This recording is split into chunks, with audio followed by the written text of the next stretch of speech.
The Witch Hunter, Blood Magic Book 3, by J.T. Lawrence and M.J. Krause, narrated by Rashina Ratnam, an audio shelf production. Chapter 1, Grey Snow.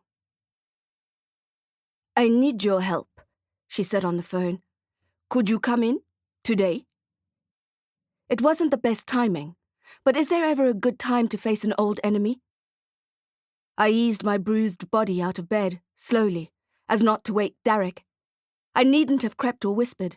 He was so deep within his sleep that I was so sure an espresso-fueled marimba band crowded into my small bedroom wouldn't have roused him. Still, I dressed quietly. The last time he had been hurt, almost killed by a coven of vampires in the volcano pocket realm, he said he needed time to recover. I pictured him as an Alaskan grizzly bear who needed to hibernate in order to heal, and now he was hibernating again. His lacerations were already knitting themselves together, which was no small relief. It turns out that mages do seem to be able to heal themselves, which is a good thing, especially seeing as my nursing skills are on par with my dancing skills. After putting a glass of water on the bedside table next to where he lay and checking his breathing, shallow but steady, I scribbled a note for him and jumped on my motorbike. "I've done something terrible," Derek had said the previous night before passing out. "We'll talk tomorrow," I had replied, even though my heart was beating faster, burning to know what he wanted to say. "You need to rest," I'd said. He'd tried to talk again, but I stroked his face, closed his eyelids, pressed the pads of my fingers to his lips. It can wait for tomorrow. I lay back down beside him and fell asleep, inhaling the smell of battle on his skin. Ready to roar out of the parking basement, I kicked the stand on my bike and forced my helmet over my head, which felt swollen. I had a hangover from fighting death the day before. I tried not to think too much about it, but the memories flashed in my mind. The train conductor's limp body, his shirt and bow tie dyed hot ink red, Slide and Aberam drinking my power as I lay helpless on the vibrating metal floor. Bronn risking his feathers and almost losing his life to save me before the old world railway steam train smashed into the rock face and exploded into 100 different hues of flame and smoke. Standing hand in hand with Lysander, struck silent as we watched the vampiric pyrotechnic display, bright cinders dancing in the air like fireflies before us, ash floating down like grey snow. I shook myself, trying to push away the pictures in my head. I accelerated out of the darkness and into the new morning light, urging myself to feel cheered by the freshness of the day and the fact that I had survived. On days like this, my bike isn't just a way to get from one place to another. The power of the engine rumbling beneath me and the great blue sky always cleared my head. Motorcycle meditation. Plus, Faire had pimped my smart helmet with such bleeding-edge tech that sometimes I wanted to ride just to play around with the thing. Let me tell you, if you don't have a big-hearted tech genius surrogate mother dwarf in your life, you're missing out. I have been lucky in some ways. I try to remind myself when the grief starts to bubble up like boiling tar inside me. I try to focus on the luck and not the searing sorrow that is always just one thought, one memory, one hint of a scent away. I swallowed hard and cleared my throat. "Shades," I said, my voice gruff. The safety glass of the helmet's visor tinted a smoke amber. "Weather," I said, "and local news headlines." "Weather in Johannesburg today," my helmet chimed. "Clear skies with comfortable temperatures and a high of 22 degrees.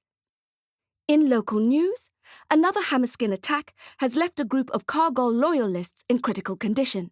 This is the third Hammerskin attack reported in the last week. Also, the Old World Railway Recovery Team has attributed the fatal crash yesterday to a faulty smoke box." "Ha," I said. "The Elven estate has reported an 11% increase in overall earnings, which they attribute to excellent fiscal policy and the rise in exports nationally.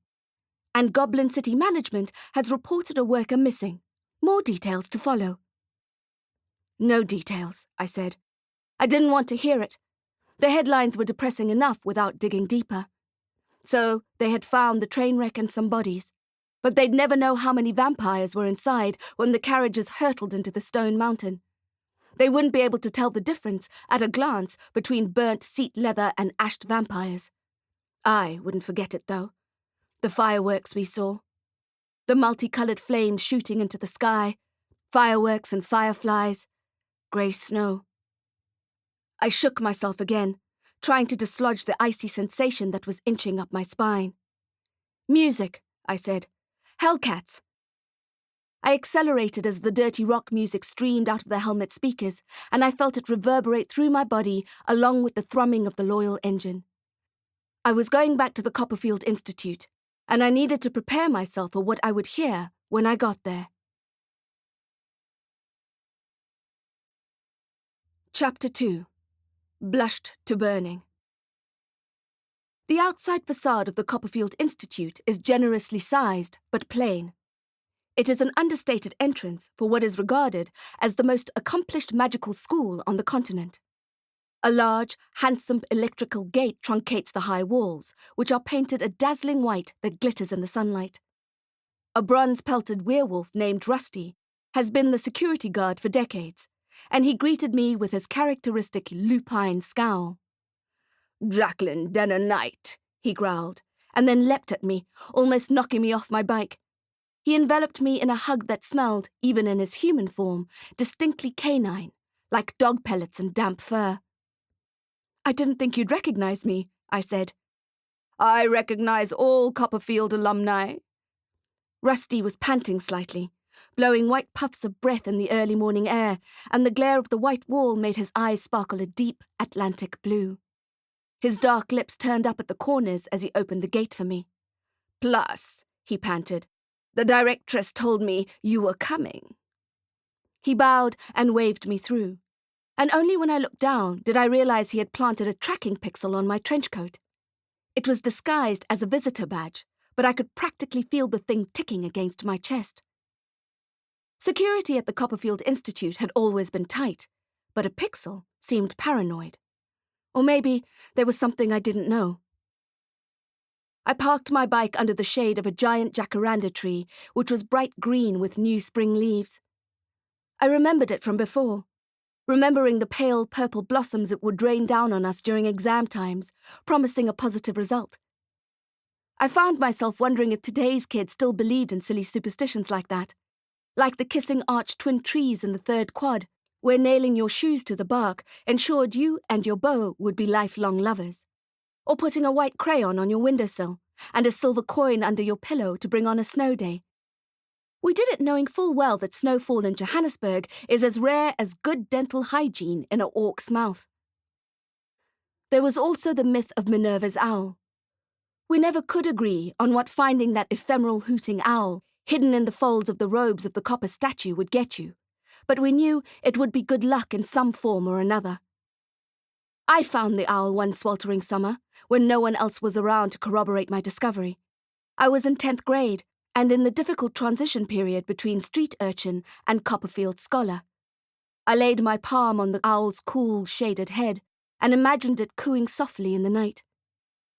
The next day, I won the National Magical School Archery Competition. The cheesy trophy still collects dust on a shelf at home, an apple shot through with an arrow. Perhaps superstitions exist for a reason. Untouched psychologists call the phenomena magical thinking. Perhaps they don't know how close they are to seeing what lies beyond the shimmering veil of the masquerade. I made a note to ask the Baylor twins if they had found the copper owl yet. I was due to visit them after my meeting and drop off a bag of Faire's home-baked buttery spice cookies. A student ran down the steps toward me, breaking me out of my nostalgic reverie. She didn't speak, but instead gestured for me to follow her. Sometimes the students agreed to periods of silence to concentrate their magic, and I guessed that was what she was doing. As we walked up the stairs and into the building, I made a note to myself to teach Bron that. A simple hack that I had all but forgotten. Staying silent for a few hours or days allows you a deep introspection that can laser focus your magic. As a cynical, jaded introvert who is terrible at small talk, you can imagine how that appeals to me.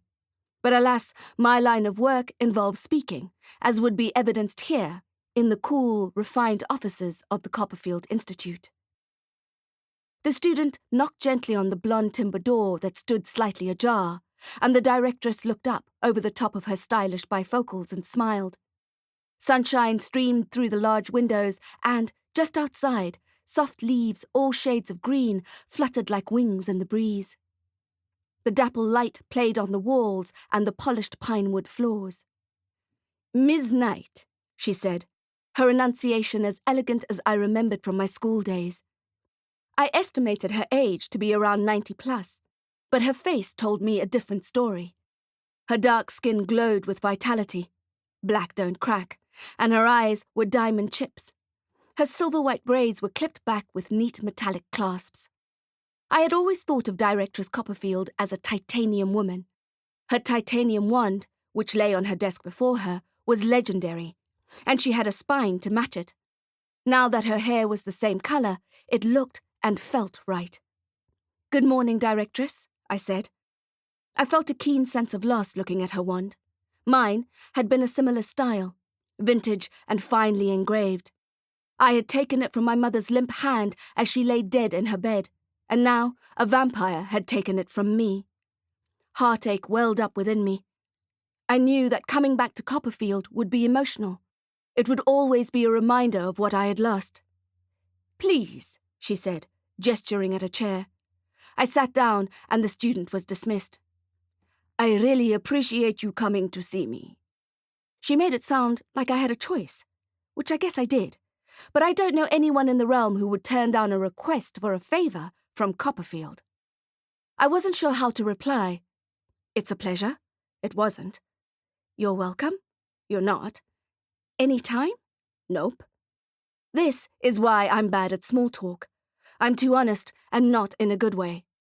I wanted to get this meeting over with and then go visit Efaris and Pepin. I sat up straight and looked into her glinting eyes. "What can I do for you?" The directress stood up from her tidy ebony desk and walked over to the window, looking out at the rustling leaves. "There's been a death threat," she said, as the leaves whispered their secrets outside. "What?" I said. "Against you?" "No," she said, turning to face me. "A Copperfield Institute alumna. She was in your class?" Oh, of course.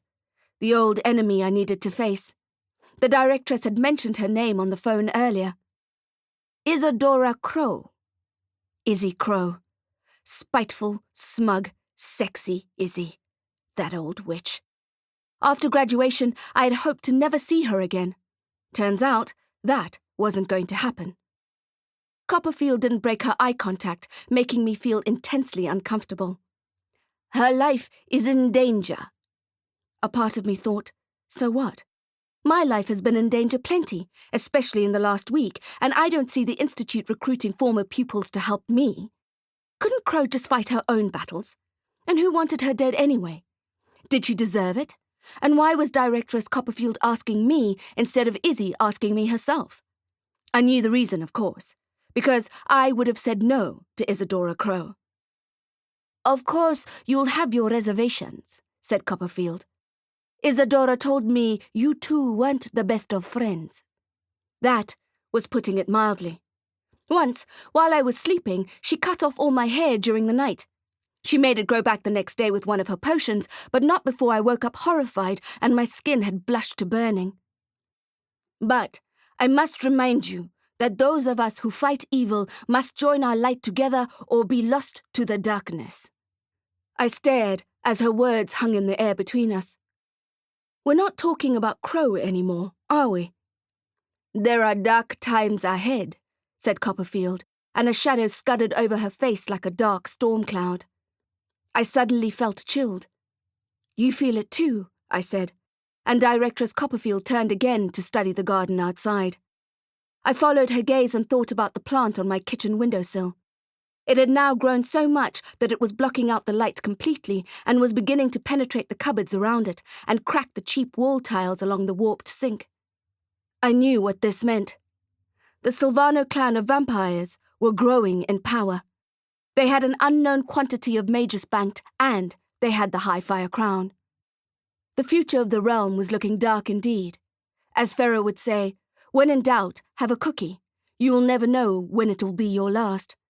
And something was telling me that our cookies were numbered, which really was a shame, because the buttery spice cookies that the Fernax skunks made were probably the best in the realm.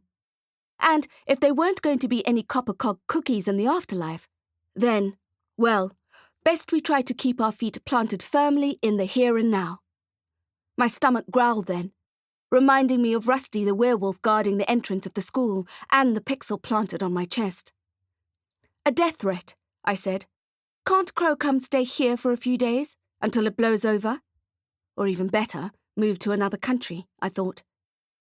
The security here seems pretty solid. I glanced down at my visitor's badge. She has important work to do, said the directress. She can't just disappear from her life. She's the High Priestess of the StarDust Coven. Important work? That sounds like the name of a pagan domestic cleaning company, I thought. The White Carpet Vacuumers, the Moonwash Sisters, the Witches of the Silver Polish. Besides, she said, walking back to her desk, in my experience, death threats like this don't blow over. It's real. I can sense it. And I don't know any wizard who will be a better fit for this job. I dragged my eyes back to hers. I'm not asking you because you were in the same class, she said. I'm asking you because you have proven again and again what an excellent wizard you are. I'm not, I said. I'm a very ordinary wizard. Mediocre. If anything, I'm a substandard wizard. I'm like that small bruised fruit in the bottom corner at Spa that doesn't qualify for exportation, that doesn't even qualify for the middle rack, that doesn't even qualify for a juicy sticker. You've always been humble, said the directress. Honest, more like. If you have one failing, said Copperfield. One, I thought. I have hundreds. Is that you don't know the extent of the power you have. She meant the darkness, the pain, the lucky curse of grief that augments my power. But why should I use my hard-won emotionally ignited magic to save the life of a witch who made my life hell in the hostel? Because we have to stick together, Copperfield said, as if she had been listening to my thoughts.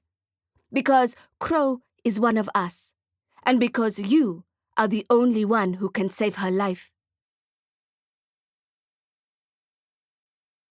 Chapter 3. A Ghost in a Gimp Suit. Greetings, said Morgan dryly as she fetched me from the reception of the Scorpion HQ. How the hell are you? Do you want the truth? I asked. Captain Morgan pouted her London bus red lips and tapped her high heels while she studied my face a little closer than I was comfortable with. Maybe not, she said. Today is grim enough already. Do I look that bad? I asked, knowing the answer. Morgan froze. I paused then too. What? I asked. Since when do you worry about what you look like? I laughed, a little too loudly. I'm worried about a lot of things. My appearance generally isn't one of them. Liar, she said, but didn't push it. I was going to buy you lunch, but if you'd prefer to go out for a facial, we can definitely do that. I punched her on the shoulder. Lunch it is, then, she said, and hooked my arm with hers. I've got something to show you. The Scorpion headquarters' simple buffet-style canteen reminded me of my morning at the Copperfield Institute, but I didn't say anything to Morgan about my new assignment. She had enough on her government-issued plate without thinking about death threats against witches heading up Star What covens. Instead, I took a deep breath and dug into my lunch, which was a kind of spaghetti bolognese. If spaghetti bolognese consisted of a snarl of old shoelaces doused in a flavourless red sauce and sprinkled with a hint of parmesan dust. Even the black pepper I added tasted of nothing, as if it was there for aesthetic purposes only. Ah, Morgan said, past a bite of pasta. They've improved the recipe. I think she was joking, but I wasn't sure. I finished the food anyway, because when you've lived on the city streets as a kid, you never waste food, even when you're in your 20s and the pasta tastes bland. So, you're getting laid? She asked, and I almost spat my last forkful of shoelaces out. No, I said, shaking my head. What I really meant was, I wish. Derek was just layer upon layer of allure. His voice, his rock-solid arms, his bravery. I had gone from finding him infuriating to falling for him. Hard. "Liar," she said again. "You're definitely getting some." "I'm not," I said, an annoying pink blooming on my cheeks. "Don't forget," Morgan said, wiggling her eyebrows at me. "I used to be the best detective on the force." "You're still the best detective on the force," I said, and she shrugged. "Doesn't feel like it. Not with this V-cult serial killer case hanging over me." Guilt hardened the thickness in my throat, making it difficult to swallow. I pushed my plate away and sipped the tepid tap water from my polystyrene cup. "I've been hearing things," said Morgan. "The council is getting antsy. They're saying if we don't solve this case soon, they're going to reshuffle the squad." "Reshuffle the squad? They're going to fire you?" "Probably," said Morgan. "Or disband the Scorpions completely if they feel like grandstanding." She acted nonchalant about it, but Morgan's job was everything to her. Losing it would be a disaster. Dissolving the squad entirely would be a terrible mistake, especially with all the trouble on the horizon. The V-cult killers, the Sylvanos, the Hammerskin thugs. "I'm sorry," I said. "I'm sure we'll get the bastards. I promise I'm on it." I pictured Liz Durrison then, like I had so many times before, except that since her apparition visited me in Slyden's enchanted basement, I always saw her in her S&M getup. I see latex and whips and steel-spiked stilettos. I'm haunted by a bitter ghost in a Gimp suit. Morgan wiped her mouth and put her knife and fork together. "We've got 24 hours before Flint can start operating again. Chuck Winnow is consulting, showing them where their potential penetration points are. He told me he'll do his best to help them make sure it's unhackable." "That's something," I said, remembering the look on Winnow's face when he realized that he had been unwittingly aiding a serial killer cult.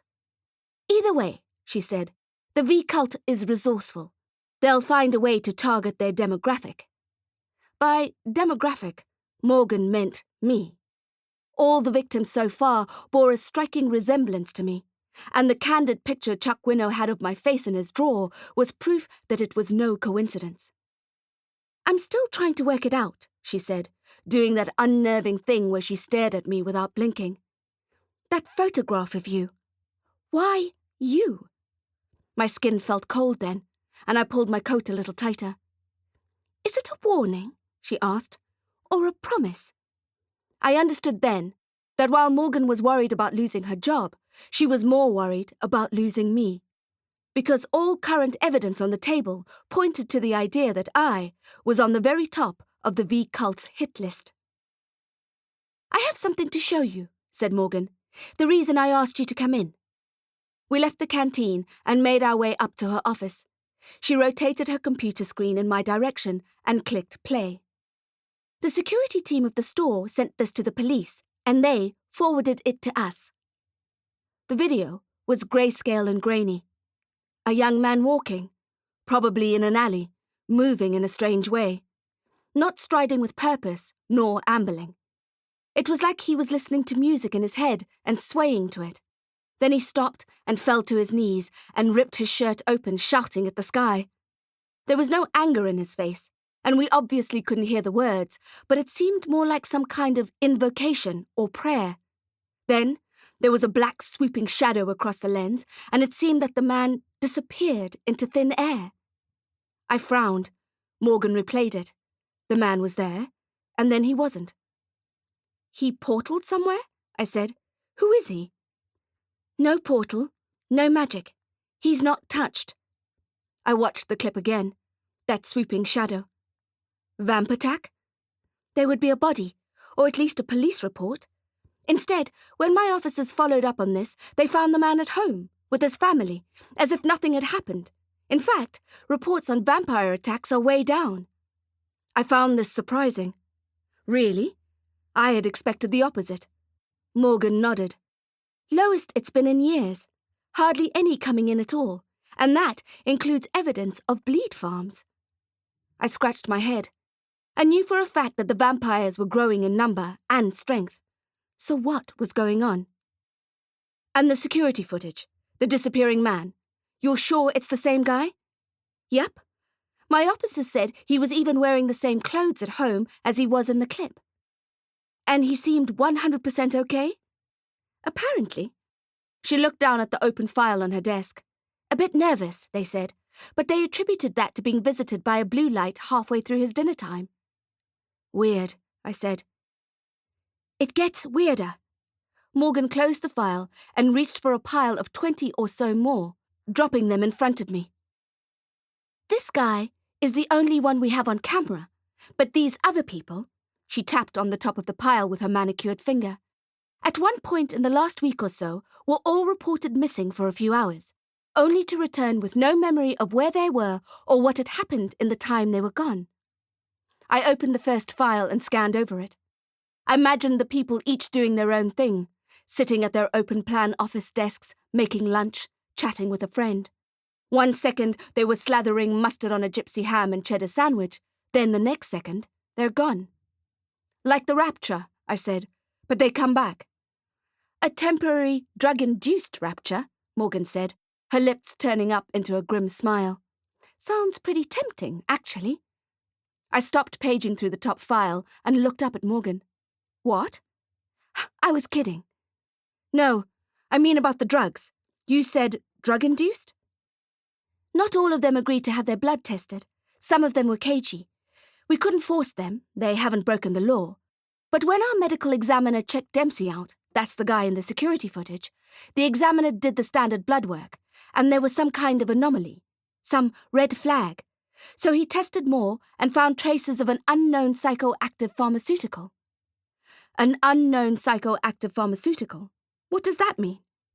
Look, the examiner's on the force, the regular force. He doesn't know what we do here. So you're saying that you think the drug is magical? Morgan tapped on her keyboard and brought up a visual of what looked like a puddle of rain on oil-slicked tarmac. It was undulating, silver-grey, with notches of rainbow colours at the edges. This is what LSD looks like under the microscope, she said, and I nodded. She clicked across and a new picture came up. This time, it looked like the cross-section of a globe of ice. This is an amphetamine. GHB looked like a precious stone. MDMA was a dead protea trapped in a soap bubble. Now, this is what the examiner found. Morgan clicked to the next slide, and the picture took my breath away. It was a silver snowflake, edged in gold and fractured inside. It radiated colours that looked bright and deep at the same time, glowing and 3D. Burnt orange and startling blue and saffron. I fought the urge to touch it. Wow, I said. Beautiful. All 6 of the formerly missing people who allowed us to run their bloods had traces of this in their system. Do they have previous histories of drug use? Some of them do, yes. They're young, healthy. They go to nightclubs, they party. They're not Mary Sues. So it's something you can buy. Something they probably bought or were given by friends. They're not being drugged against their will. Morgan shrugged. Difficult to say, but it's a good assumption. And they're all untouched. As far as we can tell, yes. I stood up and stretched my stiff limbs. So, what do we have? We have untouched people disappearing and reappearing, with no memory of the episode after taking the new drug on the market. A new drug which may or may not be magical. Morgan glanced at the crazy beautiful snowflake on her screen. I think it's safe to say that whatever this is, it's from your side of the realm. Chapter 4. Hammerskins. I decided to take a walk in the city. Usually, when I feel like a stroll, I choose a leafy suburb, like Blimix Aberim's neighbourhood, Westcliff, with its huge properties and old trees, which were especially beautiful that time of year. But on that day, in that mood, I chose grime over blossoms. I felt the need to walk the Josie streets, wanting to see what I could pick up from snippets of overheard conversations and body language. Since my failed mission at the Jupiter drawing room, I had been feeling off, as if I was somehow separated from my normal reality, stuck in some kind of surreal daydream of vampires and volcanoes. I mean, my day-to-day reality had always been surreal, ever since my mum and dad showed me how magic worked. But this last week had been especially bizarre. I quickly pinched myself to make sure that I was, in fact, awake. It hurt. I kept on walking. I strolled past the discount stores with their windows crowded with Chinese wares, trafficking cheap plastic, and sweat factory garments on scuffed mannequins 5 sizes too small. I moved past beggars and hawkers and smartly dressed businessmen on their way to work. I could smell the hot oil of the takeaway vendors, reminding me of Mr. Hot Dog and my old feral friends. The pavements were strewn with litter and trash cans boiling over with rubbish. A homeless man lay sleeping under a shop sign that said bargain. I crossed the chaotic road and headed west. That's when I saw the group of Hammerskins, the morning sun reflecting off the back of their greasy skinheads. They hadn't seen me. They were busy with something. My immediate reaction was to turn around and disappear in the opposite direction. But then I heard someone yelling for help. The wail was coming from the center of the group of neo-Nazi orcs. My body contracted with anxiety. It would be crazy to get involved with a gang of Hammerskins on an ordinary day. Never mind a day in which I was wandless, crossbowless, and supposed to be solving a serial murder case, a death threat, and a mysterious new rapture drug craze, not to mention the bloody anarchist vampires, and it was barely 3 p.m. I stood there on the pavement, feet fused to the dirty concrete, while the waves of pedestrians streamed past me, and I heard another cry for help, and I knew I couldn't ignore it. I took a deep breath and advanced slowly toward the gang of evil-smelling orcs. Half of them wore stained vests, and the other half were bare-chested, showing off their hammerskin tattoos. I could smell old fishing bait and stagnant water and raw garlic, barbecue marinade and bile. By the time I reached them, my arms and fingers were tingling with fear and potential magic. The dozen or so orcs didn't even notice me behind them, standing on the tip of my toes, trying to catch a glimpse of what was going on inside their bully circle. I'm tall for a human, but standing next to an orc makes me look 12. It makes me look like one of the mannequins in the shop windows, made in a country where the average person is closer to the size of a dwarf than a wizard. My fingers itched for my silver wand, and my back felt bereft. I tried to keep my breathing even, telling myself I didn't need weapons to win this battle, and only half believing the words in my head. Finally, I caught sight of the victim, a goblin in a sweat-drenched dress. Despite her pleas for the orcs to stop, they kept bouncing her around in the circle as if she were a slimy soccer ball. The pedestrians striding past paid no attention. They were untouched, so the fracas wasn't even registering on their radar. My fingers were pulsing now, ready to fight, and my heart was pushing blood through my veins, which felt like they were glowing bright blue. "Leave her alone!" I yelled, knowing that they'd ignore me. I thumped one of the orcs on the back and he turned around, a stupid leering look on his face. The goblin caught sight of me and started crying, perhaps thinking that she knew she was in trouble before, but now she was done for. "Want what?" said the ruffian, his neck thick and throbbing with sweat and stink. His prison-inked blue cheese skin repulsed me. "Leave her alone," I said, and he laughed, showing me his mossy tombstone teeth. He didn't seem to be armed, but with breath like that, who needs a weapon? "Maybe she wants to join," said another orc, and the one closest to me grabbed my arm and pulled me into the circle so that I was side by side with the trembling goblin. "Don't make them angry," she said, eyes swimming. "Please." The sleeve of her dress was ripped, and something about that torn fabric made me suddenly furious. I glanced up at the men, ready to sling a spell, when I looked straight into a naked chest that was missing a nipple. Oh, Faex. Perhaps he won't recognize me, I thought, rather optimistically. After all, I had been wearing an orc glamour for most of the time that we had been stuck together in that sick, clammy night in the orc subrealm. If he hadn't slipped a date rape drug into the troll lager he had bought me, the glamour potion probably wouldn't have slipped at all. I would have been able to walk out of the beer hall unharmed, and he would probably still have 2 nipples. But alas, the brute's eyes lit up the moment he saw my face. Zargul remembered me at the same time as I stared at his lone nipple. "Wizard!" he shouted, and my blood ran cold. The Hammerskins had all moved closer, and the circle was too tightly knit now to escape. The goblin was shaking so hard I could see her vibrating in my peripheral vision as I blinked at Zargulg. "Zargulg," I said, "we need to talk."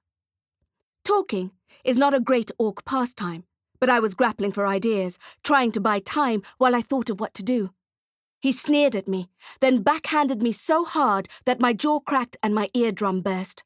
I grabbed my cheek and took a moment to recover, while the orc next to Zargulg pointed and laughed at my glowing ear, which had started to bleed. The flash of pain was a shock to my body, and I started shaking too.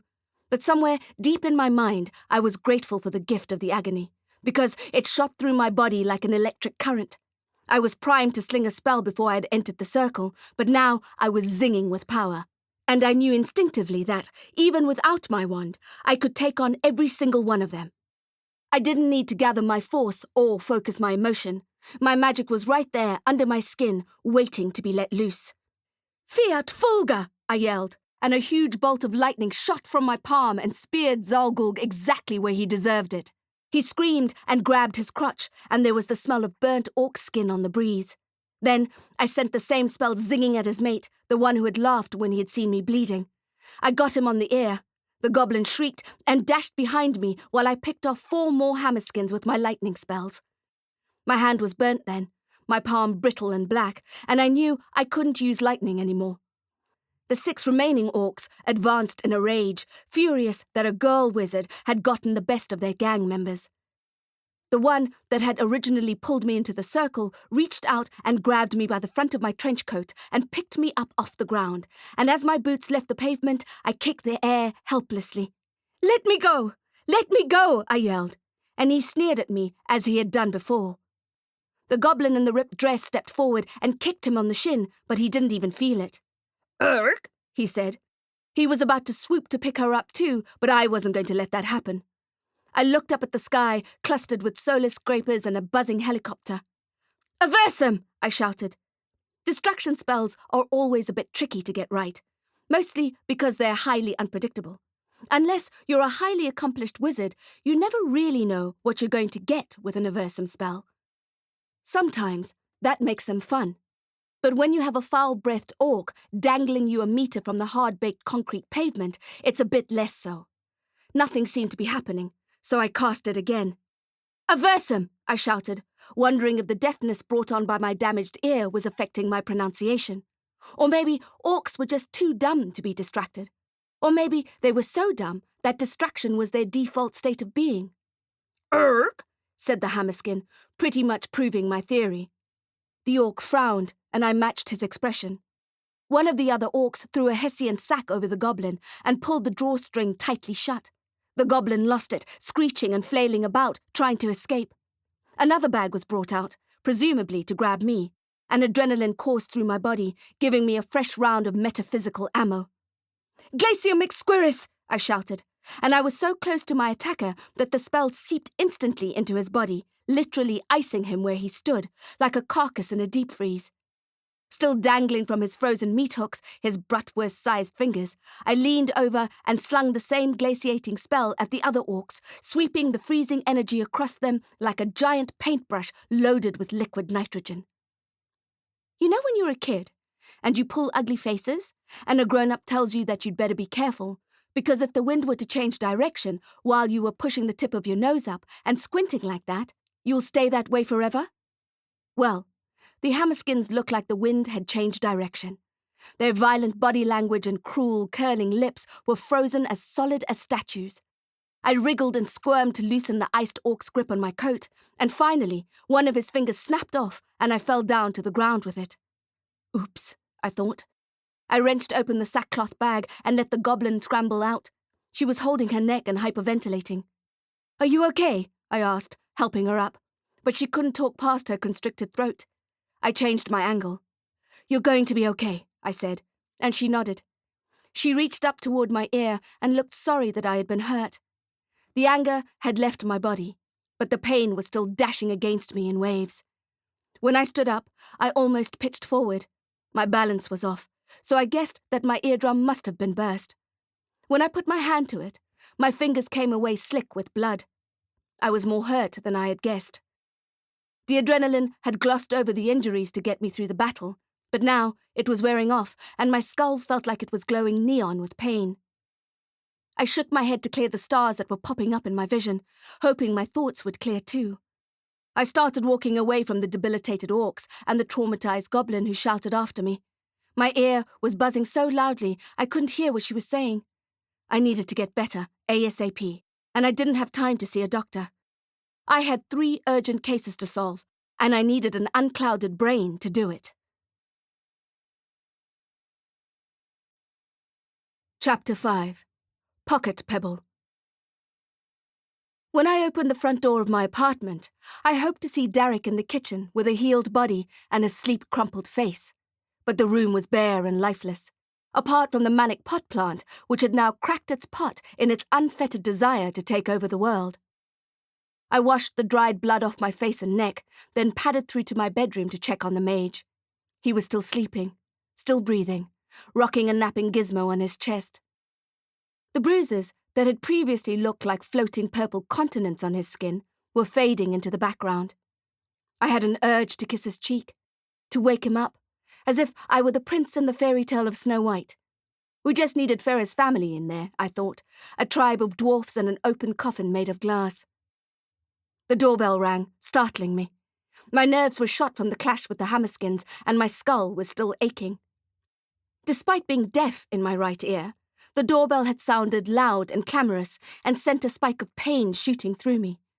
I moved through a cold patch of air, and I could feel the ghost's concern for me. "I'm okay, Ghost," I said. I didn't have time to feel sorry for myself, and I didn't want the Spectre's sympathy. I needed to focus outside my pain. I need a lot of things right now, I thought, but a visitor is not one of them. I sighed and made my way to the door, and when I opened it, it took a while for my distracted mind to make sense of the person standing there. As if the universe had been eavesdropping on my Snow White fantasy, there was a beautiful witch at the door with a plate of shiny black toffee apples. "Halloween's not till next month," I said. She quirked her lips into a smile, but it didn't reach her eyes. "Hello, Jacqueline," she said. I sighed inwardly and opened the door a little wider. "Hello, Izzy." She held a cat in her left arm, as comfy as could be. Bright peridot eyes shone from its coal-coloured coat, which was perfectly camouflaged against Isadora's fashionably tailored witch cloak. "Poisoned apples?" I asked, looking at the plate in her other hand. The apples were bright green around their stalks, where they had been speared with smooth branches, and the rest of the fruit was perfectly glazed with black. "Salted caramel," she said, handing them to me. "Delicious, if you don't say so yourself." I waited a moment before inviting her in, making it clear that she wasn't welcome in my house. Then I stepped aside, and she swept past me, smelling of burnt sugar and French perfume. She had the grace to look uncomfortable, standing in the center of my ramshackle lounge, as I put the apples on the kitchen counter. I didn't offer her tea. I had agreed to help her stay alive, not to be her new best friend. Isadora Crowe reeked of money and style, even if it was an eccentric style. I had always felt scruffy around her at school, and the passing years seemed to amplify the effect. She had grown more sophisticated, and I was still wearing the same jeans I had when we graduated. I doubted she wanted to sit in my flea-bitten charity shop wingback, and I didn't want to accidentally injure her by having her sit on a rickety chair, so we stood instead. She cleared her throat, readying herself to make small talk, which would have been awkward, so I cut to the chase. "I don't have much time," I said, looking at the time on my phone. "Tell me what you know." Her cloak and spell stick changed colour then, from black to a peacock blue and green, and the cat's fur changed along with it. It was an amazing effect, like having a large furry chameleon in my sitting room. The cat shook its head and jumped down onto the carpet, loping over to Gizmo's revamped Barbie dream house, where it had a sniff around. "I've had a death threat," said Crowe. "Directress Copperfield told me. I haven't been able to sleep." Now that she mentioned it, her eyes did look pretty baggy. "Tell me about your enemies," I said. Her eyebrows shot up. "I don't have any." "I find that hard to believe." She pursed her lips and stared at me. To avoid her eyes drilling into mine, I walked to the kitchen sink and grabbed a cracked saucer. I poured some water into it and put it on the floor for the peacock-shimmering cat, who hurried over to lap it up. "What kind of threat?" I asked, and she looked confused. "How was it delivered? Twitter? Phone call? Knock and drop? Carrier pigeon?" At the mention of the bird, the cat looked up and licked its chops. "A pebble," Isadora said, "in my pocket." Now, it was my turn to be confused. What now? She reached into the pocket of her immaculately cut dress and pulled out an unpolished grey stone with a hole in it. "A hagstone," I said. "But we call them adder's stones now," Crowe said. "It's more PC." "All right," I said, using all the willpower I had not to roll my eyes. "An adder's stone? But that's not a death threat. That's the opposite. Adder stones have protective qualities, especially for witches. The stones have a naturally occurring hole through them, and according to ancient lore, are believed to have magical powers. They purportedly protect the owner from disease and evil charms, prevent nightmares, and give the holder the ability to see through glamours." Crowe turned the stone over, and the other side was engraved with the elemental symbol of fire. "Oh," I said. Maybe it was a death threat after all. The symbol seemed to subvert the nature of the stone, making it the opposite of a protection talisman. "Someone put it in my pocket," she said in a low voice, eyes wide. "That means he or she was close enough to kill me." "But he didn't," I said. "Kill you, I mean." "Maybe he wants to watch me squirm." "I don't know," I said. "It's hardly a smoking gun. It may be nothing." "I know that," she said. "I'm not paranoid. But there's something about this." She looked down at the pebble. "Something menacing about its energy. I can't explain it." She didn't need to explain. I didn't want to admit it, but I felt it too. "It's someone you know," I said. "Maybe." "Maybe?" It was a busy day. I saw lots of people, went shopping. A stranger could have easily slipped it into my pocket while I wasn't paying attention. "But a stranger wouldn't have been this calculated," I said. "This is someone who knows you're a witch. They engraved an adder stone for feck's sake." No wonder the woman couldn't sleep. Isadora Crowe chewed her lip, slightly smudging her perfectly applied lipstick. "So, you'll help me?" The bright peacock-coloured cat meowed loudly, and we both looked at her. "Yes," I said. "I'll help you." Chapter 6. The Electron Spin Resonance Spectrometer. The dwarf porter at Mason & Sons sized me up with narrow eyes and a distinguished frown as I approached the entrance of the magical apothecary. He was in a maroon suit edged with silver piping, and the tassel on his boxy hat shone even in the overcast afternoon light. The warm colour of his suit stood out against the cool black enamel-painted walls and window frames of the store. I nodded at him and was about to jog up the 2 steps to the entrance when a metal gate appeared out of nowhere, blocking my way. "Wand," said the dwarf. "Lost," I said, taken by a blonde vampire with cheeks so sharp you could carve carpaccio with them. The dwarf remained unconvinced. I couldn't blame the guy. He was just doing his job. Still, it was annoying. "I was here a couple of days ago," I said. His expression didn't change. "Oh, for feck's sake, I don't have time for this. What do I have to do to prove that I wasn't a muggle?" My irritation made my chest feel itchy, and I directed the uncomfortable sensation toward my fingers. I looked at the gate. "Volas," I said, and the obstacle flew up into the air, and I walked into the store. A small bell tinkled as I stepped over the threshold. A strange but pleasant mixture of smells greeted me. Rosewood incense, pine resin, witch's wax, and the smell of burning candles. As ever, the huge store was packed to the ceiling with all kinds of ingredients, potions, salves, and botanicals. And, as ever, the apothecary was watched over by the varnished marble eyes of the giant stuffed crocodile hanging above the counter, who grinned as he observed the goings-on below. "Lovely to see you again," came a rasping voice from high up, and for a second I thought it was the crocodile who was addressing me. Then I saw the real owner, the fantastically grizzled wizard who had helped me before. He was standing on an excessively tall ladder that leaned against a wall of shelving, which was sighing under the weight of dozens of bottles of golden liquid, tubs plastered with honeycomb logos, and jars of propolis. "Hello again," I said. "Bee products," he said, motioning at the jars he was restocking. "They're in fashion. Again." I wondered how many times bee products would sweep in and out of fashion in his lifetime. My guess was a lot. He lobbed a small container in my direction. It was the size of a silver coin. Beeswax healing salve. "Free sample," he said, and hacked a cough into the elbow of his robe. "Thank you," I said, pocketing it. I moved to help the ancient man down the unsteady ladder, but he shooed me away. "It's not the ladder that's creaking," he assured me. "It's my old bones." As if that would make me feel better about him plummeting to the stone floor. As he made his way down the perilous steps, I looked around the apothecary. There was a pile of first aid kits that caught my eye. They were stacked in a haphazard display, near the wooden sculpture of a Russian bear intent on hugging a phalanx of mismatched umbrellas. I chose one of the white metal cases marked with a red cross, and topped it off with a bottle of ibuprofen. Perfect. I also wanted to pick up something for Derek, but what kind of medicine do you buy a self-healing mage? "You were so helpful the last time I was here," I said, after the wizard was planted safely on terra firma. "All worked out okay, did it?" he twinkled. "Things have a way of doing that, don't they?" "I wanted to say thank you."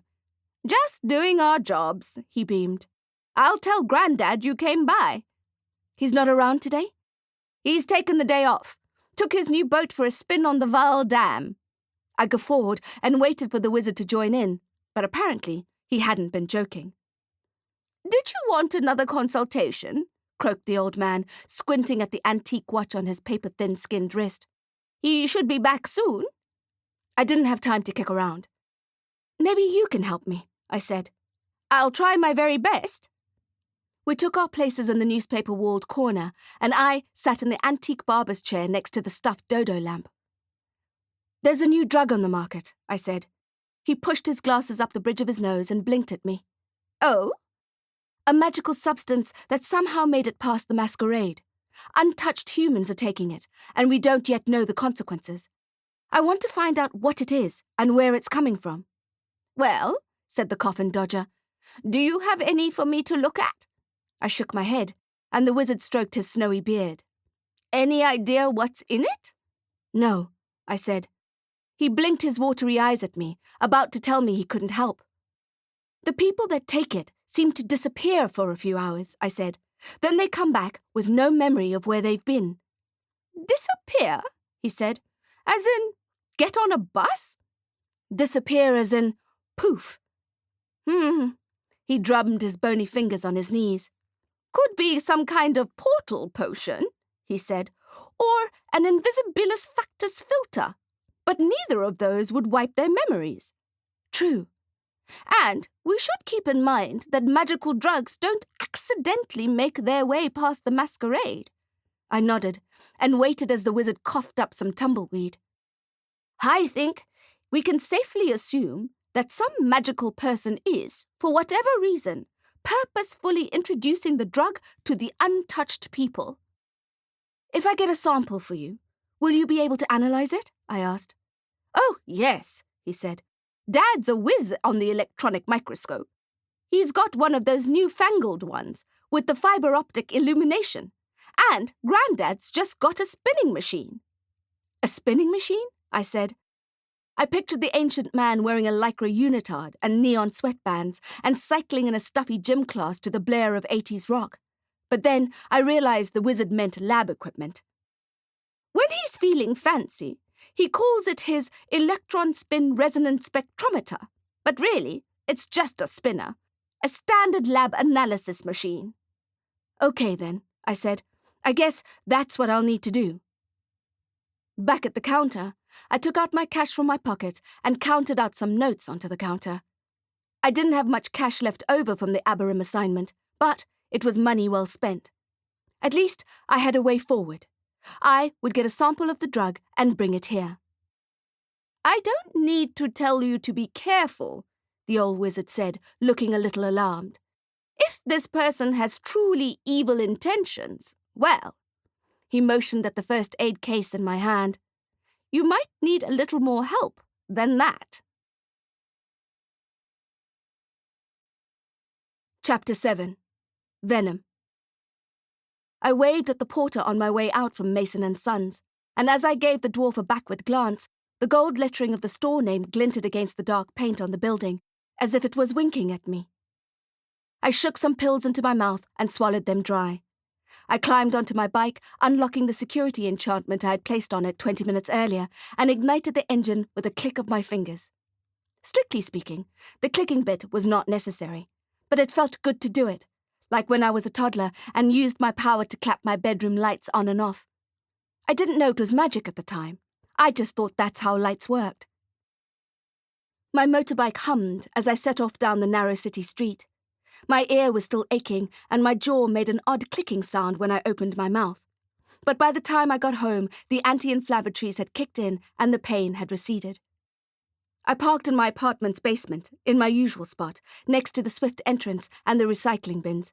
Instead of taking the enchanted elevator up, I walked around the block to the corner of the building, where I knew I'd find my neighborhood drug dealer. When Lou saw me, she straightened her hood and almost smiled. "Wizard?" she said. "What?" I asked, surprised to see me alive. "Yes. There was a rumor about a gang of Hammerskins who were beaten up earlier by a girl wizard. I assumed it was you." "Dio damnatus," I said. "They'll be after me now." As if I didn't have enough enemies in the realm.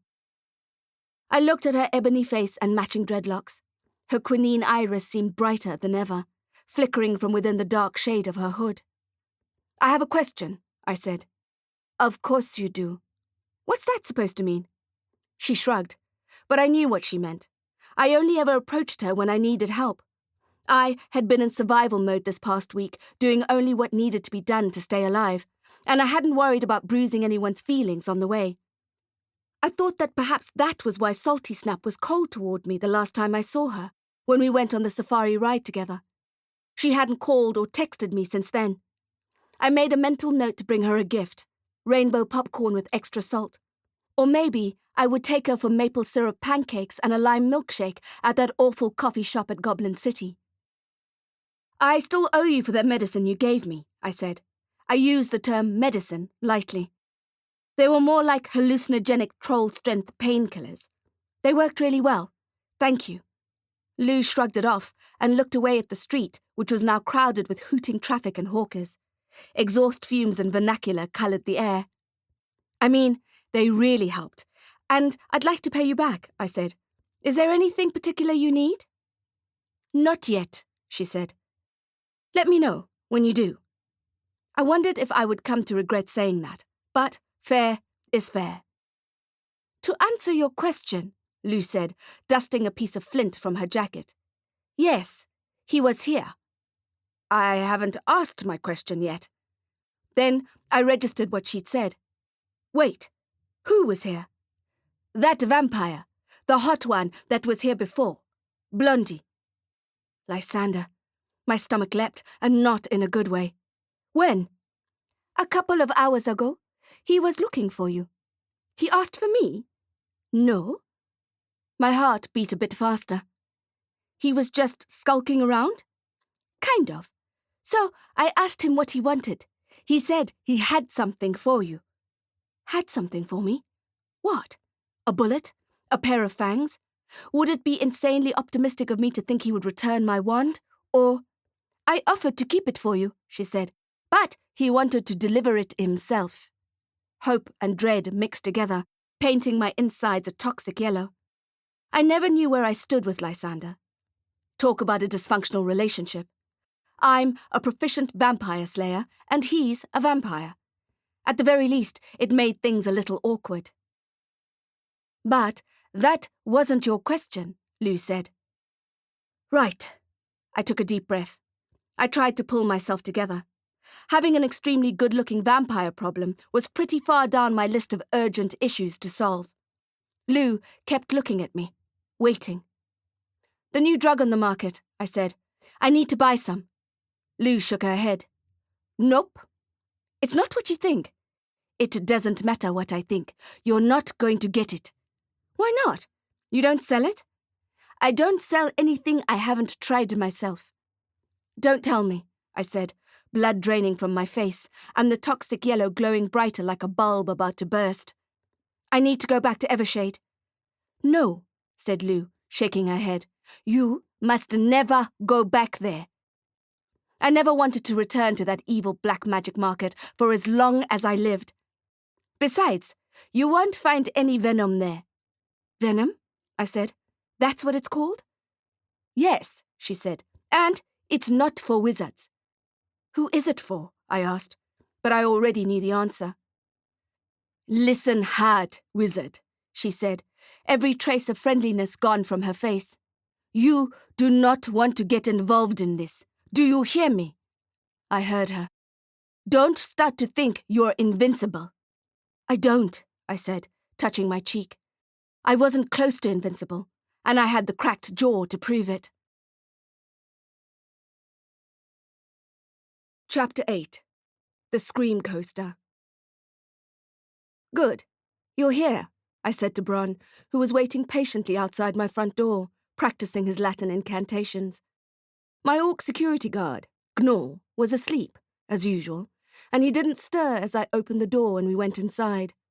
Gizmo ran to greet us, and Bron picked him up and stroked him. Hello, Gizmo, Bron giggled, and it reminded me how young and tender he was. Hello, Ghost, I whispered, as I moved through a cold patch of air on my way to the bedroom. Derek was still unconscious, but he was looking much better. He had more colour to his face, and his skin was completely healed and smooth. Nothing like mine, which sometimes reminded me of a crazy quilt, with all its bruises and lacerations and old scars, each one with its own memory. I was damaged goods and I knew it. If only Derek could heal psychological trauma too. I packed the new first aid case anyway and changed my shirt, which smelled like city smog and stress sweat, then went back to the lounge to find Bron playing with Gizmo in his dream house and feeding him scraps of biltong. Gizmo was tearing his way through the beef jerky as if he hadn't eaten in days, which may have actually been the case. I thought he was a vegetarian, I said, and Bron laughed, even though I hadn't been joking. I caught sight of the candied apples on the kitchen counter. Still perfect, green and black and poisonous looking. You want a toffee apple? I asked. A witch on a hit list brought them over. No thanks, Bron said. I was hoping to make it through the day. Yes, I said, turning my back on them. Me too. We caught a tuk-tuk to Goblin City, and I phoned Morgan on the way. It's called Venom, I shouted into my phone, amongst the hooting and blaring of the 5 o'clock traffic. Her voice popped and crackled down the line. What? The raptor drug. It's called Venom. Got you. If I can get a sample, I'll be able to tell you what's in it. Then maybe we can find out who's making it and why. The tuk-tuk was rickety and seemed to be held together with box tape, superglue, and string. A miniature disco ball hung from the cracked rear-view mirror, and the tinny sound system assaulted us with a terrible goblin rendition of Only the Good Die Young. How are you going to do that? Asked Morgan. Find a sample. I'm not sure yet. I have a contact, but she won't stock it. A drug dealer with a conscience? Morgan mused. Something like that. There was a pause in conversation, as our tuk-tuk overtook a communal taxi and almost crashed into an oncoming smart black sedan. Our driver hooted at the car and flipped him the bird, even though he had been the one driving like an orc. Take it easy, I shouted at the driver, who ignored me and put his foot down. What? Said Morgan. Sorry, our driver thinks he's bloody evil Knievel. Bron cast his jade button eyes at me. Maybe I should have let him fly there after all. Morgan, before you go, I said, I need a favour, please. We skipped a red light and almost ploughed into a bicycle. Our driver swerved just in time and scraped the side of his tuk-tuk wheels on the high pavement, swearing and smacking his steering wheel as the cyclist took his time in crossing the road. Dear damnatus, I thought. My nerves were scratched enough. No more tuk-tuk rides for me. From now on, Bron can fly and I'll ride. I have another case, I said to Morgan. An old school acquaintance of mine is in trouble. What do you need? Can you check if there've been any prior incidents? The line buzzed and broke and then came back again. Anything to do with witches being targeted? What now? The red truck in front of us stopped suddenly, and Bron and I held each other back to avoid tumbling forward into the back of the suicidal driver. She's a witch, I said. She received a very witch-specific death threat. I have no idea what you're talking about, said Morgan. Just look for any kind of report of witches being threatened or killed. For being witches, I mean. When we reached our location, the tuk-tuk screeched to a stop and I banged my knee, sending a sharp, spiteful pain up my leg. The billboard-sized sign on the outside of the old amusement park said, Goblin City. Morgan yelled over the static. Let me get this straight. You're looking for a witch hunter? Yes, I said, grimacing. Yes, I guess so. From the outside, Goblin City looked bereft, abandoned, defaced, left to decay. That's exactly the way the goblins wanted it. They wanted untouched humans to drive right past and not even register the place, despite its size and terrible past. But when you stepped inside, everything changed. It was like stepping from a black and white world into Technicolor, and from a silent film into a jarring blast of rushing sounds, shrieking rides, excited chatting, and peals of goblin laughter. Smells, too, of boerewors rolls and vinegar chips, and vanilla ice cream dipped in molten chocolate that cracked against your teeth when you ate it. It's the smell of the fresh donuts that always gets me, but I usually resist. Bron was with me this time, though, his eyes wide and bright. So I caved and bought some for both of us, and we ate them as we waited at the ScreamCoaster for Nilv Salty Snap to arrive for her shift. Dozens of goblins stood patiently in the queue for their turn, while the others shrieked as they raced and tumbled. When the clock struck 6 p.m., the goblin on duty cricked her back and stretched, ready to go back to the hotel, or maybe out for dinner at one of the many themed restaurants in the park. But when her replacement showed up, it wasn't Salty. I stood up and wiped my fingers on my paper serviette. Hello, I said to the new goblin. She looked at Bron and I suspiciously. What do you want, wizard? I'm looking for Salty, I said. This is her shift. Nilv Salty Snap? Salty Snap was by far the most proficient portaler I knew, whereas I sucked at it. Bron needed to learn portal magic from the master. I was going to ask her to teach Bron the basics while the ScreamCoaster whizzed around on its tracks. Then they could do a practical lesson after her shift. I had tried to arrange the lesson beforehand, but she hadn't been taking my calls, and my text messages remained unseen and unanswered. When I couldn't get hold of her, I thought that perhaps if I just showed up and appealed to her and paid her up front, she'd have a hard time refusing. But this wasn't Salty standing in front of me, in her Goblin City uniform and newly sewn-on ScreamCoaster badge. You haven't heard? Said the new goblin, and her sneer softened. Heard what? It's been all over the realm news. My stomach flipped. I don't listen to much news, I said. I have enough trauma in my own life without throwing in the rest of the world.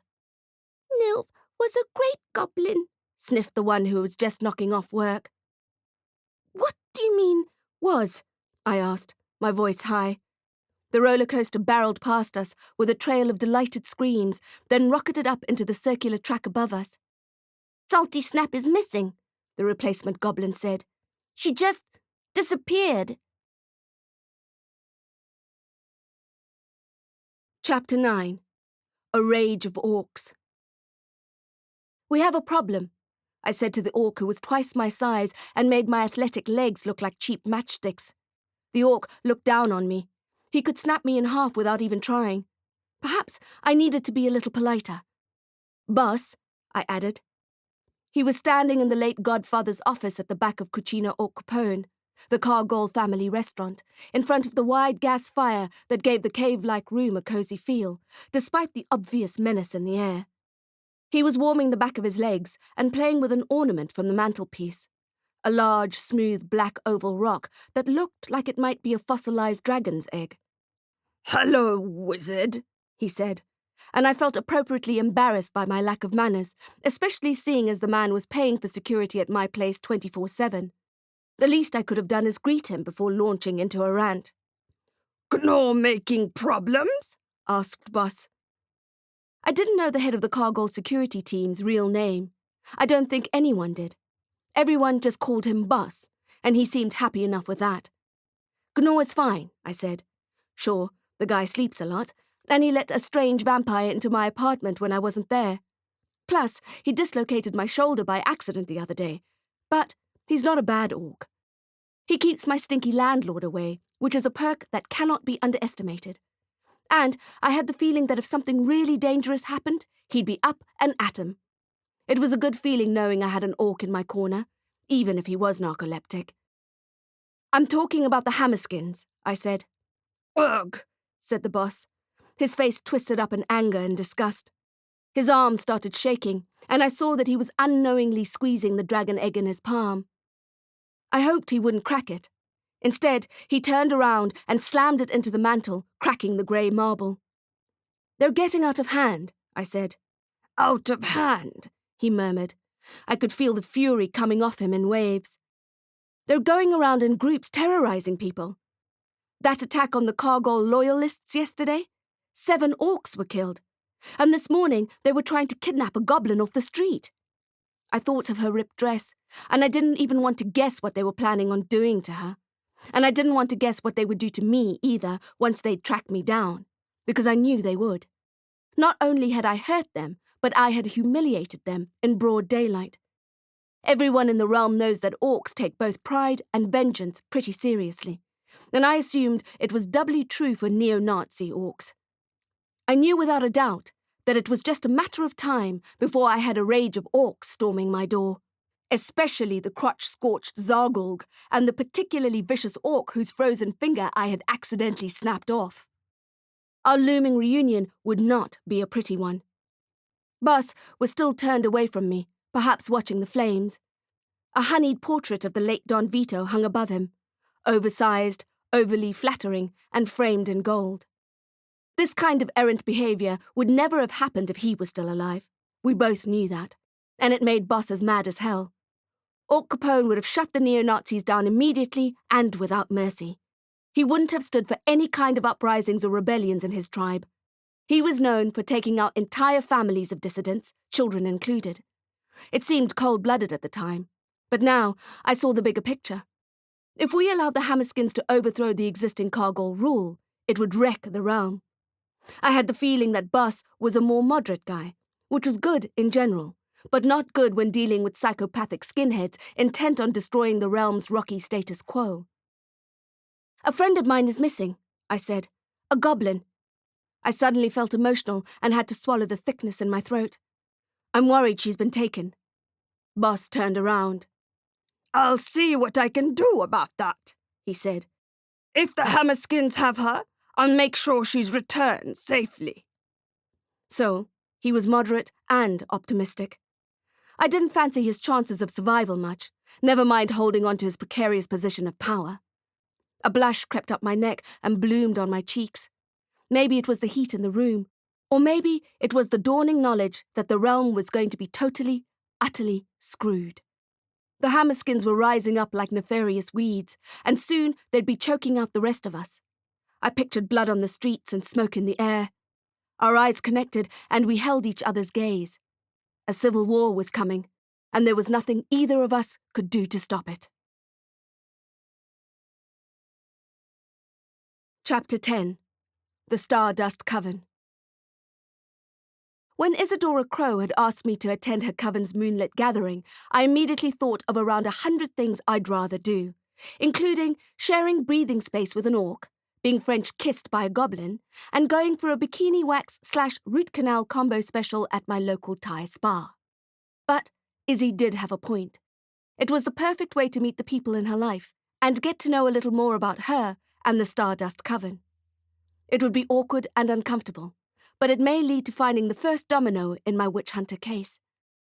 You'd think that witch hunting was out of fashion now, seeing as it had already been done to death, R.I.P. pun-loving Quinkle, up until the end of the Salem trials. But there are still psychopaths out there, looking for an excuse to kill innocent people because they don't agree with their world view. Witch hunters, in my opinion, are one of the worst kind of psychos, because they pretend to be all holier than thou, condemning women who have seized power for themselves, when really they're just looking for an excuse to murder. And the last time I looked, murder still trumped a little spell slinging in the evil stakes, every day of the week and twice on Sundays. I'm no shrink, but I'd bet the most valuable possession I own, which, granted, would probably struggle to fetch $100 at the neon pink pawn shop on Elof Street, that the witch-hunting malarkey is just a veneer for some extremely deep-seated psychological issues. They may think of themselves as agents for the good, ridding the realm of evil witches, but I believe that far more evil lurks inside a witch hunter than it does a witch. I didn't want to attend the Moonlight Coven gathering, and I certainly didn't want to do it at midnight, at a disused chapel in a spooky, cordoned-off park dense with pine trees and rocks in the shape of creatures who creep and scuttle in children's nightmares. Why did witches have to be so damn eerie? Why couldn't they just be like normal people and meet over coffee in a nicely lit restaurant where there was wine and food and somewhere to pee? Nope. Instead, they chose a post-apocalyptic-looking chapel in the middle of a park I'd never even heard of.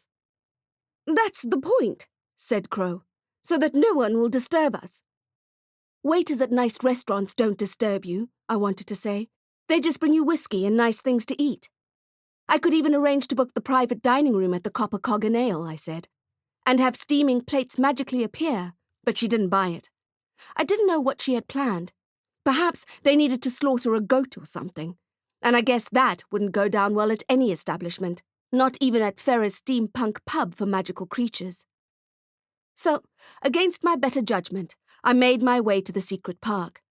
Isadora had sent me a location pin which confused my forage maps and scrambled my GPRS, but then it led me there anyway, which was great because I hadn't brought Gizmo along. I was being more careful with Gizmo, now that I had him back. There was no way I wanted to lose him again. Apart from being my beloved pet, I thought of him as my secret weapon, and decided from then on I'd only use him when I absolutely had to. In the meantime, I let him swan around in his refurbed Barbie dream house and eat popcorn, as magical albino ferrets are wont to do.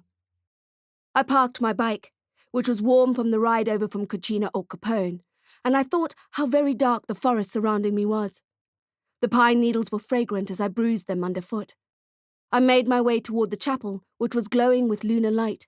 It shone like a beacon from within the black branches and brush. The building, though broken down and abandoned, seemed to assert a certain magnetic pull, a halo of enchantment. And then I begrudgingly admitted to myself that perhaps this was a better location than a pulled pork hipster joint in Parkhurst. That didn't mean that I didn't think it was creepy. It was still as sinister as hell, walking up that weed-fenced track, stumbling on stones, hearing things scurry across my path. I almost walked into a spidery thing hanging from a branch, which immediately gave me PTSD-like flashbacks from my seemingly never-ending night spent in Obsidian Hill Cemetery. But then I saw it was a kind of dream catcher, a pentacle fashioned from pine shoots. My scream stuck in my throat. "Nothing to see here," I told myself, pushing it aside and walking on. "This isn't creepy at all," I thought. "Nope, no sir." Then I heard a cackle in the distance, and my hair stood on end. Blair Witch Project, anyone? Chapter 11. Old Enemies. When I reached Moonlit Chapel, I could hear people talking in hushed voices inside, and the interior was dimly lit with the licking flames. There must have been 100 candles there, stuck with their own melted wax all over the broken building's interior. The place was scented with grey smoke, burning wicks and hot wax, a smell I've loved as long as I could remember. The witches were all wearing black cloaks and standing in the entrance hall. I almost blended in with my trusty dark genius dwarf design trench coat, which reminded me I needed to see Faire as soon as possible to get a new magical heat-seeking crossbow, and see what she could do about a new wand for me. She knew what the antique silver heirloom had meant to me, knew what I needed it for, and she was the most talented engineer I knew. Still, I knew deep down that nothing would replace my mother's wand. I still had my father's pentacle ring, which was too big for any of my fingers, so I wore it on a silver chain around my neck. At least, I still had that. It was something. "Jacqueline," purred Isadora.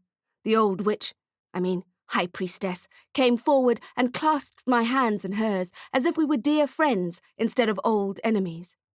By the way she was gazing at me, you'd never suspect that she'd put self-tan in my hand lotion right before the Copperfield Institute prize-giving ceremony, or wood glue in my hair conditioner before the summer solstice dance. "Thank you for coming."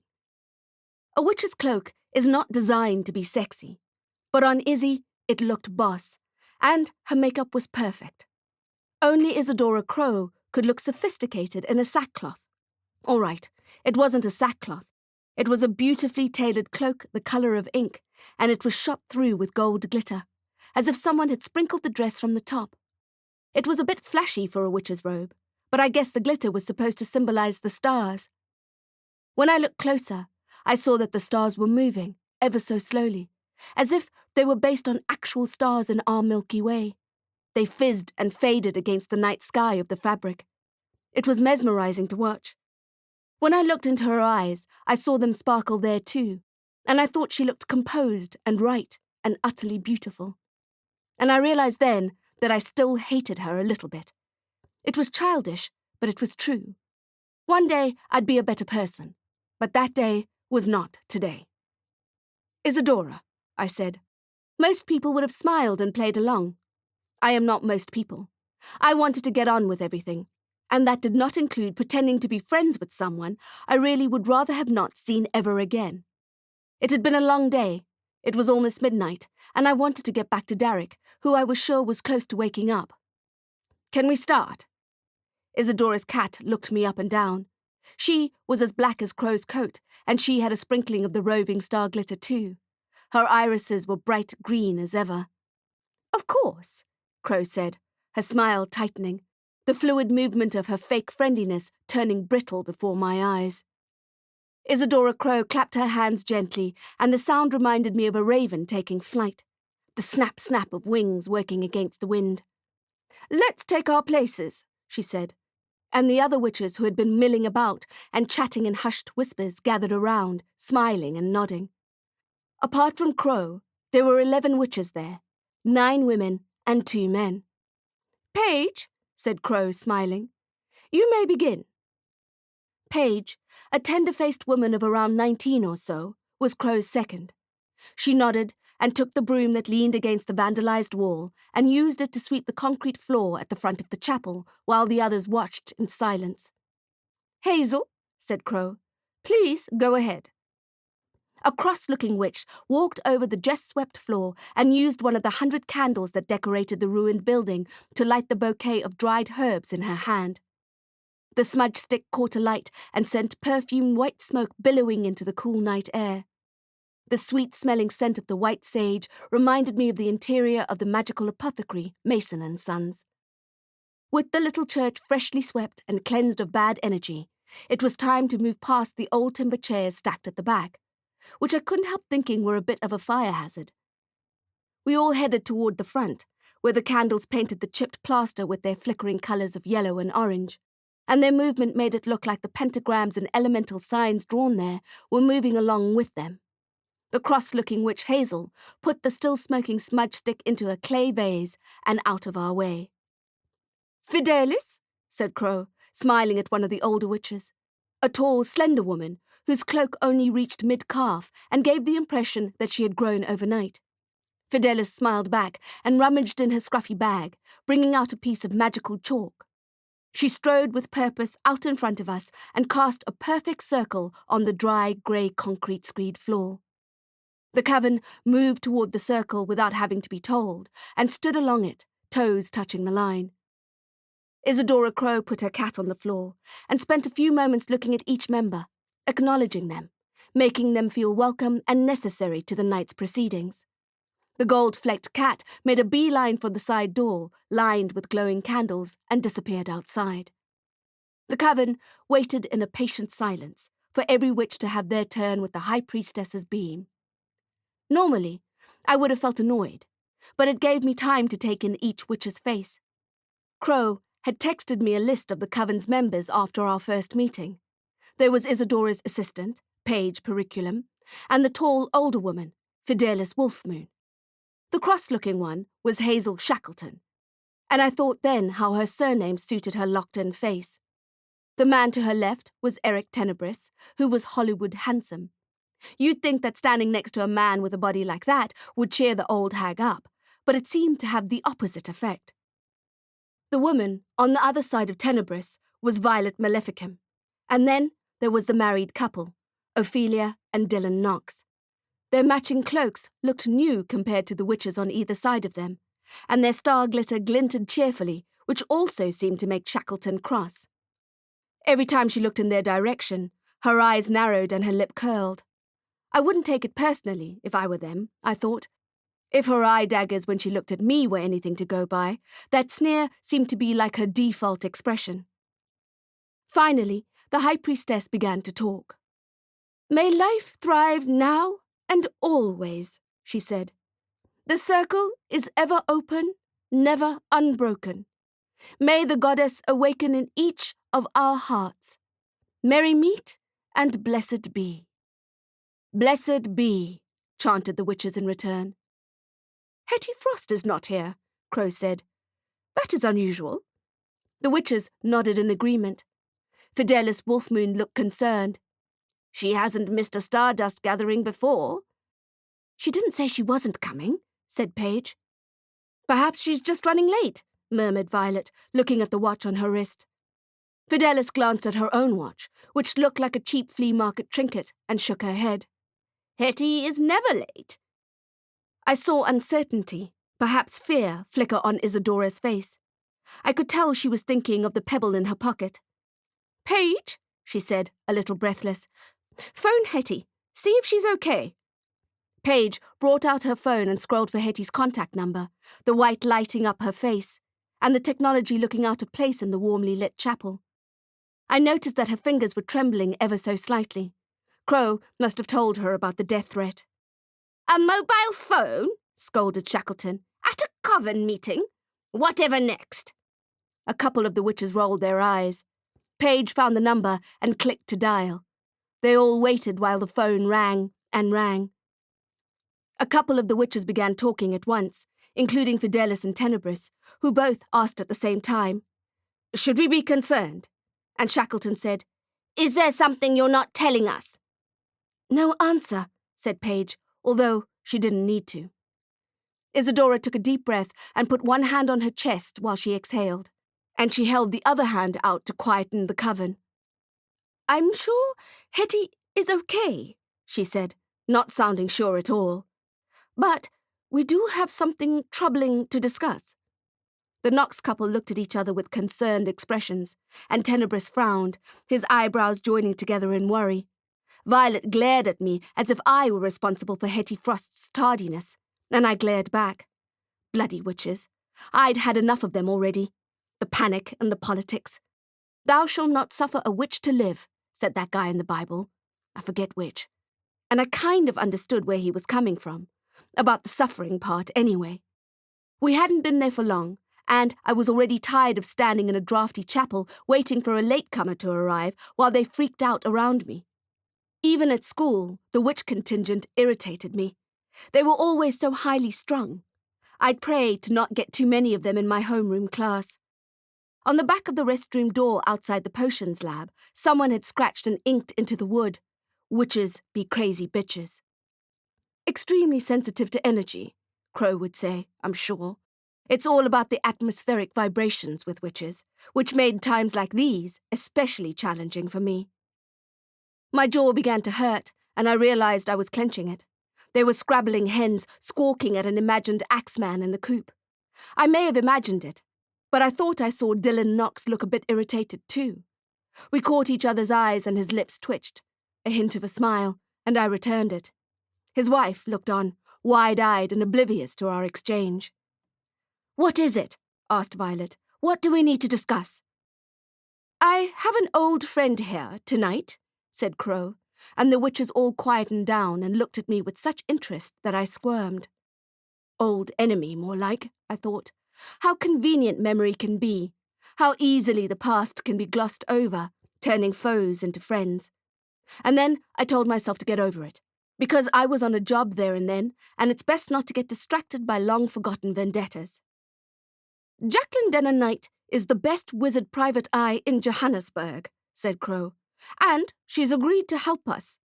Help us? Said Shackleton, the grumpy witch. Why do we need help from a wizard? I saw in Hazel Shackleton's face then a flash of despair, as if an old reel of disappointment was playing in her head. I wondered if she had wanted the position of head of the StarDust Coven, but was beaten to it by Crowe. Perhaps she disliked Izzy as much as I did. That wouldn't do, being a witch. Witches live by the maxim that whatever you do comes back to you, and that philosophy does a good job of keeping them on the straight and narrow.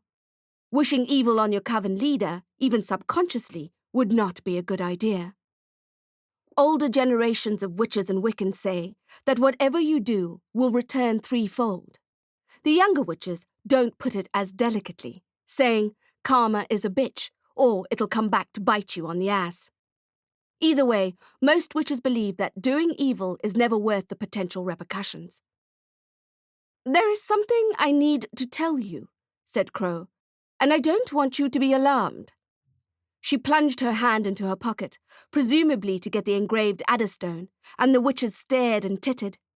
Paige dialed Hetty Frost's number again. Crowe's cat hissed and yowled from outside, and Izzy's head immediately snapped in the direction of the sound. Celestine, she called. Celestine! And when her cat didn't come, Crowe broke the circle and rushed outside. Chapter 12. Earth. Celestine? Isadora called. She was standing outside the ramshackle chapel when I found her, staring into the black-edged trees. Celestine! The other witches streamed out into the darkness, and with them a fine white mist appeared, isolating us from one another. Celestine? They started calling and making the sk-sk sound that cats seem to like. I haven't had much experience with pets in my life. A feral friend, Wandile, used to try to tame the occasional rat, but she never had much success. She said you needed treats to train an animal, and we were short on those. I had always wanted a pet. I thought it might help the chronic creeping loneliness, but I didn't like the idea of a creature being dependent on me. It was too much responsibility, and in my line of work, I could never guarantee that I'd survive the day. I wasn't sure that my odiferous orc landlord would approve. Plus, I didn't need another mouth to feed. My cursed fridge is desolate enough as it is. But of course, sometimes you don't have a choice. I didn't choose Gizmo. Gizmo chose me, and now I couldn't imagine life without him. Celestine? I called. I could hardly see the other witches. The ones closest to me were just creeping silhouettes. No way we'd find an errant cat in these kind of conditions. I looked back at the chapel, which, now blanketed with mist, took on an ominous appearance. Isadora had briefed me on the significance of the moonlit chapel earlier. It used to be a sweet church, like a gingerbread house, she said, which I thought was a funny thing to say for a witch. People had used it for small weddings and christenings.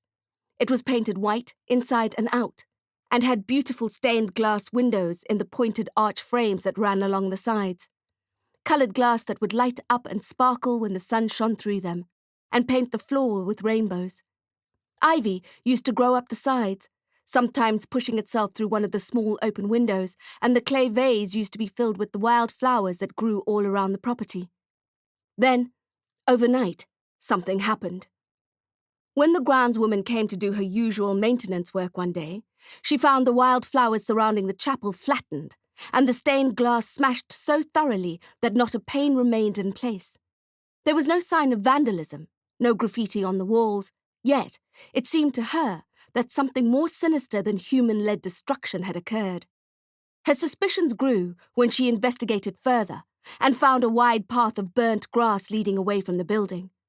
She followed it and came across a clearing in the trees that had not existed before. A wide circular pattern the size of a rugby field had been burnt into the grass where the trees had been felled. It didn't look as if it were created by humans, she said, and mentioned that she got chilled standing there. got so cold in the middle of summer that she didn't think she'd ever get warm again. I felt empathy for the groundswoman then, even though she was probably dead and buried by now. I knew that chilled feeling, that cold despair, and I hoped that she had found her way back to warmth after she had left the strange site. The groundswoman refused to return to work, and as the word spread, people decided they didn't want to say their vows and douse their babies in a haunted church, so they stayed away too, and the chapel fell into disrepair, only to be used by passing vagrants and the StarDust Coven. Today, the crop circle is still there, albeit covered slightly by the surrounding weeds and flowers. But the grass where the pattern was, burnt into the ground, has never grown back. Isadora doesn't think of the crop circles as ominous. They haven't hurt anyone. Yet, I remember thinking when Crowe was telling me the story. They haven't hurt anyone yet. I thought they were creepy as hell, especially as we stood around calling for the missing cat. "Celestine?" I called, walking over the soft black soil, trying not to trip in the dark. "Here, kitty kitty." Damn it. I should have brought Gizmo, I thought. And something about that thought nagged and nagged me, whirring around my head the way my thoughts do when they want me to take notice of them. There was something I was missing, and it felt urgent. Gizmo, I thought. Spooky crop circles? The witches all around me were calling for Crowe's cat. Celestine had wanted to stop their moonlight meeting and get them outside the chapel. Why? Then, with a shudder, I put it all together, and my blood ran cold. The soft, dark soil, the nagging thoughts of Gizmo, the engraved adder stone in Crowe's pocket, the reason the cat wanted us outside. "Paige!" I shouted. "Paige!" And the young woman came running, her face white under the glow of the waning moon. "Phone Frost again," I said. "Phone Hetty Frost again." Paige looked confused for a second, but did as she was told.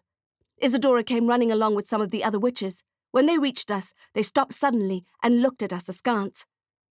"Did you find her?" Crowe asked. "Did you find Celestine?" But she could see that we had not. She stared at me with electric eyes, fear and loathing in the haunted chapel yard. Paige found Hetty's number and clicked to dial, and we all waited in silence and dread.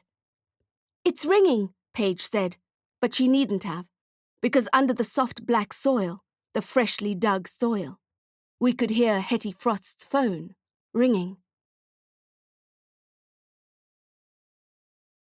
Chapter 13.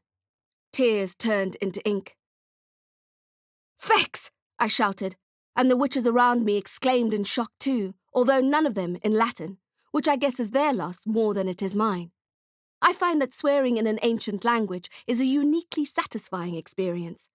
The phone kept ringing underneath our feet, and then I leapt into action. "Ambulance!" I shouted at poor Paige, who was now as white as the mist that surrounded us, and was in danger of disappearing altogether. She started dialing with shivering fingers. "Find tools!" I shouted at the witches. "Anything we can dig with!" I fell onto my knees and began to shift the soil with my hands, pushing my fingers into the cold, black earth and scraping the skin off my hands doing so. I thought of my nightmarish visit to the Obsidian Hill Cemetery and realized why Gizmo had kept popping into my head. In that spooky pocket realm, he had shown me the way to the unmarked grave of Amatrix Belor and made me dig him up. And now, even though Gizmo wasn't physically with me, he was showing me the way to Hetty Frost. The men, Nox and Tenebris, dropped and joined me in the digging, as did Isadora. We were like wild animals then, digging as if our lives depended on it. "We're coming, Hetty!" shouted Crowe. "You're going to be okay!" Shackleton and Violet appeared with spades, which I found excessively fortunate, suspiciously so. When I frowned at Shackleton, she said, "They were around the back of the building." I didn't have time to ask questions. The men grabbed the spades. "Nano! Spade!" I said, cursing myself for not thinking of it before shredding my hands in the rocky soil and wasting precious seconds. The four of us dug as fast as we could, throwing the dirt out beside us. I found a small black object, Hetty's phone, and tossed it out. Then we hit something hard. The men slowed down when we saw the shape of the thing. "Hurry!" I shouted, even though I knew why they had slowed. The chances of anyone surviving being buried alive in a sealed coffin were slim to none. "Ambulance?" I asked Paige. "They're on their way," she said. I wiped the sweat off my face with my dirty hands, and I could feel the mud smear over my skin as I did so. My arms were on fire, and my palms were blistered, and I supposed that I was slowing down too. Isadora grabbed the nanospade from me and took over, grunting as she heaved shovelful after shovelful of soil out of the pit. If it didn't work out as a high priestess for a magical domestic cleaning company, I thought, she may have a future in professional tennis. The lid was soon free from the heavy earth, and Nox was able to crack it by stabbing the spade just under the lid and levering it open. Scarred by my experience at Obsidian Hill, I shielded my view, expecting rats to jump out and squeak at us, and maggots to squirm and squelch. But Hetty Frost's body was free of vermin. Hetty's body held its own horror. The tips of her fingers were worn down almost to the bone. The bottom of the lid was scratched and painted with her blood. Her face and limbs were blue with oxygen deprivation. "Hetty!" screamed Isadora, losing all sophistication and restraint as she clambered into the casket with her friend, sitting her up, trying to pull her out. She lost traction and slipped, falling onto the body. I planted my feet firmly in the mound of soil and offered her my hands, and Dylan Knox joined me in pulling both Crowe and Hetty out of the grave, while the other witches looked on, horrified. I kneeled down beside her and checked for a pulse and any hint of a breath. There was none. Hetty's blue skin was cool to the touch, but I began chest compressions anyway. I pulled my hand into a fist and slammed the bottom of it down onto her chest.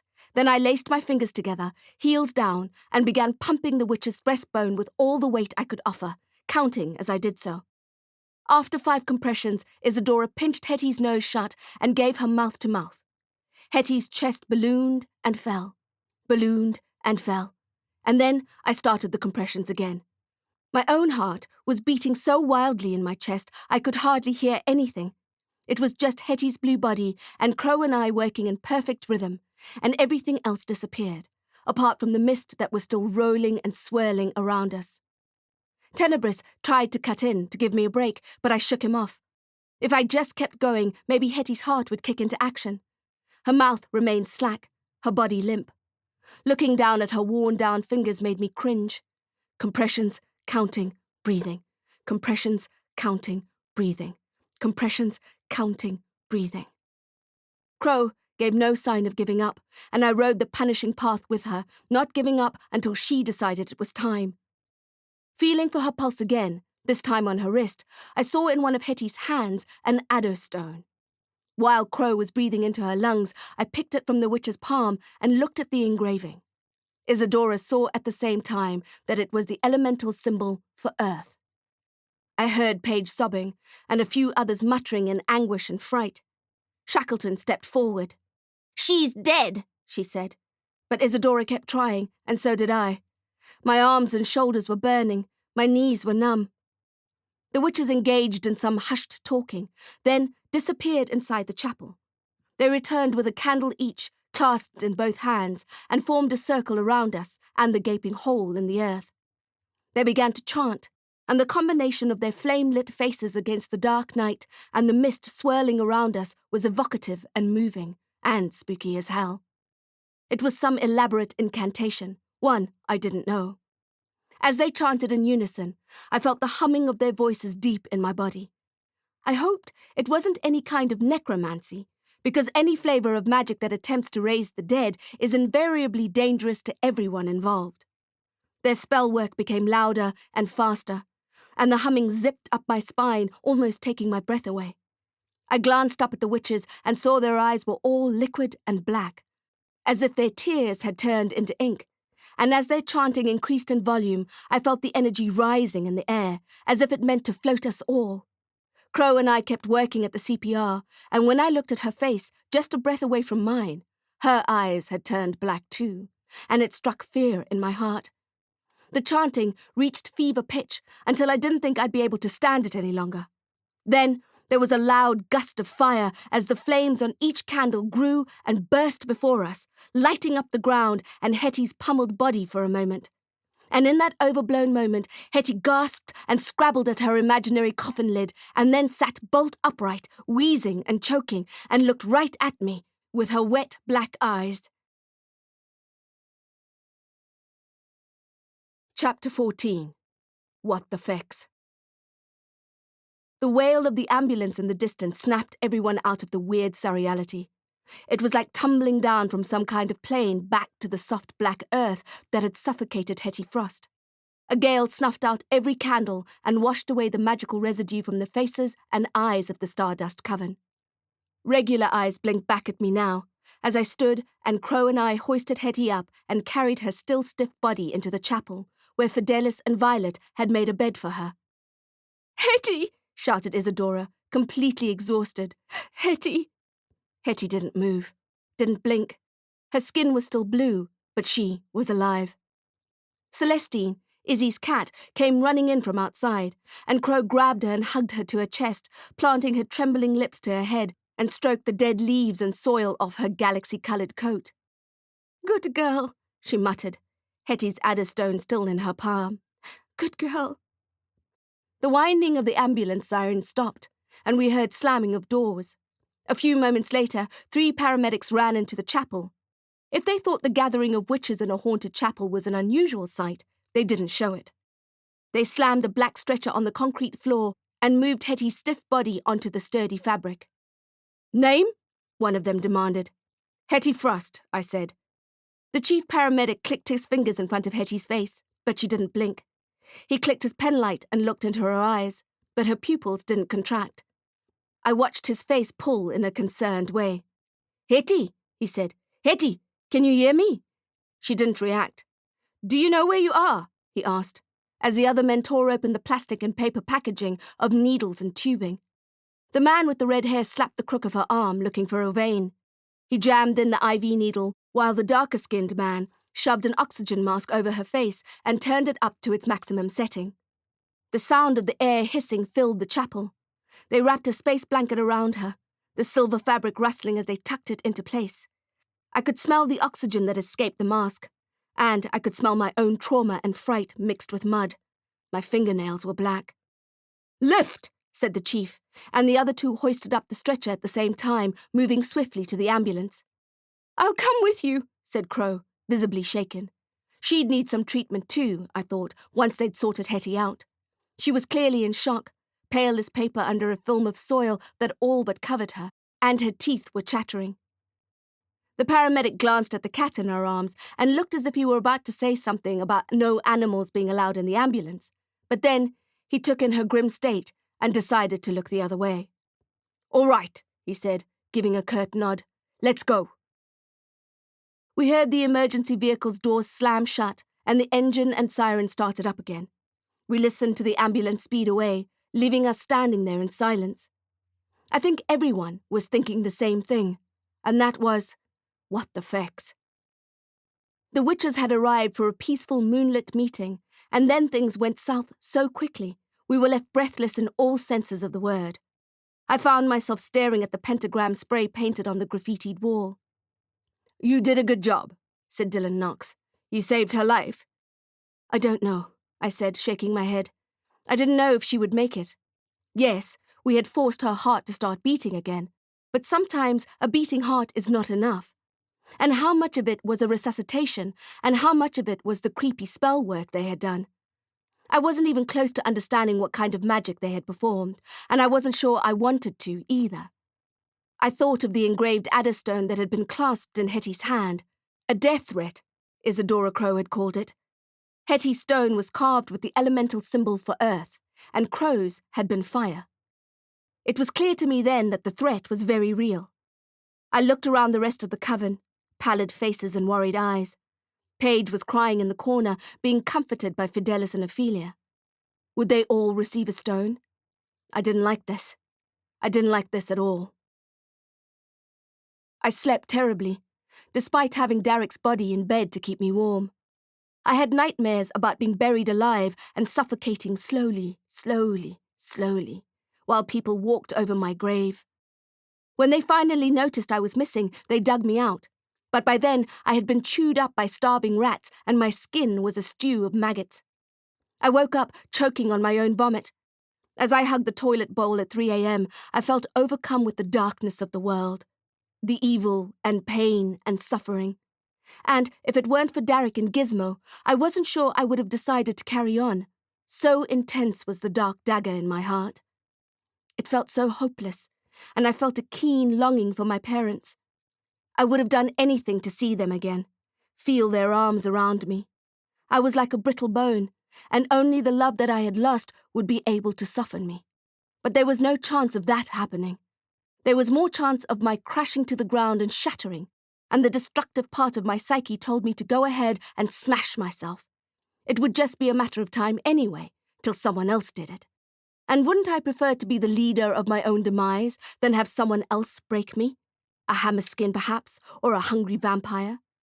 The V-cult killers were always hovering at the periphery of my life, and now I had the witch hunter to deal with too. When I finally had the energy to stand, I padded through to the kitchen for a glass of water. I saw that the plant had totally broken out of its pot now, which lay in shards and crumbs of soil on the cheap tiled floor, and had covered the entire wall with its voracious tendrils and glossy leaves. Something inside me snapped, and instead of destroying myself as I had been previously tempted to do, I launched at the plant, pulling it down despite its stubborn grip on the wall. Chips of paint and plaster came down with it, pockmarking the wall. Urag, my landlord, would not be happy, but I didn't give a flying fex. I ripped into it, unwinding the thick creeping vines and attacking the base with a rusty pair of kitchen scissors. I tore into the plant, as if it were personally responsible for putting Derek in a coma, as if by killing the plant I could destroy the pocket realm it symbolized, even though I knew it didn't work that way. Because every day the plant crept and grew meant that the Silvano clan's pocket realm was increasing in power, and that frightened me more than any Hammerskin or witch hunter. Once I had lacerated my hands and exhausted my limbs, I dropped down to the grimy kitchen floor and leaned against the cupboard under the sink. The tiles were covered with torn branches and stripped leaves, and the darkness came for me once more. Chapter 15. Water. "It's the medieval fair today," said Isadora Crowe's gruff voice. I could hear she was phoning from the hospital. There were sounds of beeping medical equipment and rattling steel trolleys. My eyes were scratchy from an awful night's sleep, and I had a kind of bone-deep exhaustion that I could only cope with by ignoring it. I had spent the last hour sitting by Derek's bedside, urging him to wake up. I didn't like to admit it, but I needed him. I was feeling starkly vulnerable, and I couldn't bear it. It was like walking around without skin. "The medieval fair," I said, confused. "You need to go." My shoulders slumped. Witches clearly didn't know that medieval anythings were like honey traps for vampires. And, for once in my life, I wasn't in the mood to deal with vampires. Or, for that matter, witches dressed in kirtles and bonnets, and velvet gowns that dragged in the mud, and apple-cheeked men in dirty tunics and shoulder clasps swilling badly brewed mead and eating suckling pig off the bone. "How is Hetty?" I asked. Crowe hesitated. "The same," she said. "Critical, but stable." "Conscious?" I needed to ask her some questions. "Hardly," said Isadora. "I mean, her eyes are open, but—" "Okay," I said. "Call me when she's talking, will you? She's the only person who can help us." "She's still blue," said Crowe. "No matter how many blankets I put on her, she's still cold." "We need her to wake up," I said. "See what you can do." I realized I was coming across as ruthless, but Hetty Frost was the only one who could tell us who the witch hunter was. To add to the urgency of the situation, I was pretty sure that the witch hunter knew Hetty had survived, and would speed up his plan to kill the rest of the StarDust Coven before she healed enough to be able to tell us what had happened. "You need to go to the fair," said Crowe again. "The killer will be there." My breath caught in my throat. "How do you know?" "I just do," she said. It made sense. If there was a witch hunter in town, he'd be checking out the local talent at the biggest pagan Gothic festival on the Joburg calendar. He'd be there in costume, and he'd be watching the goings-on very carefully. I'd have to be there too, to try and get some kind of handle of the situation. At that moment, I had nothing except 2 engraved pebbles and a deeply traumatized coven. I rubbed my face. The skin on my palms was still blistered from digging and scratched from attacking the plant in my kitchen. What I really felt like doing was lying down next to Derek and forgetting the rest of the realm existed. "All right," I said. I'll go." "Thank you," she said, her voice cracking. I realized that after we had spent that time resuscitating Hetty and working so well as a team, that I no longer disliked her. I had seen how single-mindedly she had dug and how hard she had worked to save that witch's life. I had never respected Isadora Crowe, but I did now. "Call me as soon as Frost wakes up," I said. We had all been pretty shell-shocked after the previous night's events, and I hadn't asked the StarDust witches any questions. Today, I had to force myself to focus. I decided to interview the witches one at a time to attempt to get an idea of who would want them dead. I arrived at Fidelis Wolfmoon's house without warning and parked my bike. It was a quaint old house with a pretty garden, sweet peas and ranunculus, pink daisies and navy blue tulips. A climbing rose covered the trellises on either side of the house, and I could smell their scent as I moved through the garden and rang the doorbell. Seeing nature so happy here almost made me feel guilty about hacking my kitchen plant to pieces. Almost. The witch didn't come to the door, but her car, an old Toyota Taz, was in the garage. Perhaps she was taking the day off and not answering the bell. The void knows I wouldn't blame her. I needed a duvet day myself. I needed a whole 24 hours at home, reading, sleeping, and binging on Netflix and Faere's cooking. I needed a day off to give my muscles and my mind a rest. But today was not that day. I rang the bell again and rapped on the door. The wind chime tinkled merrily in the breeze, and I pulled the trench coat tighter around my body against the chill. The sky was bright blue, perfect for an open-air festival, but the winter chill in the wind had not quite left the city yet. "Fidelis?" I called. "It's Jax. From last night?" Still nothing. I didn't want to waste the trip, so I stretched out my arm and put my palm on the handle. "Ignem exquiris," I said under my breath. I used just enough of the fire magic to force the lock, and the door swung open with a protracted squeak. "Wolfmoon?" I called. Perhaps she wasn't wearing her hearing aid. The house looked in perfect order and had a warm, lived-in feel. Photos of children and grandchildren were framed on the wall, and the small fireplace had not yet been cleaned of the previous evening's cinders. On the dinner tray next to the couch lay a half-knitted jersey for a baby. It was blue and yellow, and had the picture of a sailboat on it. The only cause for possible concern, I noted, was a mug of cold tea that sat on the kitchen counter, a thin film on its surface. A hint of lipstick, the faintest pink, marked the lip.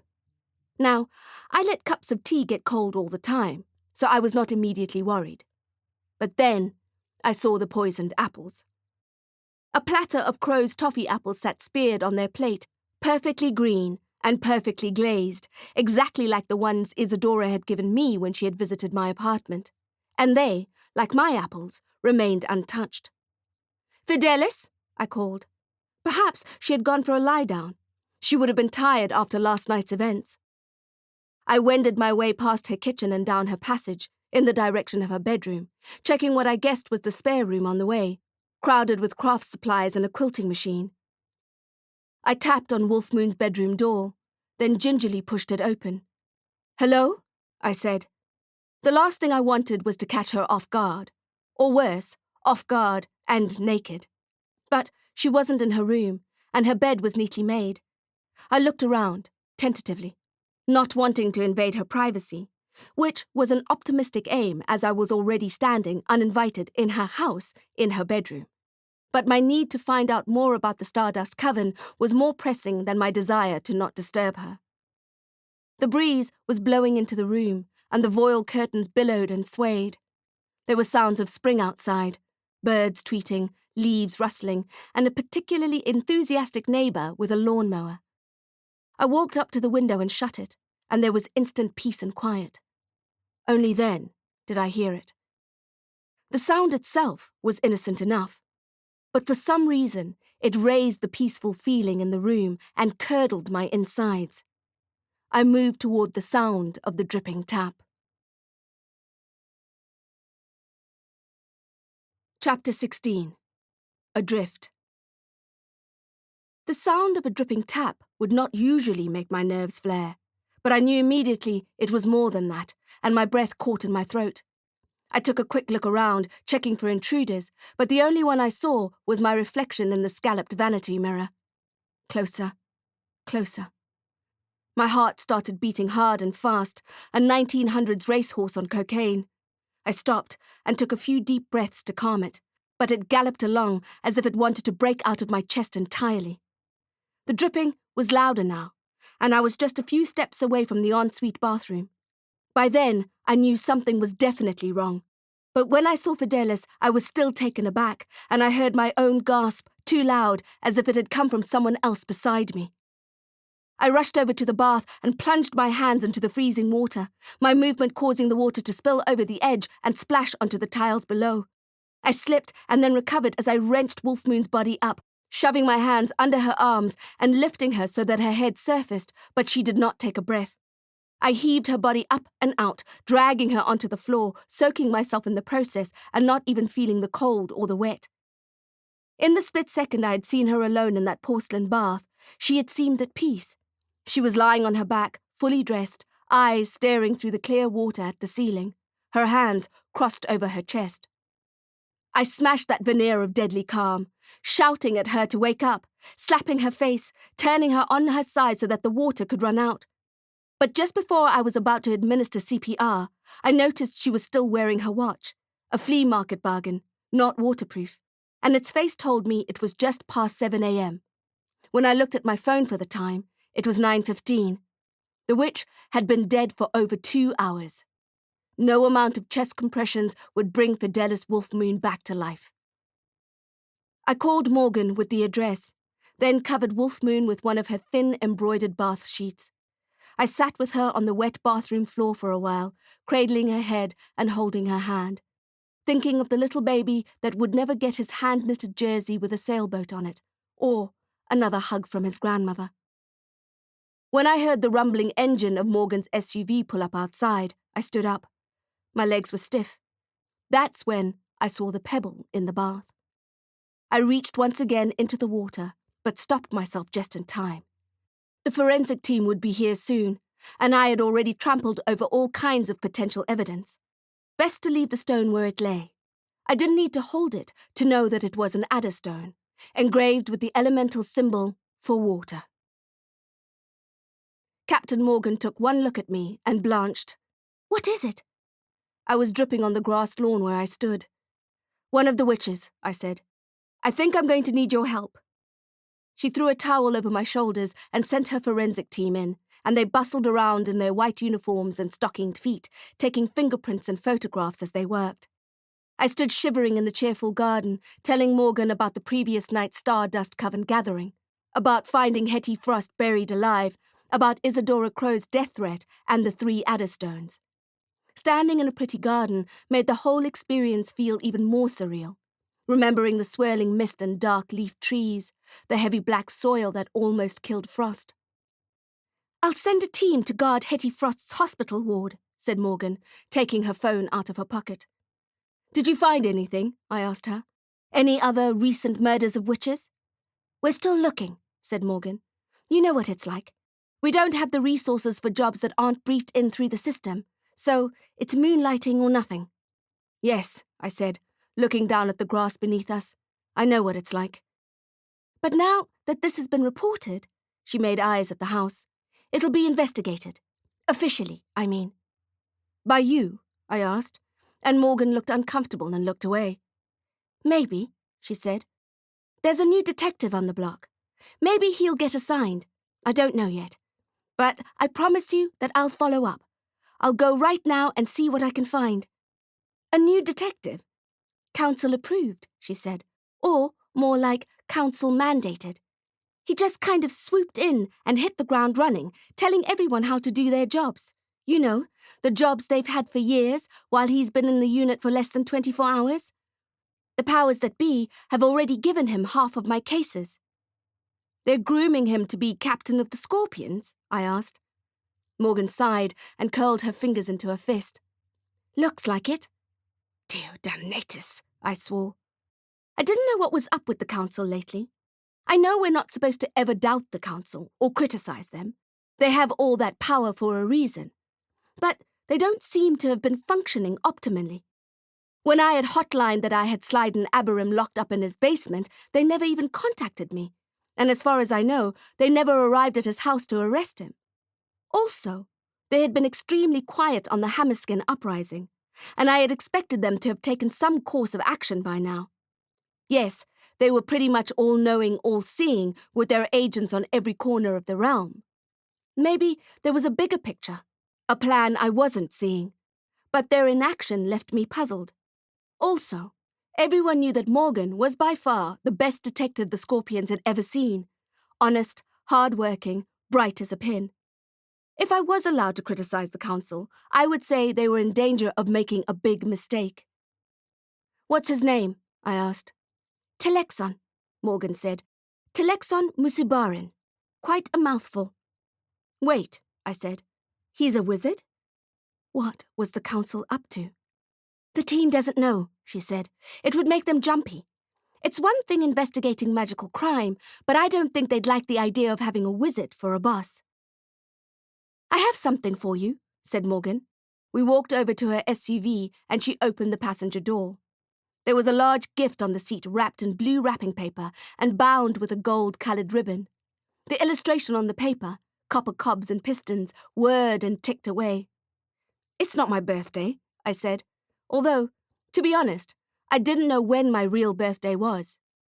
I had a date given to me by the Copperfield Institute, but the real day remained undocumented. And when I thought of that, it made me feel a little unmoored and adrift. I was already feeling shaken up by finding Wolfmoon's dead body in the bath, and thinking of my early childhood intensified the emotion. "It's from Faire," Morgan said, but I already knew that, having recognized the gift wrapping. "When did you see Faire?" And more importantly, I wanted to ask, why? "Just this morning. She said I should be sure to give it to you as soon as possible." My hands were still trembling, and I knew I'd battled to untie the ribbon. I clicked my fingers at the parcel. "Monstrous," I said, and the ribbon untied itself, and the pretty paper peeled away to reveal a new crossbow. "Oh, bless that dwarf," I said. I wouldn't be alive without her. I picked up the shiny new crossbow, the third one Faire had printed for me this month, and looked through the scope, which was clear and wide and beautiful. I pulled on my back strap and clicked my new weapon in place. Having my crossbow made me feel immediately better, stronger, less vulnerable. I may have lost my mother's silver wand, but I had a magical crossbow designed by a tech genius of the dwarf variety. When I counted my blessings, Faire was always on top of my list. "Don't forget the cookies," said Morgan. I didn't understand what she meant, but then she motioned to the seat, where a bag of Faire's spice cookies lay among the shredded blue paper. Chapter 17. Kresnik. I stood at the entrance to the medieval fair and girded my loins. I never liked attending these kind of things with the dress-up and play-acting. I know a lot of people think it's fun, but I've never been a big fan of games, especially when vampires are involved. And at events like this, vampires are always involved. I had enough on my plate without having to kill some rogue vamps. I was pretty sure the witch hunter would be at the fair. I had to find him and stop him before he killed any more StarDust Coven members. I also had to get hold of some Venom, although I didn't know how. I needed to get it to Mason and Sons for them to tell me what it was, and then maybe we'd be able to find out who was distributing it and why.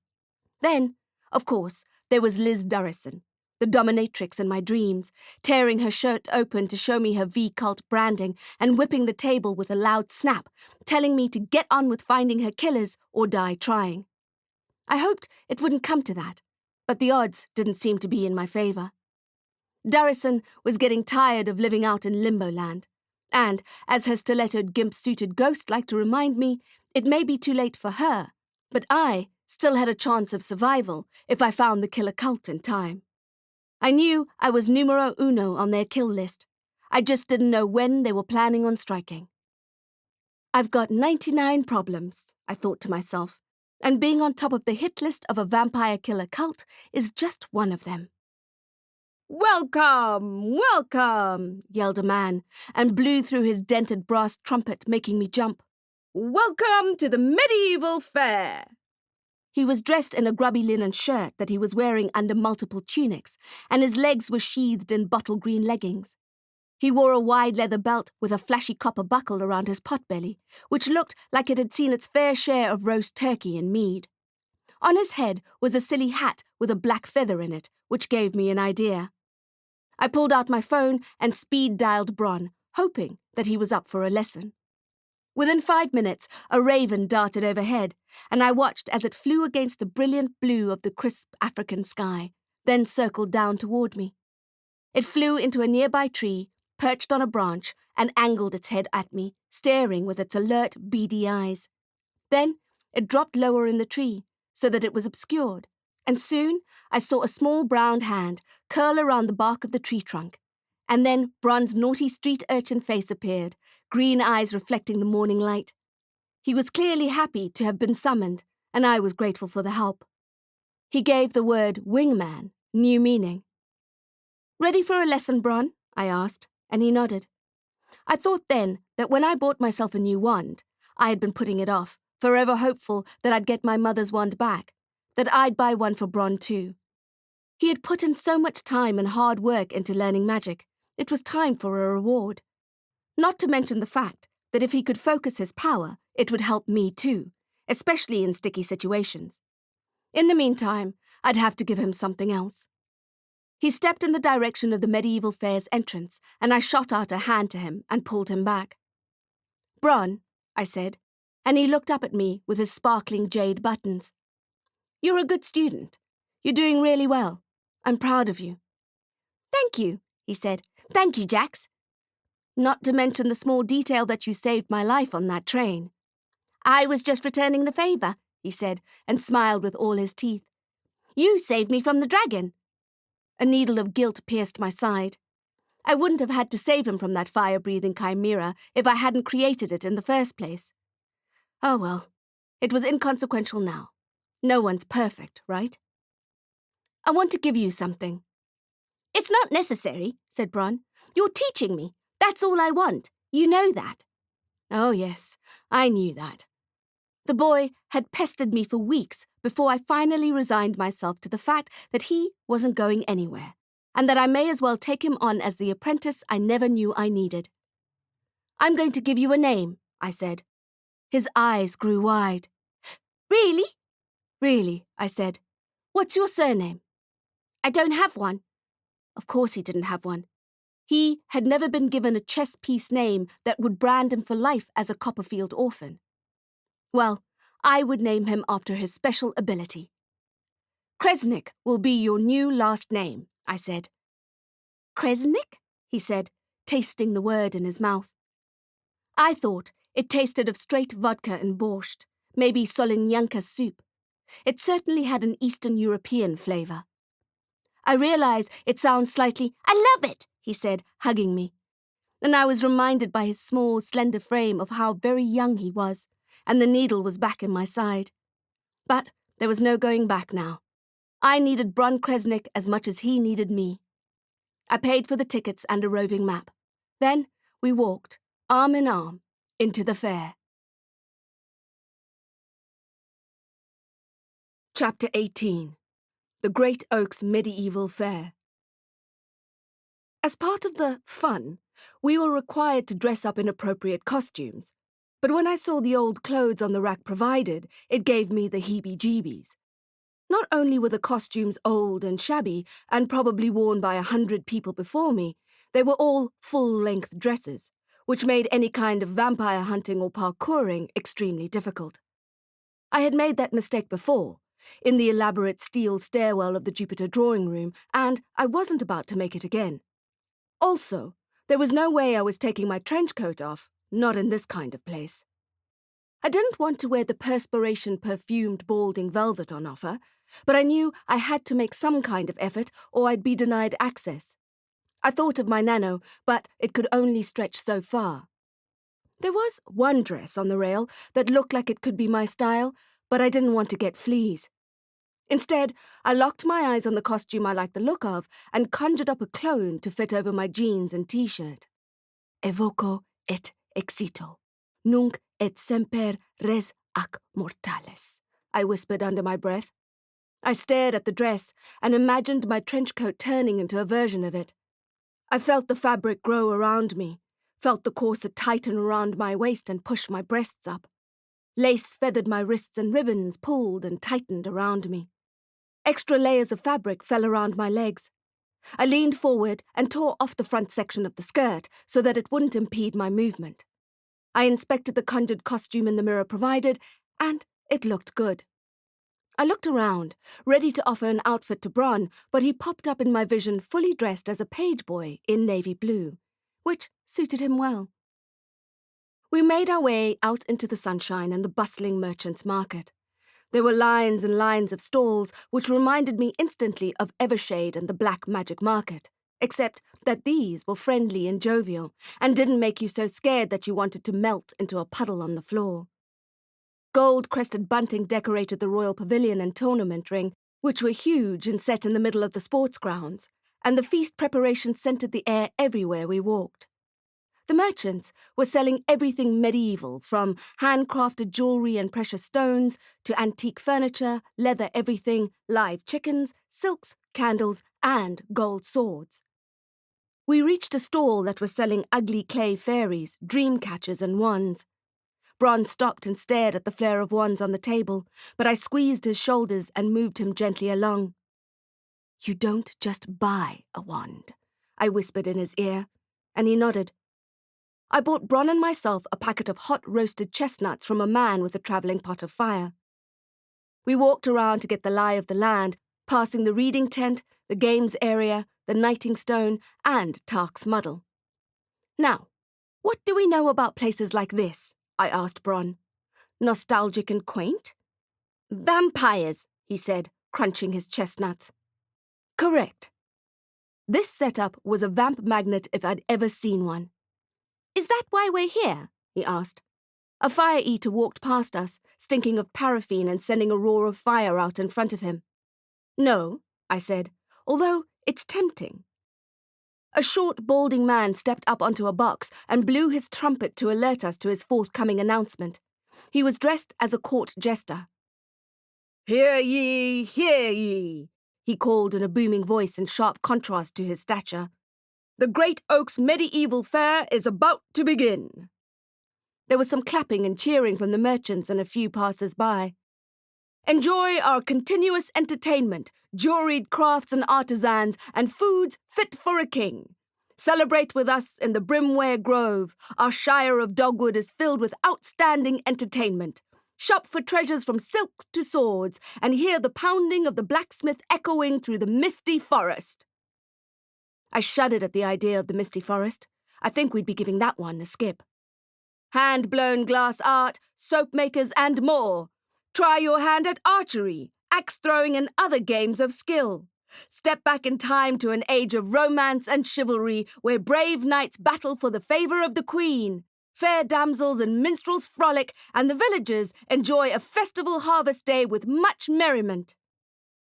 On cue, a minstrel scurried up to the jester and began whistling a cheerful, if not slightly off-key, tune on his flute. My phone beeped with a message from Isadora. The StarDust Coven was scheduled to meet for tea at the Witches and Wizards Pavilion, just north of the tournament ring, in 20 minutes. "That's a terrible idea," I texted back, but she ignored it.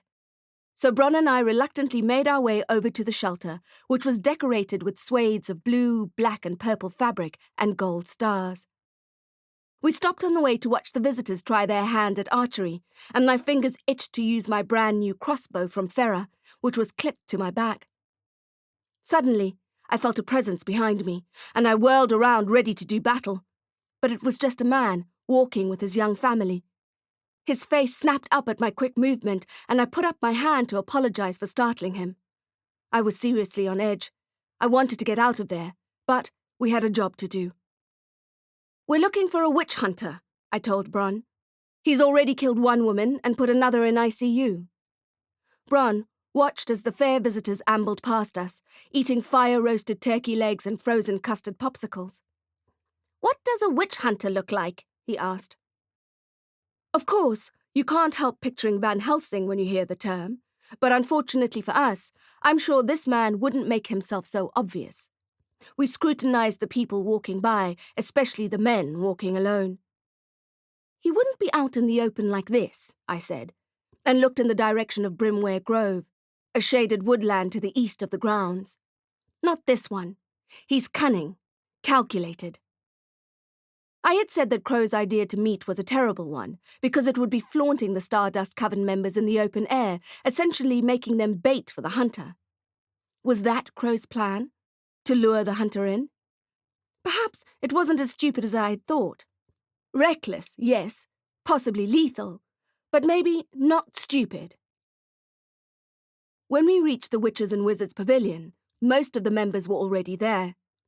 Violet Maleficum, Hazel Shackleton, Eric Tenebris, and Paige Periculum were standing in a huddle, discussing something in urgent whispers.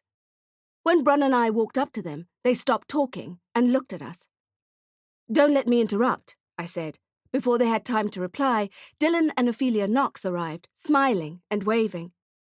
"This fair is wonderful," said Ophelia, a platter of scones in her hands. "It's our first time," said Dylan. "We weren't expecting such a show." Furious-faced Hazel wasn't in the mood for enthusiasm or cheer. She turned her back on them and faced me. "How is Hetty?" "Critical," I said. "Stable." The witches looked relieved and concerned at the same time. Paige's eyes still looked a bit swollen, and I assumed it was from crying the night before. Violet glowered at me, not trusting the stranger in her midst, while Brun continued to crunch away at his chestnuts. "I have something to tell you," I said. "Something terrible. I think we should sit down." "But you said Hetty was stable," said Shackleton. "This isn't about Hetty Frost." They all looked at me, mouths agape, and I was about to break the news about Fidelis Wolfmoon when I felt a cool hand snake onto my forearm. I turned around to see Isadora Crowe. "What are you doing here?" I asked. Crowe pushed her large designer sunglasses up and rested them on top of her head. Her hair was freshly washed and styled, and her maroon medieval cloak was stunning. Celestine purred happily in the crook of her arm, her jest-preened coat matching the rich maroon fabric of the witch's dress. "Hello, Jacqueline," she said. "Hello, everybody." The witches gave her weak smiles, happy to see their High Priestess, but anxious to hear what I had to say. "I didn't know you were coming," I said. "I was just about to tell them—" Crowe's eyes flashed me a warning.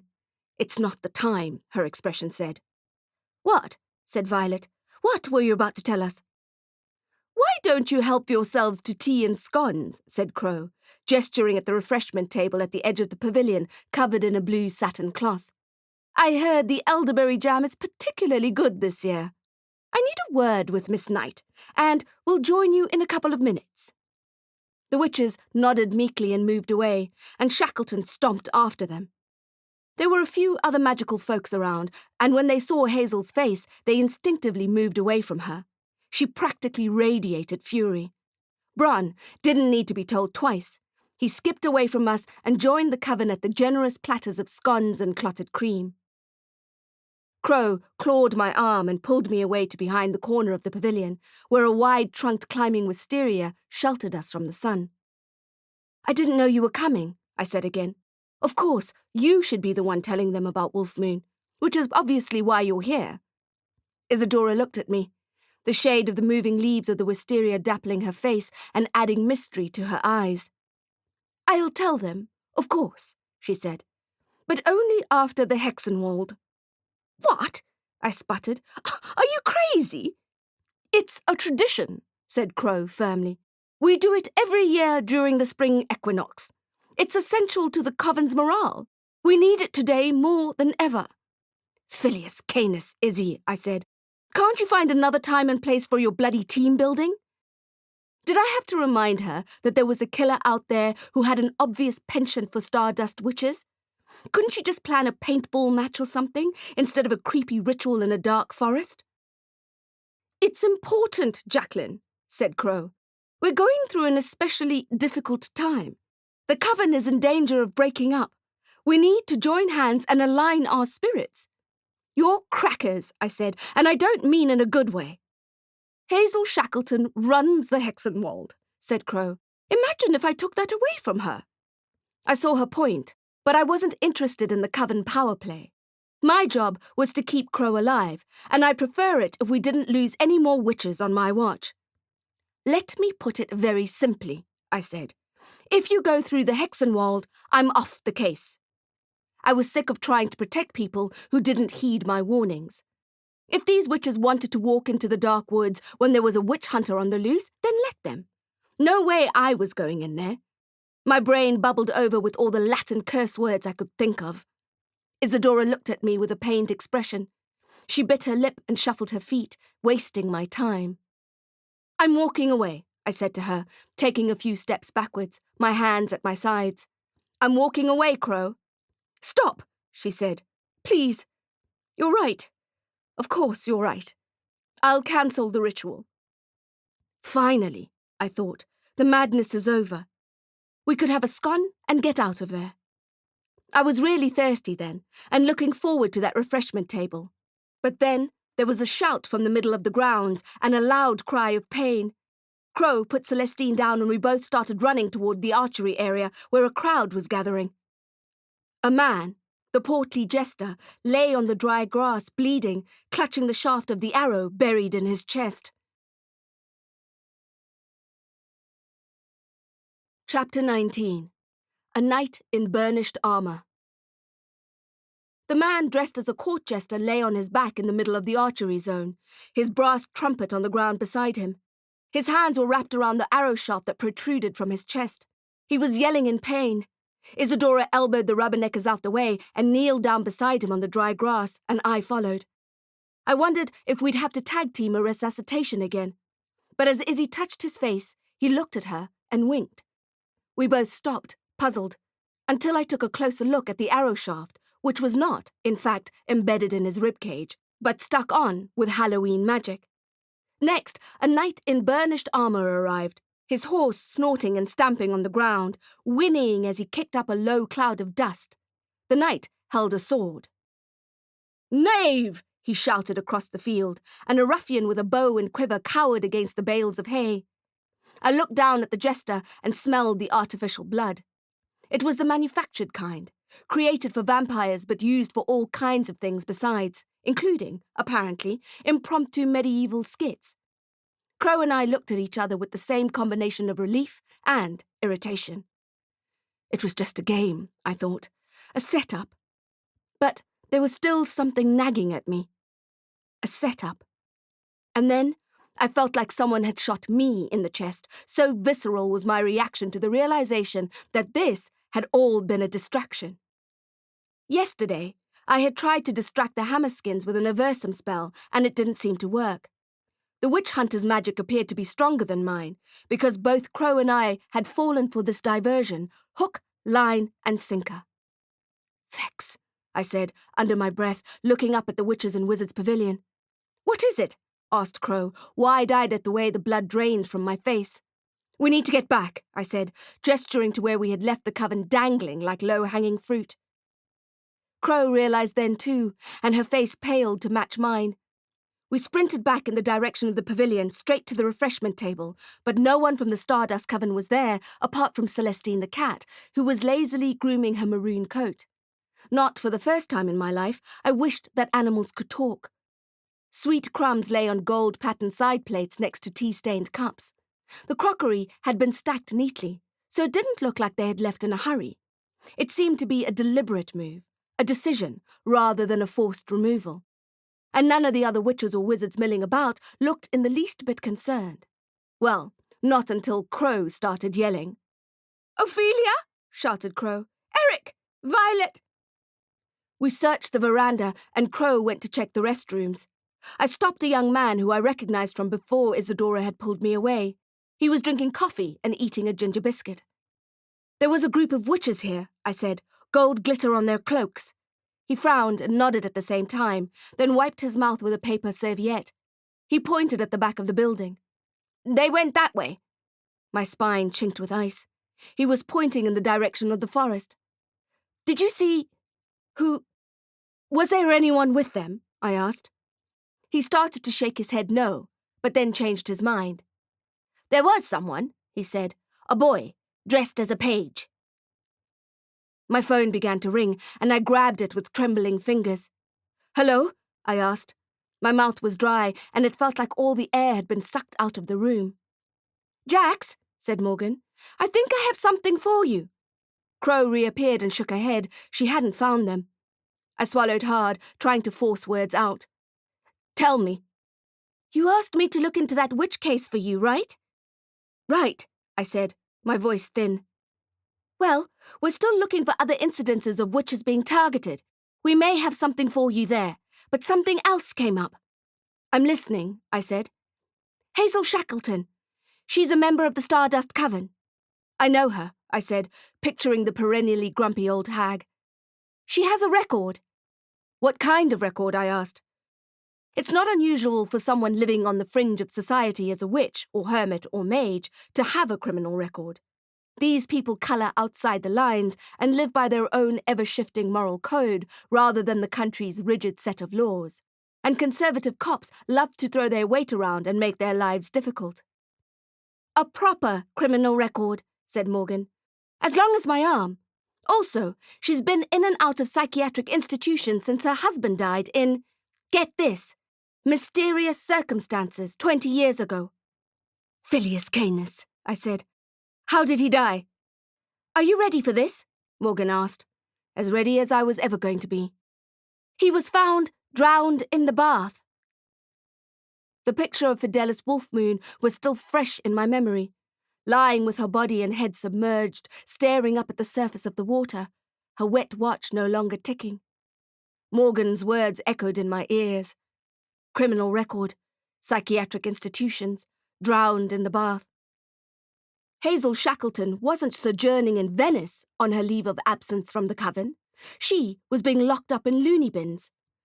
And her sudden appearance with a spade at the moonlit chapel had not been a coincidence at all. I ended the call without saying goodbye or thank you to Morgan. Izzy, I yelled, and Isadora's neck whipped to the side to look at me. You said Hazel Shackleton was leading the Hexenwald? Yes, she said, looking as terrified as I felt. It's her, I said, my voice high. She's the witch hunter. And she had brawn. It's not possible, said Crowe, frowning and shaking her head. It can't be. I had never suspected any of the witches of being the killer, which, in retrospect, had been short-sighted. Who else would be let in the house and offered tea? Who else would be close enough to slip a pebble into Crowe's pocket? It was so obvious now, it felt like an ice-cold slap in the face. I pulled the crossbow off my back, causing the witches around us to gasp, and we started advancing toward the rear of the hall. I kicked open the door with a loud bang, and together Crowe and I ran into the heavy shade of Brimware Grove. Chapter 20. The Forest Dark. Forest witchcraft, and especially rituals like Hexenwald, are essential to the modern urban witch. It's easy to get caught up in city life, shopping for pre-made meals at Woolworths and binging on Netflix, but the contemporary trappings take their toll on your inherent power. Too many episodes of Sugar Rush, while you kick back on your chaise longue, dilute your magic in a slow and insidious way, covering over your core power in gauzy layers until you can no longer feel the pull and glow of it. It feels like your magic is fading, but it's not. It's just being suffocated by modernity. There is something about forests that bring you back to your magic. It's difficult to explain to untouched people who can perhaps feel it, but not understand it. There is something in the forest that lights your core. John Berger once said that a forest is what exists between its trees. I know this is true, and every witch knows this is where the magic is. Get your wand out, I whispered to Crowe, and she scrambled for it and held it out before her, while my own crossbow zinged with potential magic in my hands. I had to be careful. It was dark under the shade of the canopies, and the last thing I wanted to do was shoot the wrong person. My CV is patchy enough as it is.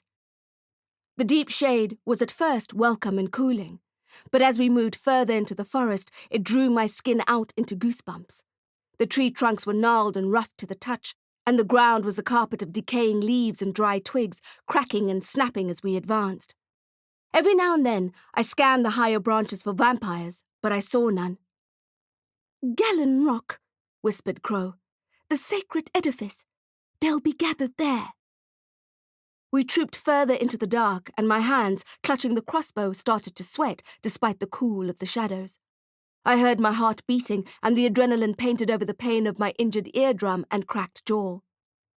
Only the smallest shimmers of sun made it through the densely planted trees, and the dappled light flickered like silver butterflies on the forest floor. I kept scanning for vampires, kept sniffing the air for their signature scent, but all I could smell was the leaf mold underfoot. Crow stuck out her hand and grabbed my elbow, which gave me such a fright I almost pulled the trigger. She put her finger to her lips, a warning to stay quiet, then looked ahead again, and I followed her stare. In the distance, in the dark, was the sinister silhouette of a person in a cloak who was standing and watching us. Was it Shackleton? I couldn't tell, but my body bristled in fear, telling me all I needed to know. My spine straightened automatically, my muscles clenched. Anxiety squeezed all the breath from my lungs. I had to decide right then if I was going to be the hunter or the hunted. "Shackleton!" I called, but the figure didn't move. I wrenched my arm from Crow's grip and started sprinting to the silhouette, finger on the trigger. I refused to be terrified. Okay, that's not strictly speaking true. I was so scared I felt my bowels liquefy and my body was covered in a sheen of cold sweat. But to run away would mean more terror, not less. So I ran toward the evil thing, ready to send a bolt into its chest. "No!" shouted Isadora, but I ignored her. I've always found witches a bit more philosophical, a bit more hands-off than wizards. I imagined the witch hunter thinking that witches make easy pickings because of their more cautious nature. Well, now there was an armed wizard in the forest, and that evil silhouette's cookies were officially numbered. But as I gained ground on the cloaked hunter, it disappeared, right in front of my eyes. One moment it was there, the next it was gone. I stopped to look around and spent a few seconds with my hands on my knees, recovering my breath. The witch hunter was gone, and when I looked behind me, Crow was gone too. "Izzy!" I shouted. "Izzy!" The only reply I got was a bird cawing in the distance. I swore under my breath. Not only had I lost Shackleton, but I'd also lost the whole coven she was targeting. And it's not like I lost them in a safe public place either, like a shopping mall milkshake bar or an ice skating rink. Nope, I managed to lose the whole Diodam coven in the middle of the creepiest forest ever at spring equinox during a medieval fair. Good work, Jacqueline Dinner Knight. Good freaking work. I didn't even want to imagine how the debrief with Directress Copperfield would go. My cheeks would have been burning with shame if I didn't have more important things to focus on, like getting the witches out alive, or getting most of them out alive. I had the creeping feeling that the darkness of this forest swallowed people up, and for every dozen that entered, only 11 would return. I stood still, listening for movement on the brittle-leafed ground, but there was none. Then I heard the bird cawing again, and realized it was a raven's call. I took a breath and followed the sound. This time I moved slowly, eyes wide, ears pricked up like a werewolf's. In fact, being a werewolf right then would have some serious advantages, and I considered trying to shift into one, but it would take a lot of magic, and I wasn't sure how much I'd need to battle Shackleton. I had a feeling that the forest would be a lot less scary when experienced in Wolverine form. It was tempting, but ultimately too risky. Also, I didn't want to leave my crossbow behind. I kept moving forward, using the raven's call as a beacon. As I got nearer, I started picking up speed, and I almost tripped over a tree root that was sticking out of the ground, disguised by a mound of leaves. I released the pressure on the trigger just in time to prevent a stray arrow zinging out in front of me. When I recovered from almost falling, armed with an extra spike of adrenaline, I heard the humming of the StarDust Coven's chanting. I recognized it from the night before at the moonlit chapel, a low buzz that practically sparked with magic. And as I got closer still, I could feel the forest amplifying the witch's power. My immediate thought was, At least they're alive. But there was a terrible wickedness in the air, which, at first, I thought I was imagining. But it became stronger the nearer I got. The feeling confused me. I knew the Coven was not evil. I knew that Fidelis Wolfmoon was dead and that Hetty Frost was half dead, and their Coven wasn't the reason for either. Was Shackleton, who was leading the powerful forest magic ritual, leading the others into evil? Why would she do that? Was that even possible? The next raven's call felt like it was right in my ear, and along with its snapping of wings, it sent my pulse racing. It was a warning, but of what? Bronn would know better than to tell me not to approach. Approaching is what I do. Then I felt it. The vibration through the ground, through my boots and up my legs, into my core. It was getting stronger by the second. I moved closer and the feeling intensified, as if there were a great magnetic current running right below the earth where I stood. It pulled and pushed me at the same time and got into my head as if it meant to short-circuit my brain. The witch's humming got louder and louder. And then, just as the feeling was getting to be too much, there was a blast of blue-white light like a bomb's sudden ripple, and it threw me backwards. I fell and dropped my crossbow. Without missing a beat, I used my parkour ground-to-squat jump to get up again and grabbed my weapon. I didn't bother to finger-comb the dead leaves out of my hair. I knew instinctively that something terrible had happened. The knowledge was cold on my skin. I gripped my crossbow tighter, but kept my trigger finger light. I saw the stone edifice then, Gallon Rock. It was said to have magical powers. A handsome slate-coloured rock the size of a small Japanese car protruding from the ground at an angle. 12 surrounding trees bowed over it, their trunks forming a natural bird-cage-shaped gazebo. The dappled silver butterflies flitted over the stone itself, adding to its magical allure. I was taken in by the sight, even though I was on high alert after the raven's warning. And I stared at the rock for a full 10 seconds before I noticed the bodies lying all around it on the ground. Chapter 21. Air. 8 witches lay motionless on the dry leaves, the angle of their bodies radiating out from the chalk circle cast around the base of the rock, their heads at the roots of the bowing trees. Aware that the hunter was most likely in my midst, I crept slowly up to one of them, Violet, and felt for a pulse. As I touched the pads of my fingers to her slender wrist, her eyes clicked open, and they were black and wet as they were the night before at the haunted chapel, and I flinched and moved away, almost falling backwards onto another body. It was Ophelia Knox, and her eyes were the same as Violet's. I looked at the rest of the witches played in the circle, as pale as corpses and demonic-looking with their bottomless ink eyes. I almost felt weightless with fright, as if I would faint or run in the air, but then the math brought me back to earth. 12 trees, 8 witches. Hetty was in critical care, Wolfmoon in the morgue. I spotted Paige, Dylan Knox, and Eric Tenebris on the ground and did a quick scan of the other witches. Apart from Crowe, only one was missing. I inhaled a long, slow breath. Hazel Shackleton. Hazel Shackleton, the furious old crone with a penchant for drowning husbands and other annoying creatures. Why didn't I see it earlier? Perhaps because I didn't want to see it. Didn't want to believe that it was one of the Coven's own members who would terrify them like this. Although, to be frank, they were the ones who were terrifying me at this moment. Standing inside the organic gazebo, I heard something move behind me in the forest, and I jumped and turned around, grappling to get a good grip on my crossbow. I searched, but I saw no one. "Come out, Hazel," I said, my voice gruff with nerves. "Come out, and you won't get hurt." Silence. "Come out, Shackleton," I called again. This time, the snapping sound came from the direction of the edifice, and I spun so quickly the forest blurred, and I yelled in fright at what I saw. Hanging from the central point, where the 12 trees met at the top of the cage, was a rope tied into a noose, and Hazel Shackleton's bulging, purple-faced body hung from it, dangling above the Gallon Rock. That image will stay with me always. The magical setting turned malefic.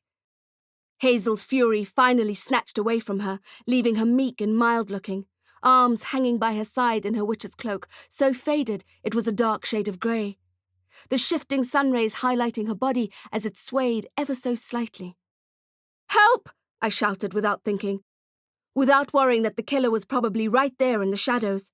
"Help!" My voice woke up some of the witches, and they began to stir.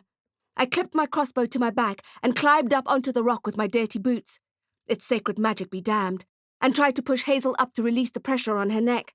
Her body was totally limp. Once I had a grip on her, I shouted, "Ignem exquiris!"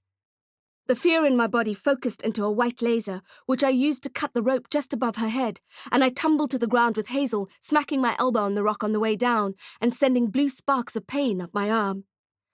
"What?" someone behind me asked. "What's going on?" said another voice. There were gasps of shock and mournful moaning.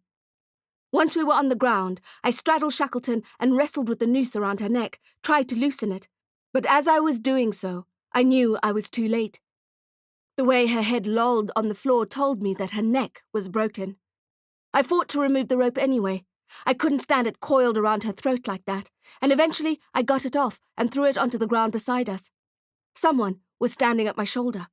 I turned to see a pale-lipped Isadora Crowe who looked at me with a grim expression. I was sitting astride the body and could feel something small and hard underneath my right thigh. I stood up, shaking, and checked Hazel's pocket for the adderstone I knew would be there. It was a pretty one, smooth in my palm, ivory-coloured and engraved with the elemental symbol for air. I looked up at Crowe again. We both knew she would be next. Chapter 22. Bleeding at Leisure. I escorted the shell-shocked coven out of the forest, armed with my crossbow and a fierce feeling of dread. Crowe settled them at the pavilion, making them hot, sweet tea, and told them everything she knew. Their faces were stamped with shock and as white as the sugar Crowe loaded into their tea. They didn't remember chanting, they said. They didn't remember anything but gathering around Gallenrock and holding hands, ready to begin the forest magic ritual. Ophelia Knox was crying, saying it was her fault. She was the one who urged the rest into the forest. It was going to be the Knox couple's first Hexenwald, and she'd been so looking forward to it. She hadn't known it would be dangerous.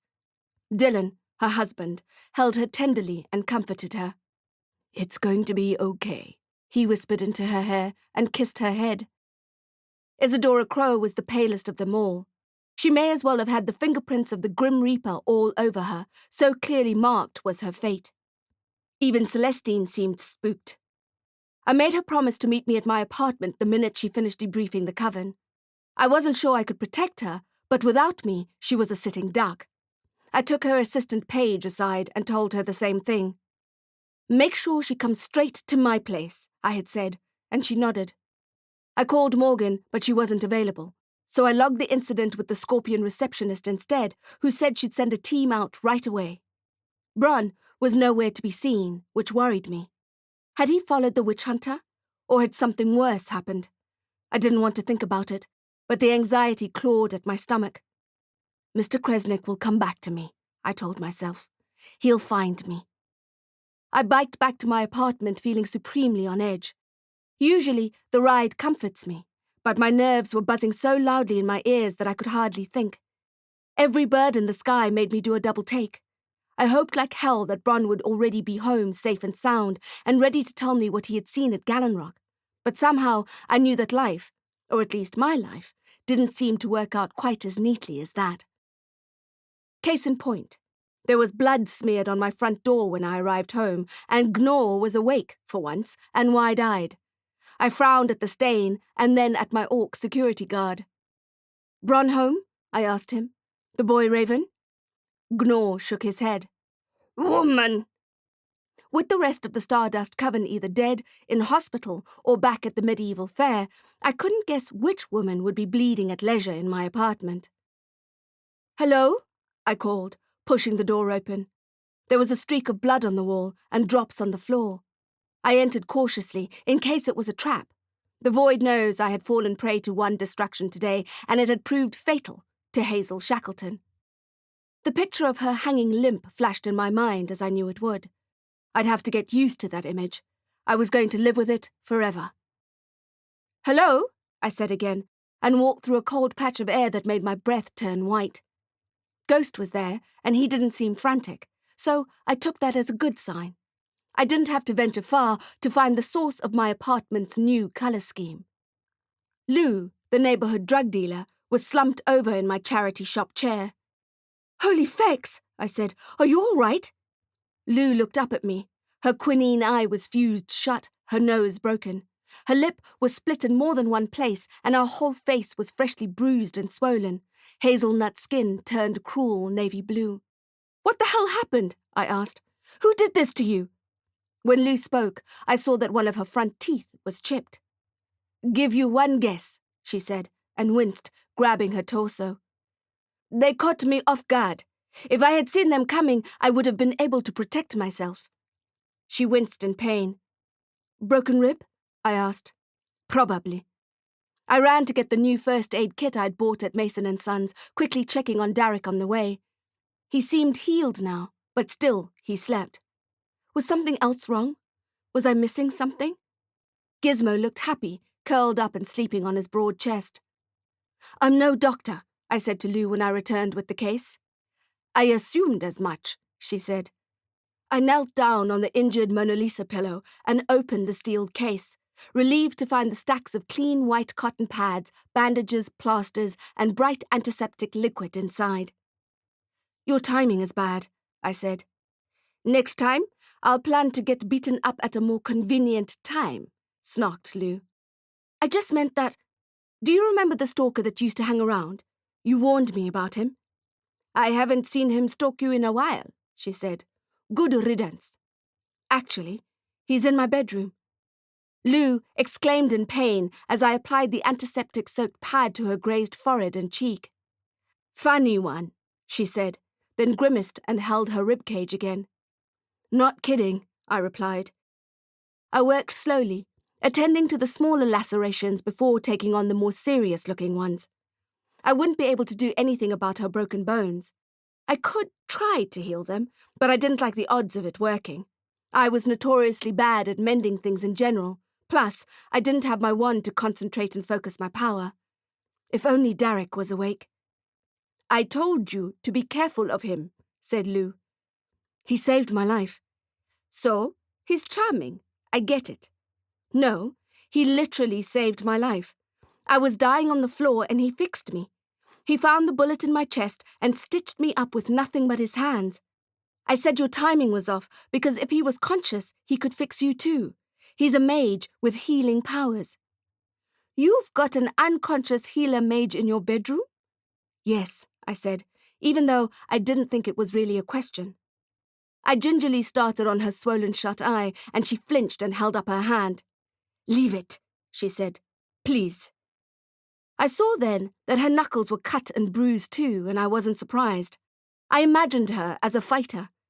I reached into my trench coat pocket and retrieved the gift from the old fossil at the magical apothecary. Healing salve, the tin said. I applied it to Lou's worst cuts and gave the rest to her to keep. "Don't think we're even now," she said, and then added, "Ha!" but didn't laugh. I guessed on account of her fractured ribcage.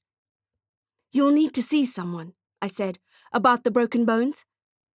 "I know someone who can sort it out," she said. "But my broken bones are the least of our problems," she said. "Our problems?" She looked at me, her skin shining with the ointment. "I'm not here for your nursing skills." "Am I that bad?" I asked. I had this new first aid kit and everything. I was actually pretty impressed with my work. "Don't get me wrong," she said. "I'm grateful for your help, but that's not why I'm here." Chapter 23. It's Your Funeral. "They were looking for you," said Lou. "What?" I asked. Lou gestured vaguely at the damage to her face. "They were looking for you." "No," I said in disbelief. "The people who did this to you?" "The Hammerskins who did this to me," she said, and I saw her struggle to swallow. "Oh no," I said lamely. I couldn't think of anything else to say. "Oh no, I'm so sorry." I felt instantly sick. Guilt and fear hardened everything inside me, making my stomach cramp. They know you live here, in this building. They don't know which number, or which floor, and I wouldn't tell them. Thank you, I said. I'm so sorry. I don't want to hear that one more time, she said, looking straight at me, her swollen eye making me feel guiltier still. You are not responsible for the actions of a bunch of neo-Nazi orcs. I know, but nothing, she said. Stop apologizing. Start thinking. Thinking? Of what? Of how to get out of here without them seeing you. About how to protect yourself when they find you, because they will find you. You need a plan where you'll stay in the meantime. I'm not going anywhere, I said. They won't force me out of my own home. Besides, Crowe was on her way here. We had a deal. I needed to protect her. Lou pulled a face, then winced accordingly. She gritted her teeth. You don't get it. They are psychopaths. They are coming after you. I felt hot and cold at the same time, as if I were coming down with the flu, and my skin felt fevered. I don't have anywhere to go. It won't be forever, Lou said more gently. Just till when? I said. That's the problem. The Hammerskins aren't going anywhere. Lou crossed her arms, broken ribs and all. I don't know what else to say. I thought of Ghost and Derek, and Crowe, who should have been there by then. Thank you for the warning, but I'm not going to run from a bunch of thug skinheads. I'd rather stay and fight. I had my crossbow and people to protect. Besides, there were 1,100 floors in that skyscraper. It would take them weeks to knock on every door, unless they started at the top, in which case I better feed Gnaw caffeine tablets and nail my front door shut pronto. Fine, I get it, Lou said. She stood up with a bleak expression on her face and pulled her hoodie on, hissing with pain as she did so. It's your funeral. Let's hope that remains a figure of speech, I said. Ha, she said again, shuffling toward the door. As she reached the doorway, she turned around slowly. Oh, she said, before I forget. She reached into the leather bag she keeps strapped to her hips and pulled out a small vial of the brightest blue I'd ever seen. She looked at it and lobbed it to me, and I caught it with both hands. Venom, she said, as it sparkled in my palm. You said you wanted some? You said you didn't sell it. Yes, well, the Hammerskins had other ideas. What? I said, my brain whirring. What do Hammerskins have to do with Venom? Lou pursed her split lip. Seems that they're the distributors. They said if I didn't want to be a supplier, they'd replace me with someone who will. And when they said replace, I don't think they were talking about finding me another post.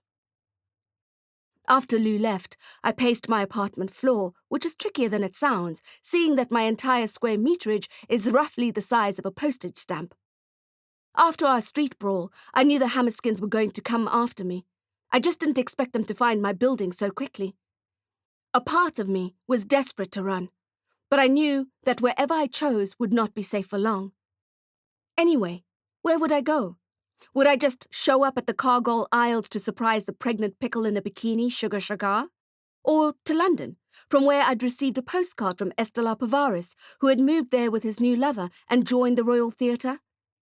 My stomach was still twisting in on itself after what Lou had told me, and I felt my darkness rise up inside me. Guilt, terror, and dread threatened to overwhelm me. I put my head down and walked into the kitchen to make a cup of tea. And as I moved to fill the kettle with water, I saw that my plant had not only survived losing its pot, but also the attack I had launched on it, cutting it all the way down to a slip. I had been tempted to throw that slip away, but it was too useful of an indicator as to how the vampire pocket realm was faring. It had been a mere hint of a plant after I had chopped it back last night, but it had already grown new leaves and coiling stems and suckers to replace every branch I had cut off. Not only had it grown back, but it seemed stronger than before, and had evolved.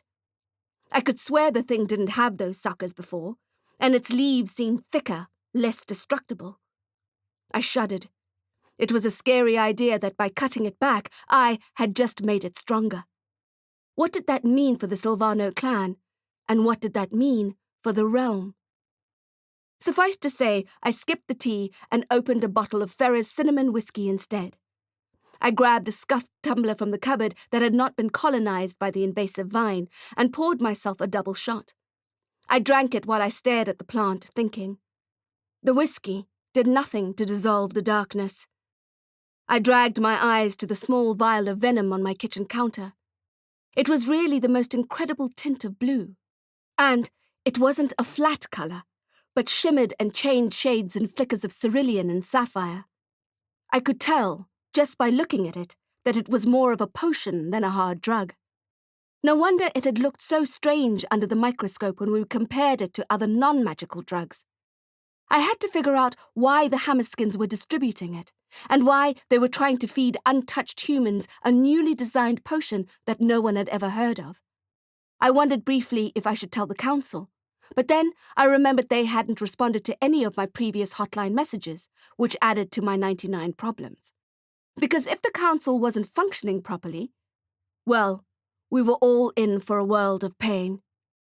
I took my phone out of my pocket, considering sending them another alert, but then saw a missed call from Izzy.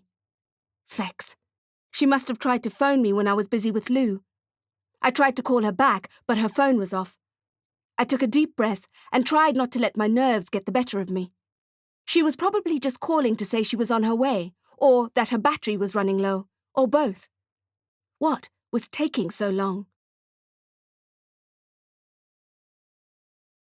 Chapter 24. A Cold Hurricane.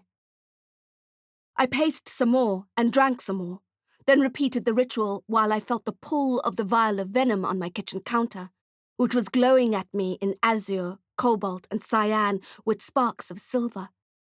I wondered if I needed to go out to find Crowe, but with the Hammerskins camped outside, I knew that would be reckless. She promised she would come as soon as the coven was safe and settled, and the police were finished with their report. Perhaps that was what was taking so long. There would be a lot of questions about how Shackleton died, especially after Wolfmoon's death that morning and Frost's attempted murder the night before.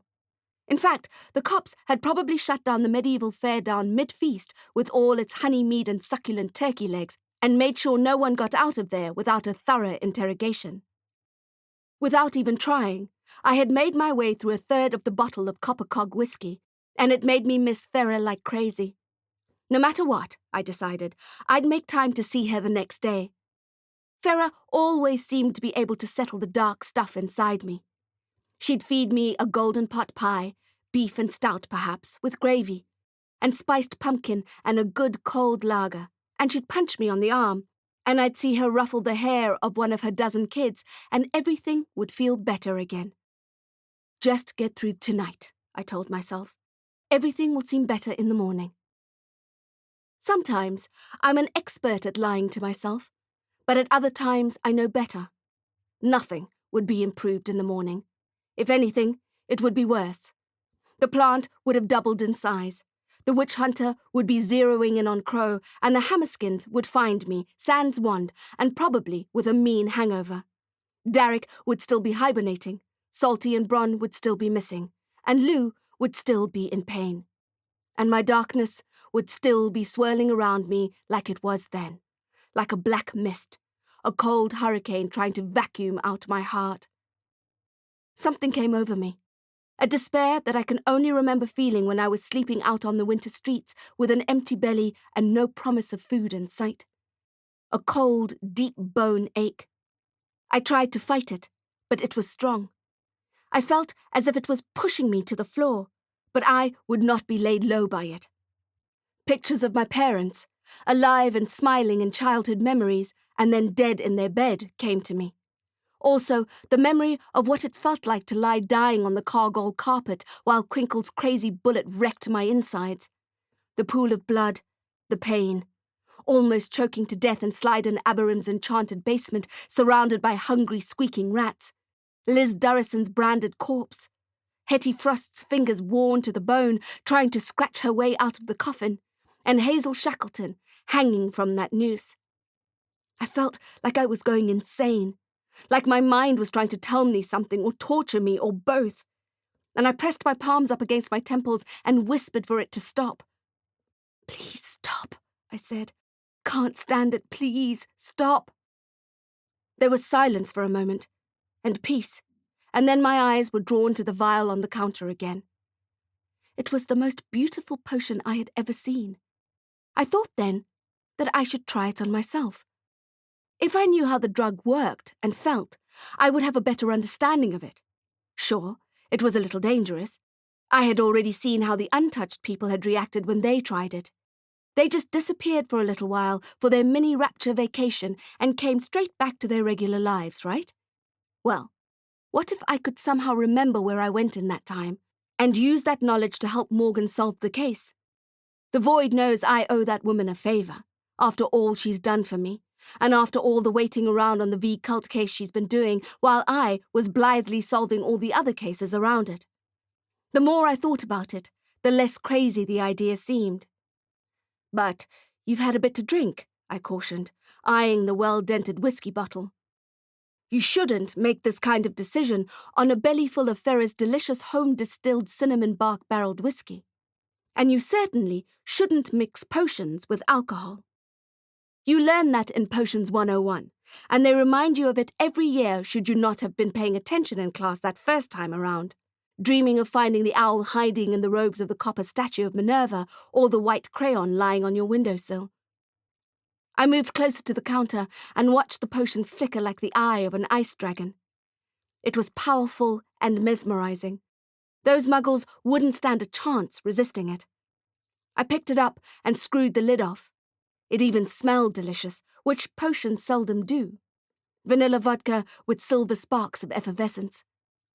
I would have just a tiny bit, not even half a dose. I'd leave plenty for the next day, when I'd take it to Masons and Son and ask them to use their potion spinner to deconstruct and analyze it. I lifted the vial to my lips. I'd just put a drop on my tongue and leave the rest. You're making a mistake, the voice inside my head said, but the self-destructive darkness pushed it away. Ghost hit me with a cold gale, making the hairs on the back of my neck stand up, then slammed the red hardcover onto the floor with a bang that echoed through my too-quiet apartment. The venom tasted just like its sweet sparking aroma, and the drop of cool liquid felt good on my tongue. I resisted the urge to finish it off and put the vial back on the counter with a steady hand. A low, beautiful buzz started at the base of my neck and travelled up and over my skull. My lips tingled and my vision softened. All of a sudden, my apartment looked quite cozy, where before it was grim and stark and cold. The buzz didn't stop at my head, but travelled down my body, arching my spine and settling in my pelvis. It was an amazing sensation, so warm and so wonderful. I felt as if my whole body was pulsing with colour, and I thought I'd go and lie down next to Derek and just enjoy the feeling, relax into the relief of it. My muscles had been so stiff before, my nerves stretched so taut, but now I was glowing with wellness. I pulled out my phone, still no message from Crowe, and recorded a voice message to myself to document what I might not remember after the drug wore off. 2 minutes in, and it feels freaking amazing. Everything about the venom is delicious. My body is on, like, a slow burn to pleasure. I'm assuming it's highly addictive. No magical effects experienced yet. What I didn't say is that I was feeling pretty turned on, too. I remembered the moment Derek and I shared before he was hurt.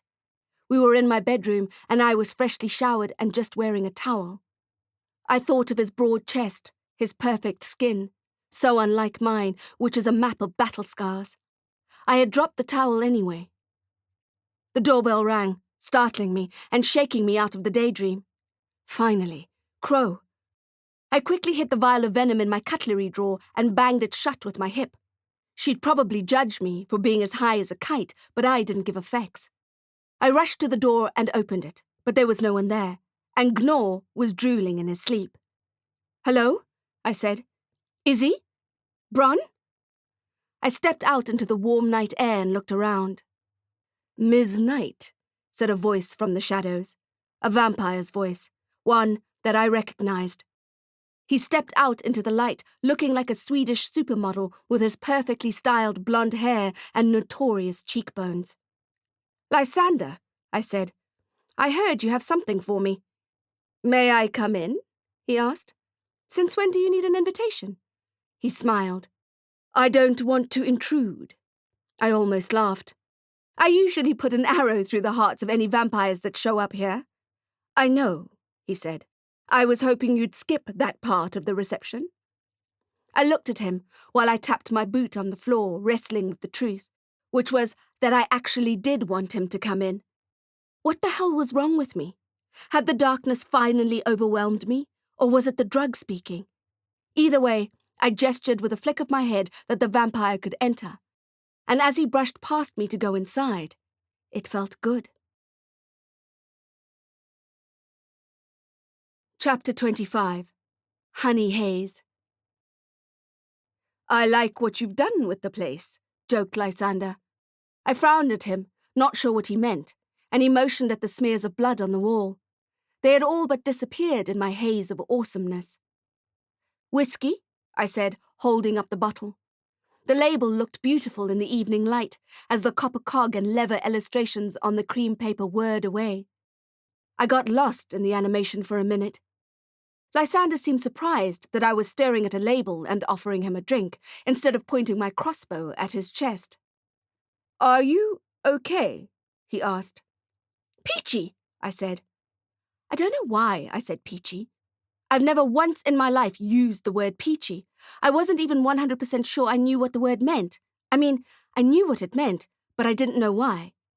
My thoughts rambled on to envision golden orchards brimming with bright, blushing peaches, fresh with dew. I could practically taste the sweet white flesh in my mouth. Dear damnatus, that venom was powerful stuff. If this is what one drop feels like, how much would I be tripping on a whole dose? It was very tempting to find out.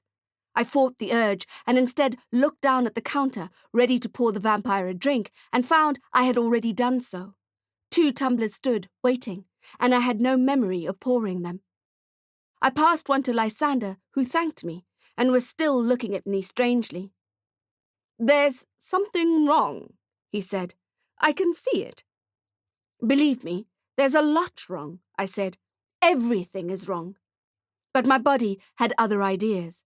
My body thought that everything felt very right. The drug was still kicking in. I felt waves of pleasure flowing through me. It was all I could do to not stop and groan in pleasure. "Everything is wrong," I said again. "Can't you see it?" After all, there we were, a vampire and a vampire slayer, and not a stake in sight. "No," he said. "I think everything is going according to plan." "Of course you do." I should have felt angry with him then, but instead I found that my body was drawn to him, and I moved closer without wanting or meaning to. "You have something for me?" I said. Lysander took a sip of his drink and put the glass down carefully on the counter. Usually, my tumblers are chipped and scuffed, but through the filter of the drug, they looked like polished crystal. I watched as the amber liquid in his glass finished rippling, watched until it was as still as Fidelis Wolfmoon's bathwater. Then I looked up at Lysander again, who was staring at me with an intense look on his face. Where were we? I kept getting lost in the small moments. "You're drunk?" he asked. I shook my head. "Not drunk." Then changed it to, "Okay, a little bit drunk." On top of being a little bit drunk, I was clearly insane, too. Admitting vulnerability to a vampire that belonged to the most vicious clan in the realm. The frightening thing is that I was opening myself up to be taken advantage of. The more frightening thing was that a part of me wanted to be taken advantage of. Given my troubled past and my burning hatred of vampires, this thought alone should have made me feel acutely uncomfortable. But I felt more comfortable in my skin at that moment than I had ever felt before in my life. I could have been naked right then, standing right there, and I wouldn't have felt self-conscious in the slightest. Speaking of which, it was getting pretty warm, so I took off my trench coat and undid a couple of buttons on my shirt. All the problems I had, which had seemed so crushing an hour before, so suffocating, now felt manageable. To add to my sense of fortune, Lysander reached under his cape and brought out my mother's silver wand. It was so good to see it again. It felt so right. I was about to reach for it when I realized it would not be as easy as that. The wand was leverage for Lysander. There'd be a deal to be made. "Tell me what you want," I said. "There's no such thing as a free lunch, especially when there's a vampire involved." "I want a lot of things," he said, and I could hear him breathing, could see the rise and fall of his chest that was so close to me. My own body was still radiating colour and pleasure. I swallowed a sip of whiskey. "Can you be more specific?" Lysander handed me the wand, or rather, he held it out to me, and it jumped on its own accord into my palm, and it felt right. "What?" I said. "No quid pro quo?" Thank you will suffice." "I don't believe you," I said. "Everything in your world comes at a price."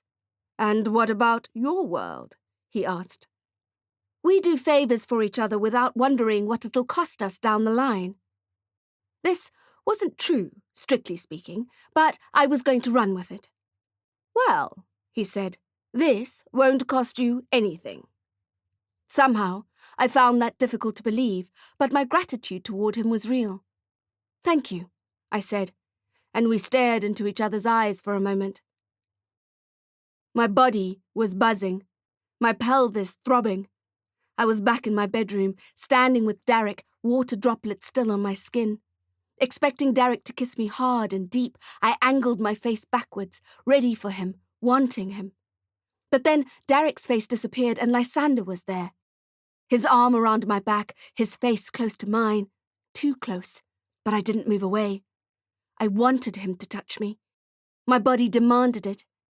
Blonde hair turned to brown again, and I looked into Derek's face and saw my burning desire reflected in his eyes. My body was throbbing with the urgency of it.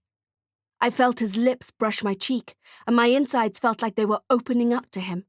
A tight crimson bud blooming into flower, pushing its petals outwards and reveling in finally realizing its potential.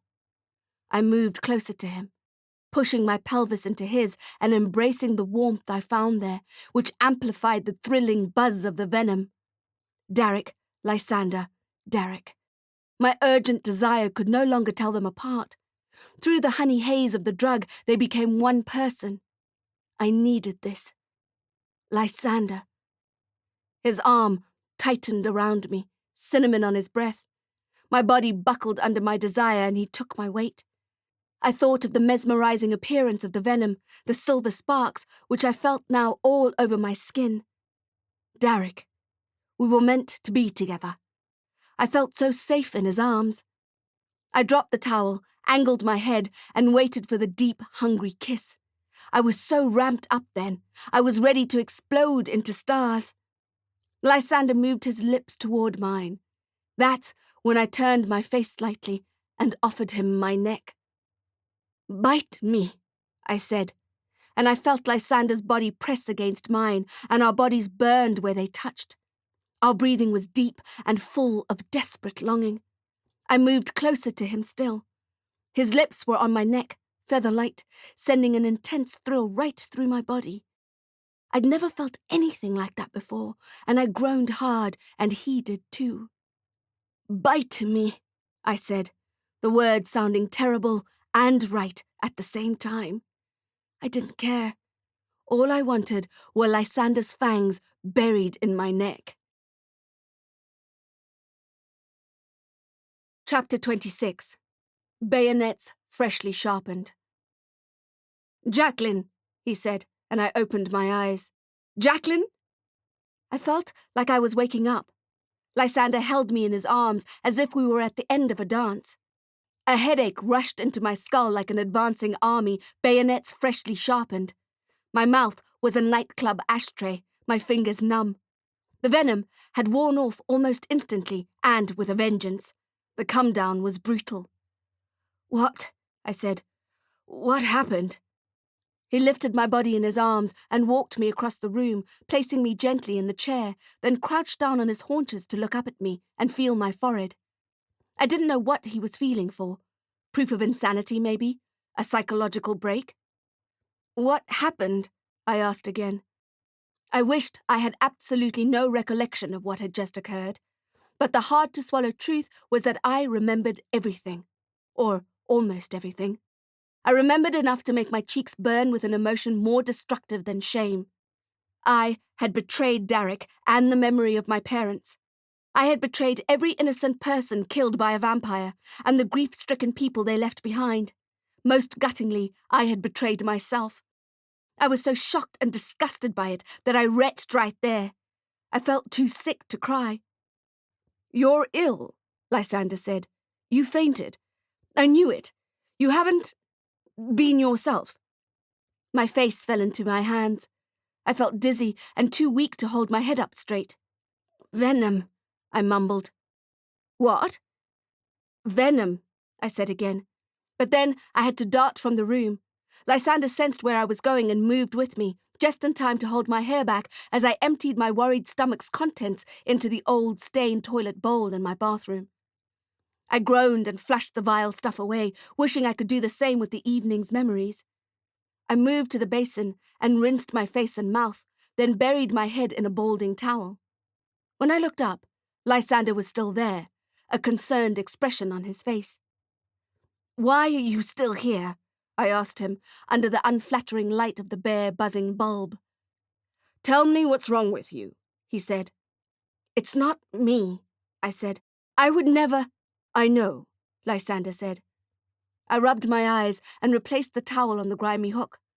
I limped into the kitchen, my whole body dragging from the dissipation of the drug. I opened the kitchen drawer and took out the half-full vial, held it up to the light so that he could see it. "What's that?" he asked. "They call it Venom." A shadow winged across his face. "You shouldn't have that," he said. "Where did you get it?" "So, you know about it," I said. Even in my overcast thoughts, I found that interesting. Now, why would a vampire know about a magical drug designed for muggles, distributed by Orc neo-Nazis? What had Venom to do with the vampires? "You," I said.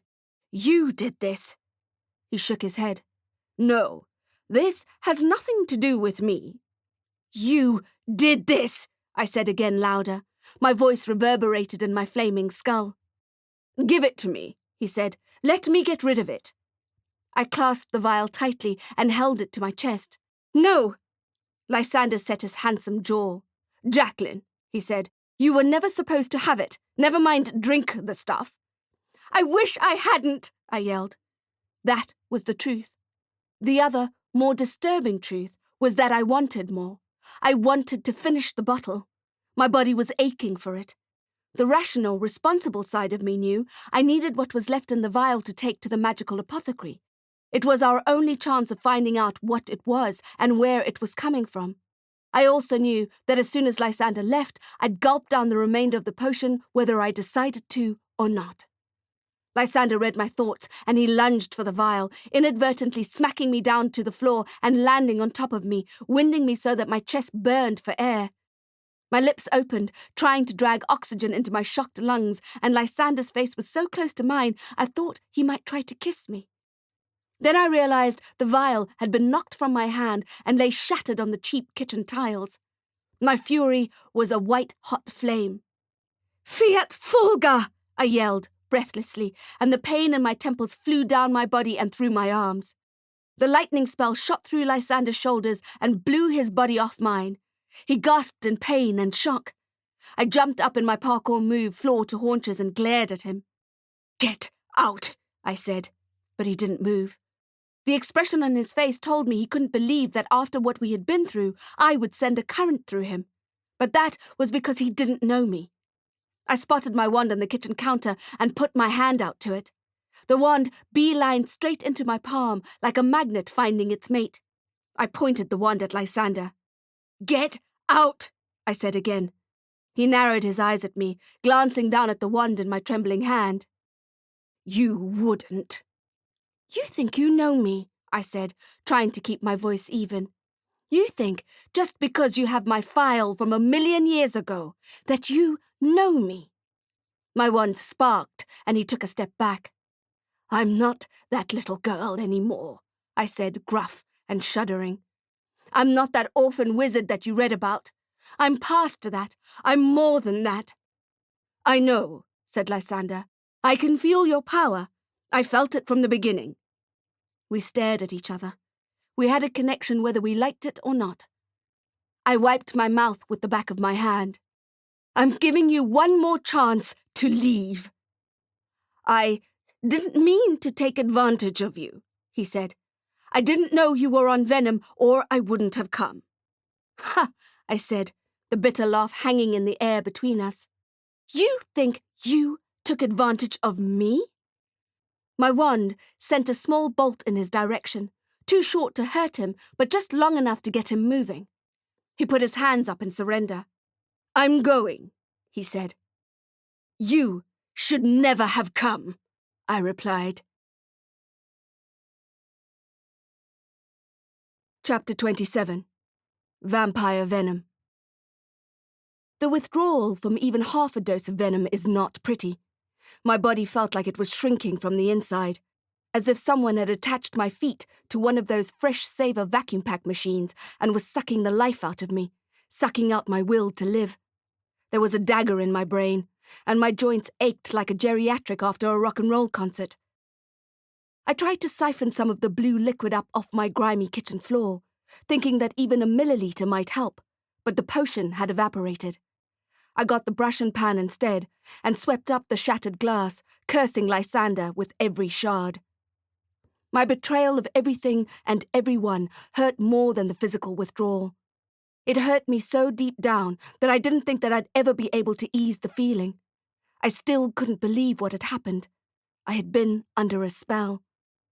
I sat down on the cool tiles and leaned up against a cabinet door, studying the contents of the cracked plastic pan. I picked up the small black screw-top lid, which was still attached to a glass shard, and closed my eyes. I had never been suicidal before. Never.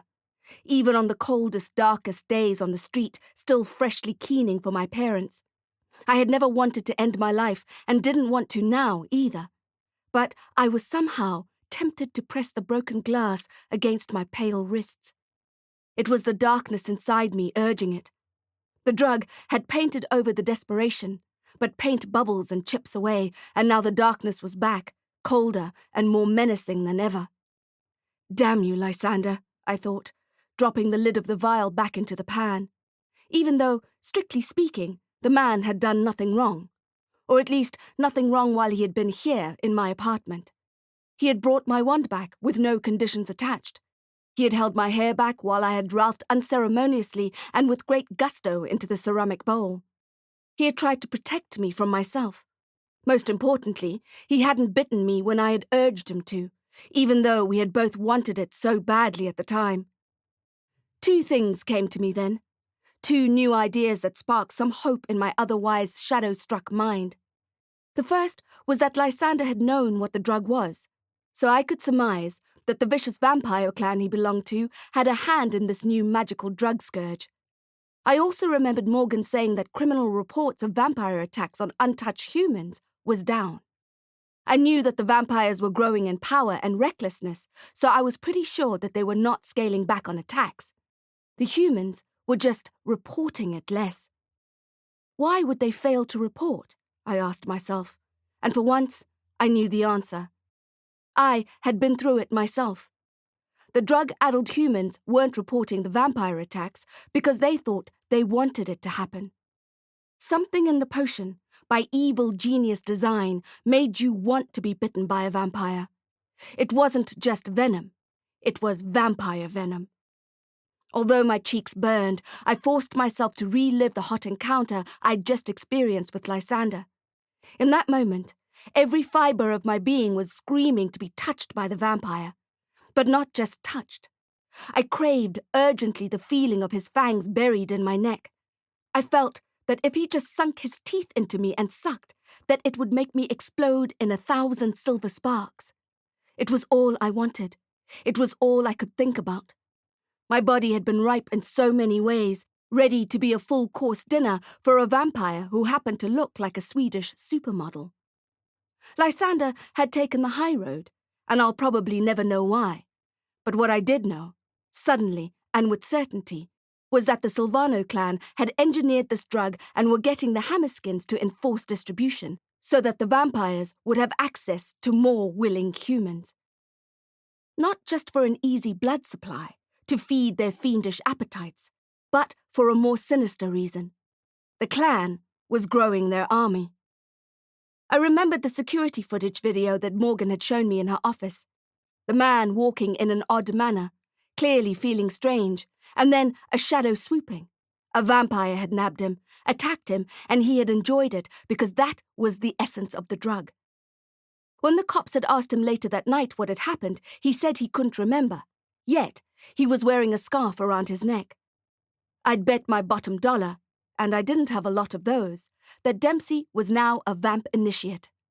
Instead of draining him and discarding his body, they'd keep him on the addictive stuff until he was a full-fledged vampire. And then he'd be ready to join the Silvano army and prepare for the coup that everyone knew was coming.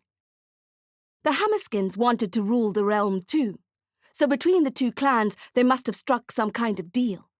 The vampires would raise the army, and the Hammerskins would make sure they had plenty of recruits. I knew instantly that no matter how bad I felt, I needed to stop the vampire venom operation that night.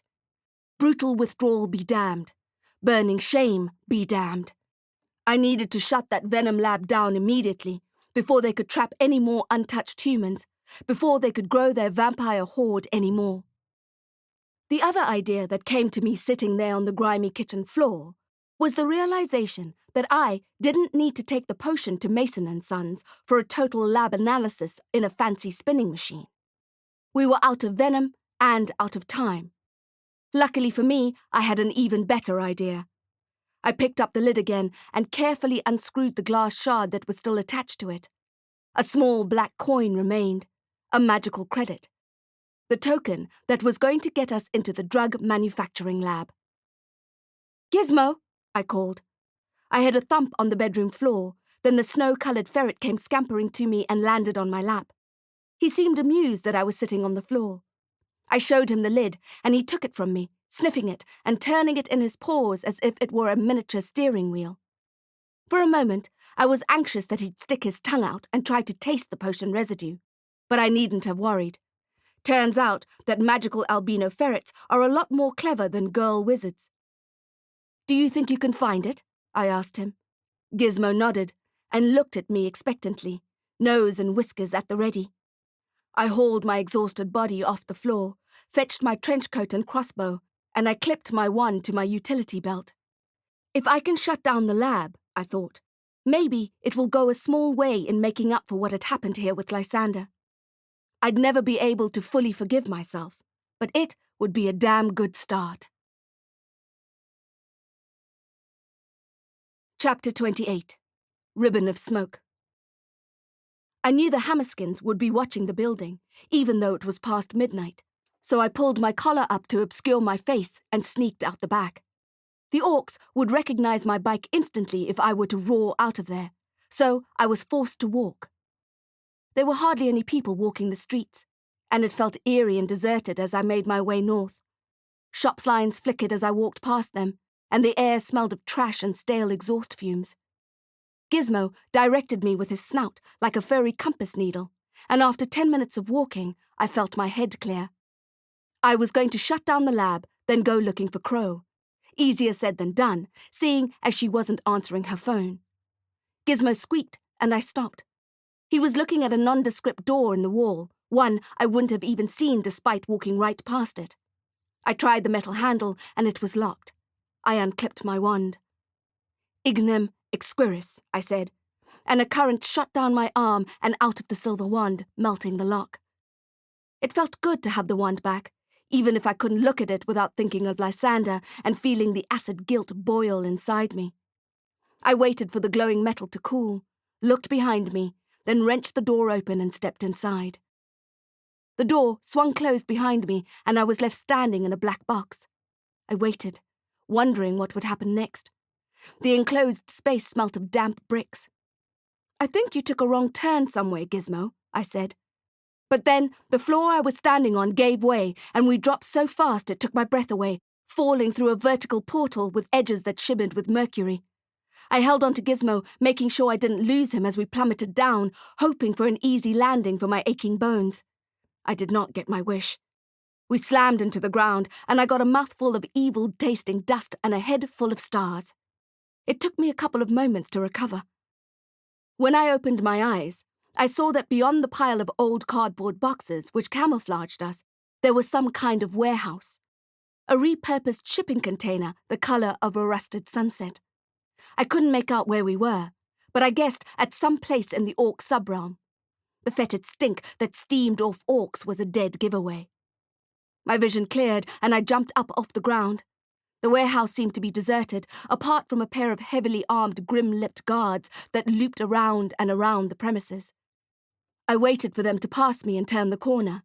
Then I scuttled toward the container and the makeshift entry that had been laser-cut into the side. The lab was dark and quiet inside, and I didn't want to risk illuminating it with my wand.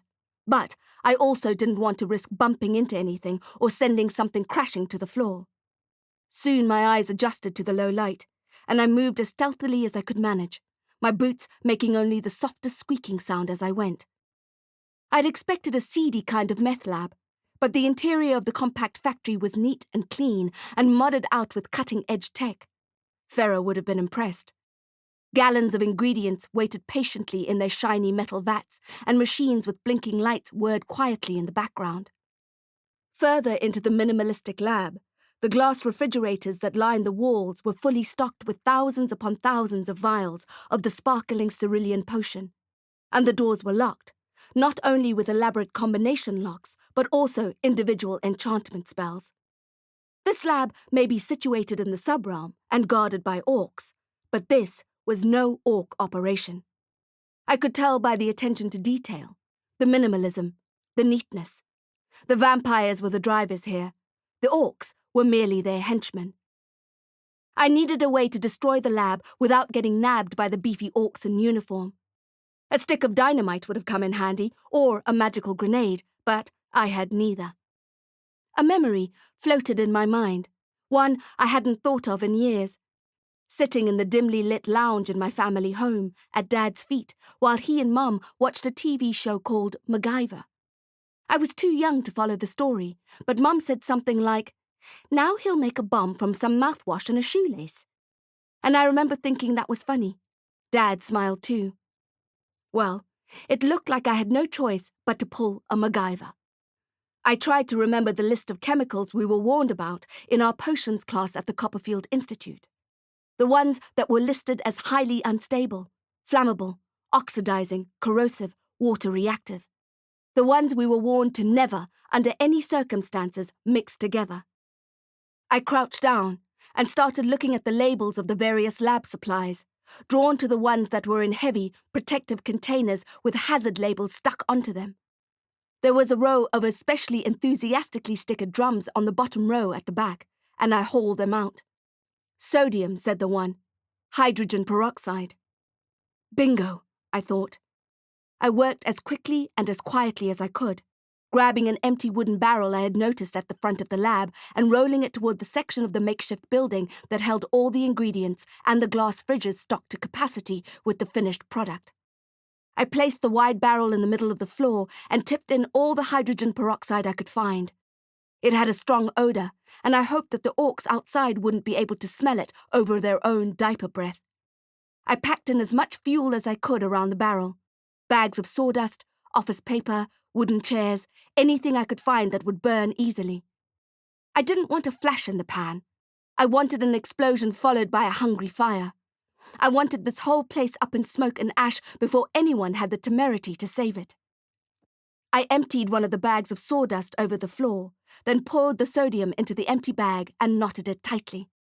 Then I climbed up onto a stainless steel trolley and strung the bag of sodium up from one of the lab lights above, with an edge pointing directly down into the barrel of H2O2. The bag was heavy, and it was tricky to tie it securely enough, especially with shaking fingers in the dark. One false move, and I'd be leaving the subrealm in a jack-scented ribbon of smoke. Once, just as I almost lost grip of the bag and accidentally incinerated myself, the beam of a flashlight cut through the dark right in front of me. I froze, certain that I had been found out, spotted through the high, narrow window. My heart was in my throat. But then the light disappeared and I could breathe again. Finally, I was able to string the bag up in the optimal position, and I was ready to get out of there. I took one more look at the vast quantity of vampire venom, each tiny vial representing a possible addition to the Silvano clan army. The drug was also a reminder of what I'd almost done with Lysander, and how broken it had made me feel inside, as if I was a hollowed-out version of my real self. Maybe the destruction I was about to wreak would go some way toward recreating my true self, even if it was a damaged version.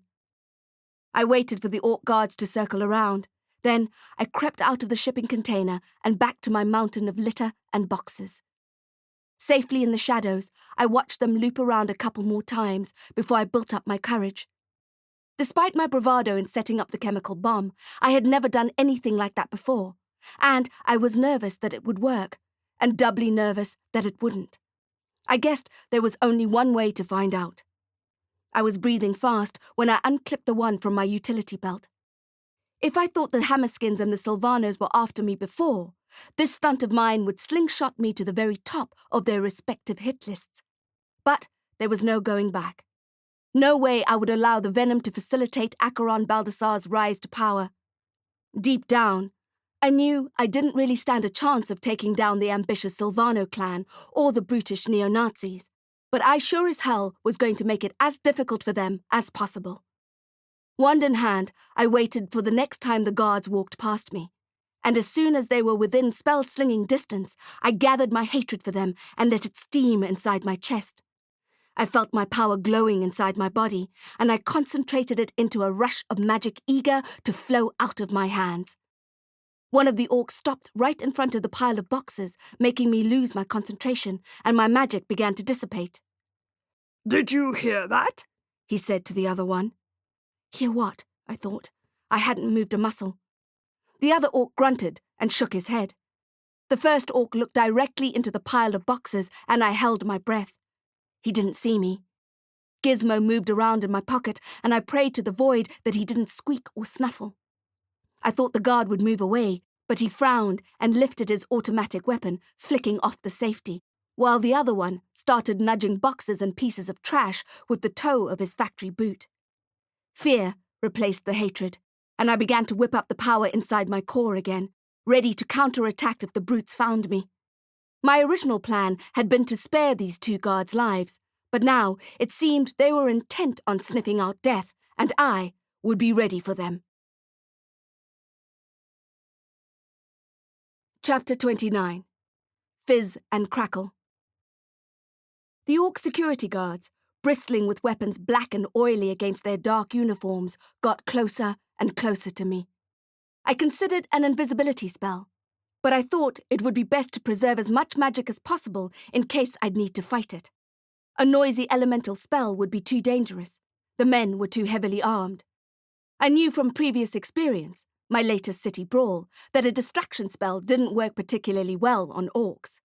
And then I realized I didn't need a distraction spell. I had a real distraction all set up, in the form of a chemical bomb, big enough to blow a hole in even the most ambitious vampire's plans. I could smell the orcs as they got closer to me, and closer. Blue cheese and rotten tomatoes, fishing bait, yeast. I swallowed the bile that was rising in my throat. It would not have been a good time to retch. The shorter orc began kicking boxes out of the way and punching the piles of trash. He was getting way too close for comfort.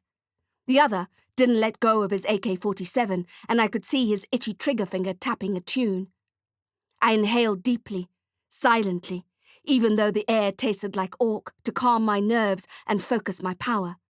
It didn't help that they were right there, on top of me, and that I was feeling tender from the venom withdrawal. Slinging a remote spell requires a great deal of concentration, but I was intent on making it work, and making it work quickly. I had perhaps 30 seconds to ignite my bomb and finish what I had gone there to do. I belted my bomb-proof coat closely around me and gathered my anxiety in my chest, the disgust and the fear, and started to fashion the power into a flame I could use. The tricky part was that I didn't want the flame on the end of my wand, but 100 meters away, inside the lab, on the corner of that bag pointing down into the barrel. I had to imagine it exactly in order for it to work, but with the orcs rooting around right next to me, it was extremely difficult to picture it perfectly. I closed my eyes, despite it making me more vulnerable, and I thought of the sackcloth bag, thought of its dry Hessian fibers. All I would need to do is make a small hole, and the force of gravity would do the rest. Ignem exquiris, I thought. In my mind's eye, I saw the flame licking at the bottom of the bag. I couldn't tell if it was my imagination or the spell really working. But soon the fibers in my imagination caught alight, and slowly the fire opened the bag by 1 squared millimeter, then 4. At first, the granules fell inconsistently and just made the solution below fizz and crackle. But soon, the flow of the dry chemical gained momentum and ripped the bag open, and all the contents streamed downwards. I expected a giant explosion to rip through the shipping container and slam us to the ground, but there was just a quiet of nighttime and the rooting of the guards. I heard one of them right next to me, and my eyes shot open at the same time as his automatic weapon clicked against my temple. I swore under my breath. The guard looked amused.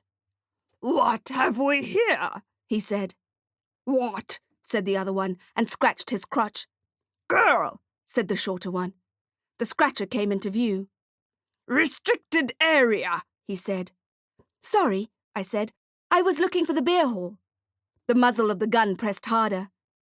Why hadn't the bomb worked? Had I done something wrong? Misremembered the chemical reaction?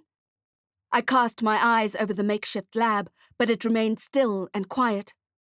"I took a wrong turn," I said, smacking my forehead dramatically. "I've never been good with portal magic." At least that last part was true. They looked at me, then at each other. "What must we do with her?" "You don't have to do anything," I said. "I'll disappear." "The only way you're going to disappear," said the taller one, "is if we make you disappear." I could smell the cold metal, the gunpowder, and their barbecue sauce BO.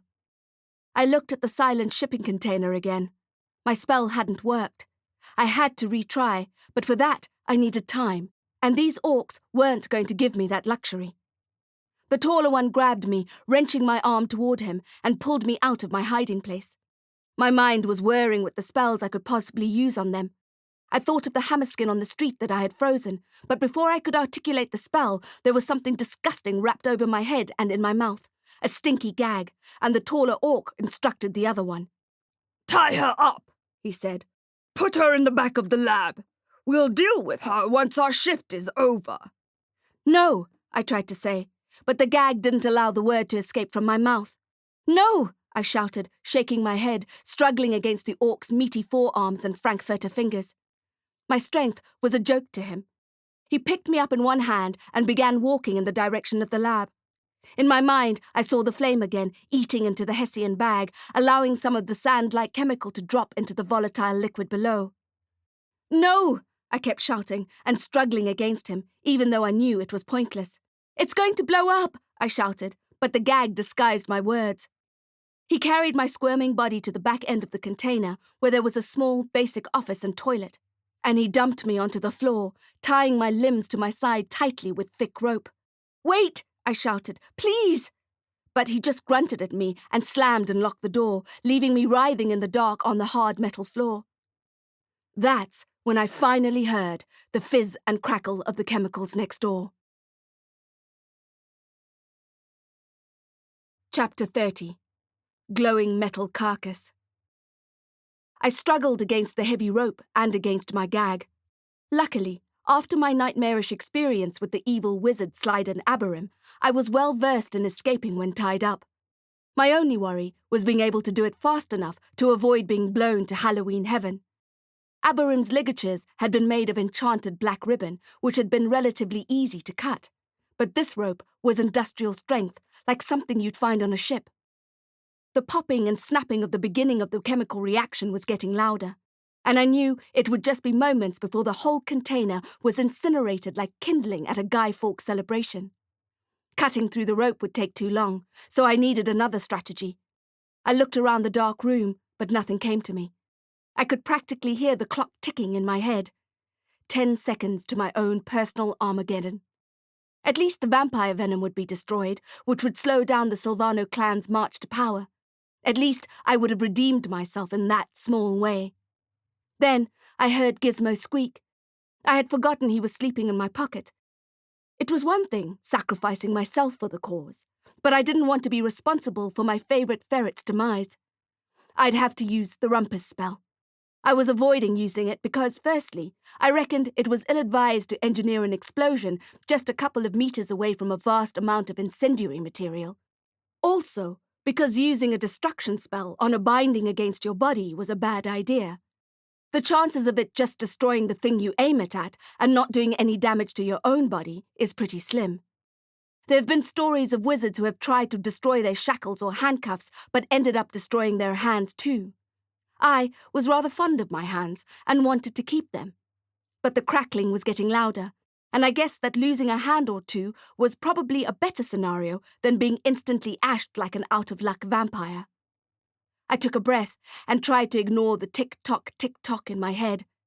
I focused on my fear, which felt like it was splattered all over my body. I swept it all together into a concentrated stream of power. Then, as quickly and as carefully as I could, I directed the magic toward the knot in the rope. Rumpus, I thought, and there was a flash of hot white pain behind my back and a crunching of cartilage which made me cry out even though I was trying to be quiet. The rope smoked and fell to the floor. My trench coat had protected my back from the spell, but my exposed wrists were in agony, as if someone had hobbled my hands with a flaming sledgehammer. I didn't have time to inspect the damage. I was free of the restraints and I could smell the chemicals beginning to burn next door. I wrenched off the gag and stumbled to get outside. I tried the handle of the locked door, which sent a current of pain up my arm.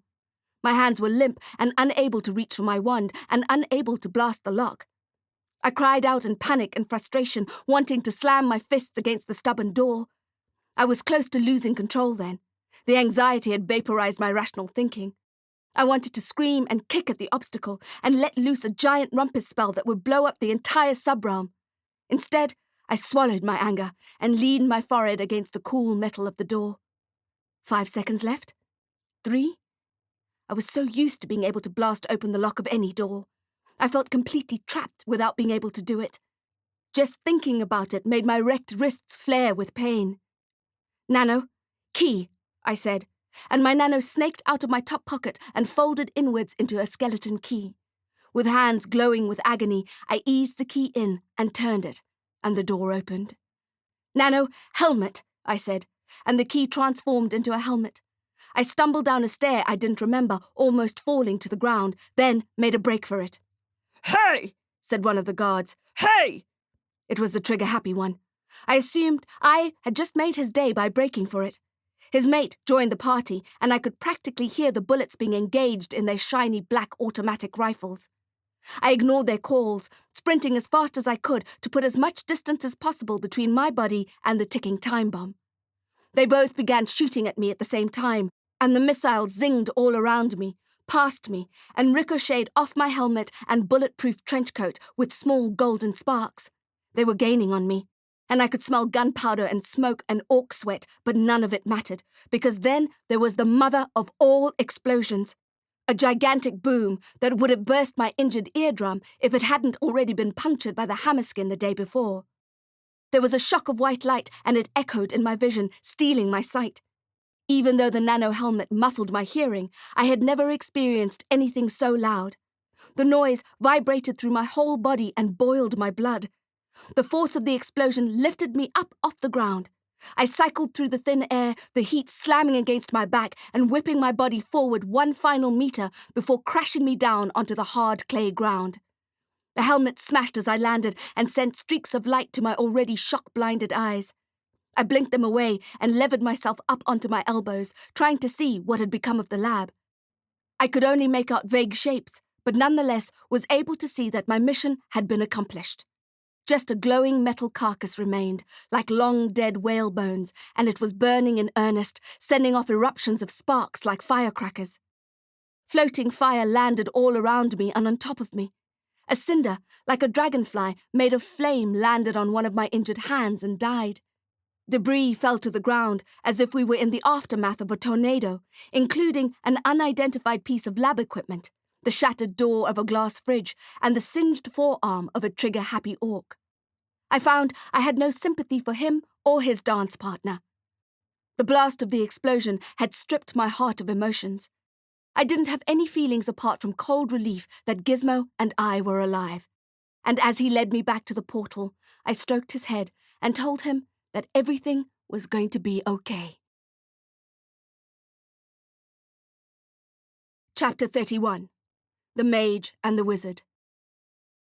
When I got back to my apartment, I was ready to fall into the goblin-sized shower and then into bed, fantasizing about saying thank you to Ghost for the freshly laundered pajamas and then having seemingly infinite uninterrupted hours of dreamless sleep, cuddled into Derek's strong body, waking up refreshed and ready to solve every last case on my to-do list. All of that was, however, to remain a fantasy, because as I traipsed past the drooling gnaw and opened my front door, I saw that I had company. Despite it being almost 4 o'clock in the morning, 2 people and a raven sat at my kitchen table, awkwardly drinking tea. "Derek!" I shouted, and launched into his arms as he stood up, knocking over his tea and almost breaking the spindly chair in the process. "Kresnik!" I said to the raven, so relieved that Bron was back. Derek hugged me like I'd never been hugged before, and we stayed like that for a full minute, feeling each other's warm skin, smelling each other, until we were satisfied that the moment was real. "Jax," he murmured into my hair, which I was sure was scented with the Venom drug lab explosion. "You're healed," I said. As if he could sense the pain in my wrists, he lifted them up and inspected them, and I felt the tendons repair and the cartilage mend. Then he put his hand over my injured ear and jaw as if he was going to kiss me, and I felt the pain disappear, which was a good second prize. "Thank you," I said, staring into his eyes, his perfectly unscarred face. He returned my gaze, and we stood like that for a moment, locked into each other. I wished the rest of the world would disappear, and it would just be Derek and me, the mage and the wizard. A cat meowed, breaking our trance, and I looked down at the floor, puzzled. The raven gave the cat a beady eye. "What's Celestine doing here?" I asked. She had her black coat on, with fizzing gold stars. She glared at me and meowed again with urgency. That's when I remembered the other person in the room. Derek and I needed some serious catching-up time. He had something to tell me, and I needed to know what had happened to him before he fell into his hibernation. But there was someone else at the table, and her news couldn't wait. "Izzy's missing," said Paige. "I didn't know where else to go. She said you were helping us." "Faex," I swore. I knew something was wrong. She agreed to come straight here after the cops finished questioning her at the fair. "That was 10 hours ago," said Paige, her eyes brimming with tears. "She told me she had one stop to make before coming here, but then her phone died. I assumed she was at the hospital visiting Hetty, but they said she's not there. She's not at home either." "Where did she go?" I asked. "I don't know." "She didn't give you any kind of hint? Anything?" Paige shook her head. "No." Celestine meowed and scratched the charity shop chair, which made Bron flutter his wings. "But what did she say? What were her exact words?" "I don't remember," said Paige. "Hazel's body was being loaded up into the vehicle, and we were all so distraught. The police kept asking us the same questions again and again. They were suspicious of Izzy because she wasn't with us in the forest when it happened." "When what happened?" asked Derek. "When the magic knocked us out, in the forest.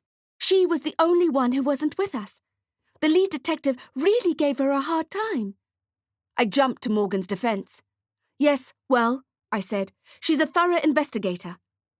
"It wasn't a woman," said Paige. "It was this bolshy guy in a new-looking uniform. Kept flashing his shiny badge. I think he was trying to impress people." "It was the new council-appointed detective on the Scorpion Squad." the wizard they were grooming to take over Morgan's job. Faex. Why can't anything ever be simple? Kresnik, I said, making the bird jump.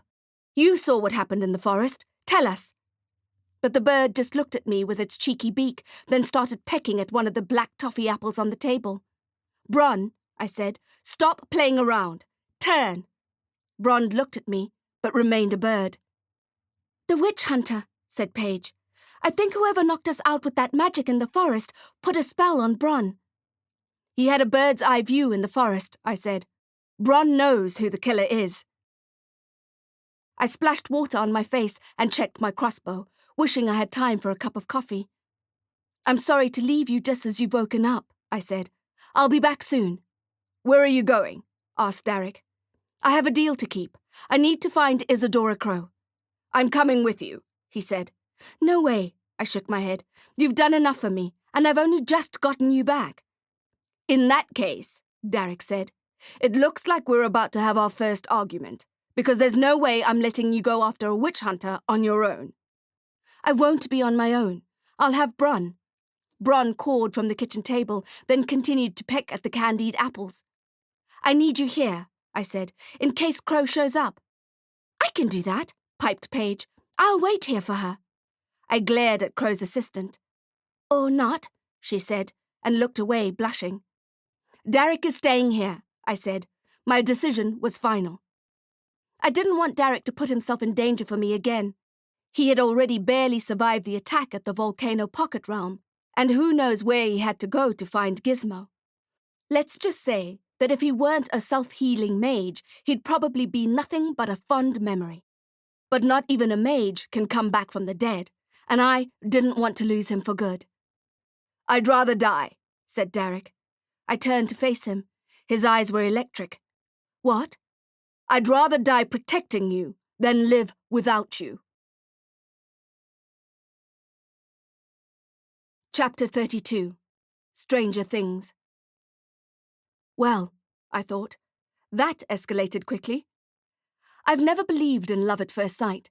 In fact, I had found Derek rather infuriating at the beginning of our relationship. But now, I couldn't imagine life without him either. I didn't know how to respond when he said he'd rather die protecting me than live without me. I felt the same way about him. I don't have a romantic bone in my body. Plus, I've never been good at putting my feelings into words. But I knew that I would do anything to keep us intact. I swallowed hard and returned his intense gaze. Fine, I said. We'll compromise. Paige would stay at my apartment and call us if Crowe showed up. Derek would go to the hospital where Hetty Frost was lying insentient and barely breathing, and see if he could heal her. If he could get her well enough to talk, we'd be able to find out who buried her alive at the Moonlit Chapel. Then we could meet wherever the killer happened to be, and hopefully it wouldn't be too late to save Isadora Crowe's life.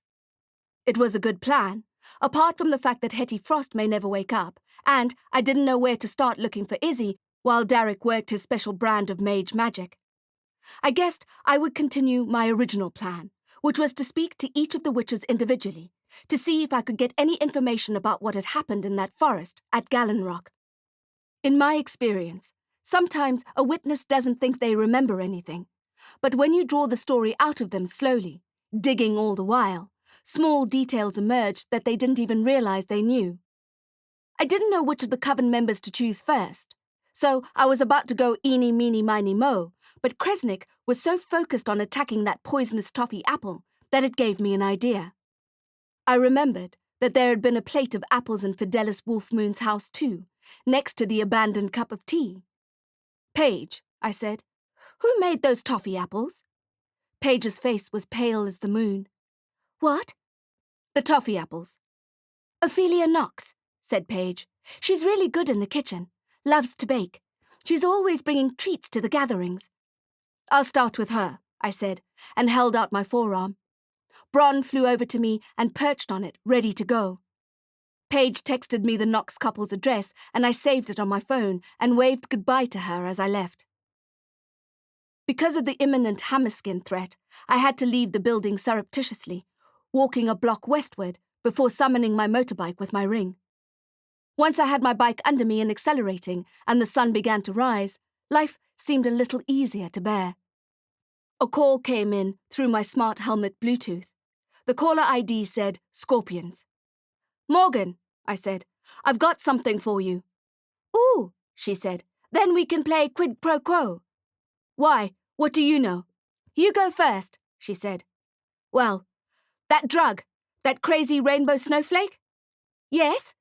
"You don't have to worry about it anymore." "What the hell does that mean?" she said. "I'll fill you in on the details later, but you can close that case for now. Concentrate on the V-cult killers instead. Save your job." Her sigh was like a wisp of smoke down the line. "I think it's too late for that." "What?" I said. "Why?" "They've already given the new case, your witch friend's case, to the new detective in the squad, Musubarin." "The wizard?" I said. "What are they playing at?" "They said they needed faster results and I can't blame them. 2 witches dead on the StarDust case, 1 in critical condition, plus almost a dozen women killed by the cult, all in a week, all on my watch. And what do I have? Nothing." I think I heard her kick something, but it could have just been the static on the line. "It's only been a week," I said. "You don't find serial killers in a week." "According to the council, this new guy does. In fact, he's probably already found Liz Darrison's killer and is celebrating by having a drink with the boys. Probably forgot to send me the memo because I'm just a hack detective." "Rubbish," I said. "Besides, it's barely 5 a.m. He wouldn't be celebrating with the boys now unless it was at Starbucks over cappuccinos and donuts." "Stranger things," said Morgan. "Stranger things have happened. P.S. You're not helping. All you've done is made me crave donuts." "You said you have something for me?" "Oh, the reason I phoned," she said. "Yes." "So, you know you asked me to look into any other witch-related homicides?" "Yes." "There was this case in Cape Town a couple of months ago. The White Tree Coven." "Listening." "A whole coven was killed over a week or so, but no one put it together because it was like a covert coven? A closeted coven? I don't know what the right terminology is. No one knew they were witches, so no one knew the murders were related until they found the adder stones," I said. Morgan was quiet for a moment. "Yes," she said, "the adder stones. Then the coven pin and some other clues. It was never investigated fully, though, because they don't have a paranormal crime unit down there. But if they weren't openly practicing witches, then how did the witch hunter find them?" "Your guess is as good as mine. Forage? The dark web?" "How many witches died?" I asked. "It says that 10 bodies were found. 2 witches missing, presumed dead. No suspects." "Brutal. And it could have happened before, too, you know. Cape Town was the only team to actually link the witches. But it could have happened in other cities without anyone putting those pieces together." "Okay," I said. "Thank you." I followed my phone's directions to get to the Knox couple's house and parked in their immaculate driveway. They didn't answer their doorbell. Cheerful daisies and purple irises lined the path to the back door, which was locked. "I guess we'll have to go to the next witch on the list," I said, Eric Tenebris. But when I walked toward my bike, Kresnik cawed and clawed my shoulder. I didn't speak Raven, but I guessed he wanted me to keep trying to find them. Oh, hex, I thought. Please, not more dead bodies. I pictured them in the kitchen, dead on the floor, with Ophelia's salted caramel boiling down to tar on the stovetop. I'd had enough corpses for the week. "Ignem exquiris," I whispered, with my hand on the round silver doorknob. The lock softened, and I was able to open the back door. I looked both ways and entered the Knox kitchen. There were baking ingredients strewn around the room, which didn't look right for what looked like an otherwise neat and tidy house, and I got a bad feeling. "Hello?" I called. "I've just broken into your house, and I'm worried about your kitchen cleanliness." I remembered the cargo kitchen on that fateful night I had found Don Vito dead in his bed. The kitchen had been the first bad omen. Burnt meatballs, Napolitana sauce bitter and black. The smell will always stay with me. The Knox kitchen was different. Nothing burning, nothing black. But it was clear that Ophelia Knox had left in a hurry. With a mounting sense of dread, I began to pad through the house, searching their empty rooms as I struggled to put the pieces together. Ophelia Knox makes toffee apples for the rest of the coven. The Knox StarDust cloaks look newer than the rest of the covens. Their house still looked new, not scruffy and cozy the way regular family homes are, but everything appeared new, from the fake timber floors to the modern kitchen countertops and shiny oven. Their framed wedding photo was dated a couple of months back, and the background was Table Mountain. I understood then that the Knox couple were newly married and new to the neighborhood and the StarDust Coven, which means that Dylan Knox had lived somewhere before, possibly Cape Town. I moved toward the garage and flicked the lights on. There was a small workshop to the side of the room, and I knew, before I even saw what was on the table, that it usually carried engraving equipment which was probably stored away somewhere now, out of the view of nosy girl wizards. To prove my suspicion, I spotted a white adder stone on the floor and reached to pick it up and slipped it into my pocket. It was yet to be engraved. "Phileas Canis," I said, and Kresnik cawed and flapped his wings. "The witch hunter is Dylan Knox." Something about it felt so evil to me. The way he had insinuated himself into the coven to eat it up from the inside. I felt disgusted by him and the way he had tricked everyone into trusting him, even his new bride and Crowe. I thought of him burying poor old Hetty Frost in the cold, dark earth and how terrifying it must have been for her. So frightening that she ended up scraping away the tips of her fingers on the coffin lid. How he had manipulated his wife into coercing the coven into the forest yesterday for the Hexenwald, because it was her first time and she was really looking forward to it. And how he had killed Fidelis Wolfmoon in her own bath, and hanged Hazel Shackleton above Gallon Rock, a site known for its sacred forest magic. I felt sick to my stomach, but worse than that, I felt my anxiety cut into me.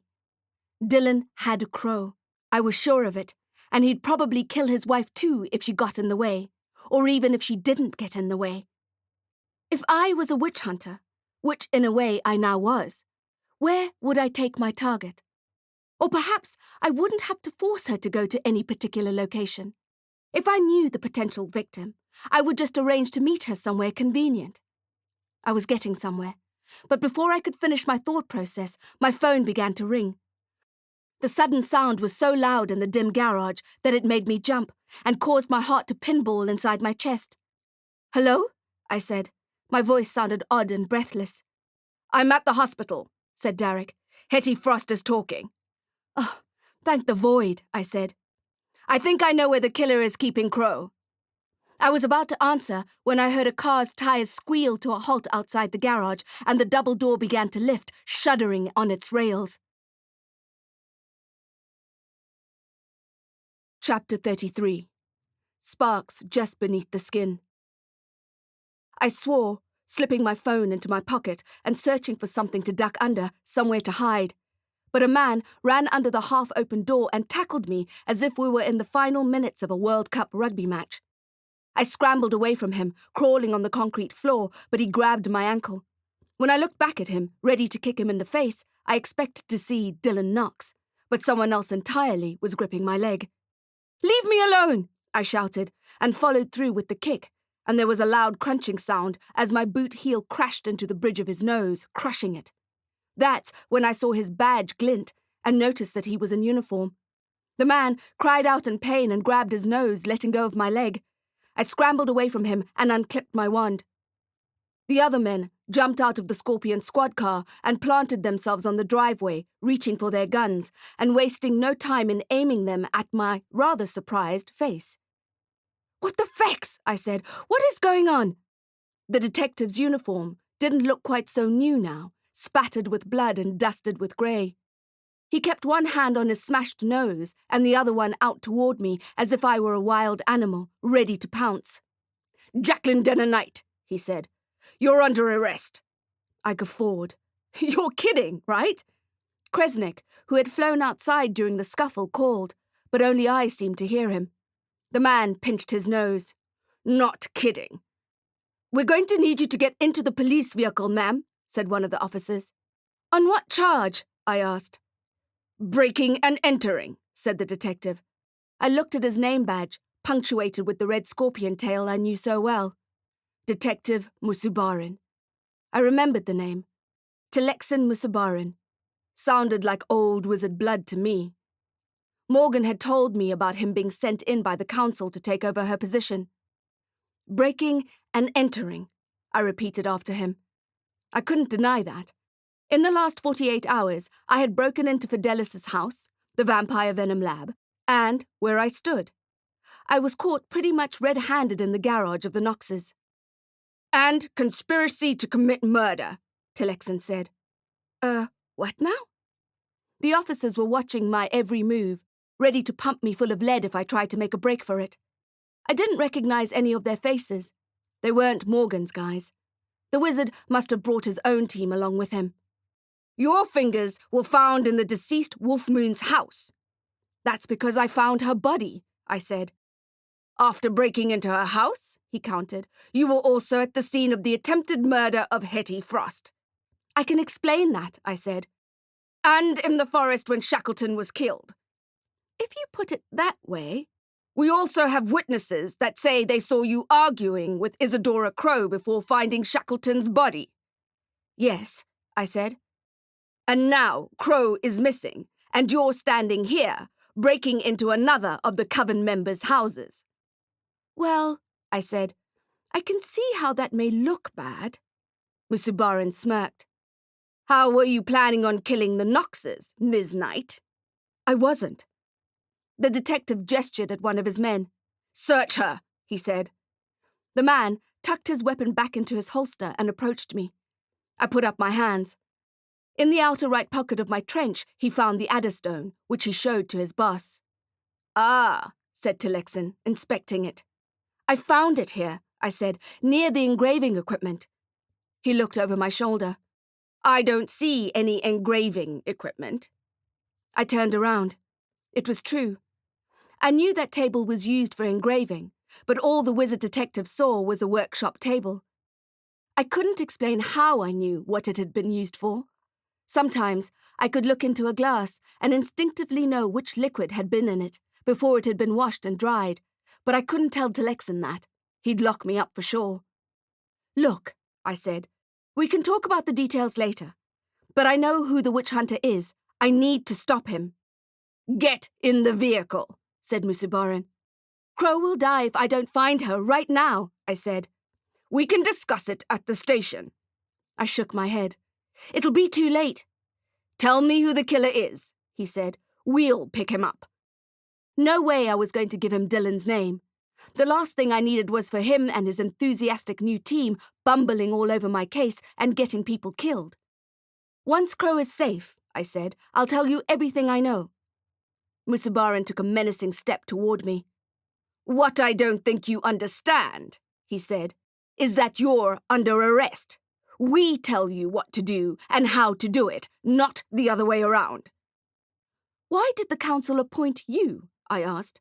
You're not half the detective that Captain Morgan is. He narrowed his eyes at me. If you even had a hint of Morgan sniffer instinct, you wouldn't be here with me, wasting time while someone else's life is in danger. Get in the car, he snarled. The officer with the dark hair snicked off the safety catch on his revolver, and the sound made us all pay attention. I'm not going with you, I said. Now, you can make this easy or you can make this difficult. Either way, I'm not hanging around. I have an old enemy to save. One last chance, Knight, said the detective, reaching for his handcuffs. I was not going to be tied up again. Nope, no way. Not gonna happen. The sight of the silver bracelets made something inside me snap. I was so sick of these bloody brutes thinking that I was just something to be tied up and gagged. Slide and Aberim, the security guard Orcs at the Venom lab, and now the new detective on the block. My body was screaming no, and with my heightened emotion came the telltale signs of my potential power. My fingers began to tingle, and I could feel the magic inside, sparks just beneath the skin. Usually, I wouldn't recommend attacking a police officer, especially not a shiny new council-appointed detective who was trying to prove his worth. I certainly wouldn't recommend kicking said detective in the balls and making a run for it, but I happened to be in extraordinary circumstances. The council was going to crucify me. They'd send me to the Boulder Keep labor camp for sure, but a girl wizard's got to do what a girl wizard's got to do. And in this case, I wasn't going to stand around kowtowing to an arrogant cop's whims while a psychopath had Izzy in his clutches. No, sir. No, sirree. So, with my best karate kick, okay, I'll be honest, it's my only karate kick, I whipped up my knee and gave him what for with the heel of my boot he was coming to know so well. As my foot connected with his toolbox, I grabbed my wand and blasted a motion-freezing spell at the other officers. Impedio! I yelled, and my magic flew out of my wand and smashed into them like a bowling ball of light. Tillexen was groaning and holding his crotch, and as he looked up at me, I raised my eyebrows at him and slung the same spell at him. He managed to hold up his palm. Effectus adversum, he muttered, and the spell bounced off his hand toward me. I dove to the side, and it missed me by an inch. I had forgotten the man was a wizard. I recovered and stared at the detective. I don't want to hurt you, I said, wand outstretched, walking backwards. Let me go. I moved out into the orange light of the sunrise and pointed my wand at the garage door mechanism. Fiat fulga, I shouted, and a lightning bolt shot out of my wand, frying the circuitry in the command box. The heavy door slammed down, closing Musubarin inside. Bron, the raven, was waiting for me on the handlebar of my bike. 5 seconds later, I was roaring off on my bike, with Bron flying overhead, hoping I'd never see Tillexen again, but somehow knowing that this was to be the beginning of a dangerous, difficult, and severely unfulfilling relationship. One that would most likely get me landed in one of the more terrifying magical prisons. But I couldn't afford to think about that then. I focused on the road and twisted my handle to accelerate. I had a witch hunter to find. Chapter 34. Dead Black Branches. Dial Derek, I said to my smart helmet. He picked up on the first ring. Sorry about that, I said. Someone tackled me while you were talking. What? Said Derek. I know, some people can be so rude. Tell me where you are, he said. Not necessary. I got rid of them. I couldn't hear what was going on. Nothing, I said, remembering the look on Musubarin's face when I had kicked him. No big deal. Until they lock me up in a clammy cold basement for the rest of my life. I'm on my bike. Tell me where to go. Frost has been rambling, barely making sense, he said. But she keeps mentioning a church, the Moonlit Chapel. Probably because that's where she was attacked and buried. That's what I thought too. But then she started to insist that Crowe is there, right now. And when I pushed her on it, she said something about knocking. I don't know, knocking on the coffin lid? Knox, I said. The witch hunter is Dylan Knox, but he's not at home. I think they're at the chapel, said Derek. It makes sense. It's where it all began. Plus, it has cultural significance. I'll meet you there. What now? Cultural significance? You know, the law of the witch's crop circle. I have no idea what you're talking about. Speak to me as if I'm a toddler. The crop circle at the Moonlit Chapel is infamous, he said. Centuries ago, they rounded up a couple of Joburg witches and burned them there. Then back in the 40s or so, a huge pentagram was burnt into the ground overnight, like a charred crop circle, except that nothing has ever grown back. Magical folks say it's the wrath of the dead witches, and anyone stupid or careless enough to enter the circle will be cursed for eternity. I leaned into the curve of the road. Just as I thought my day was looking up, I said. I arrived at Moonlit Chapel as the pink and orange sunrise turned to gold.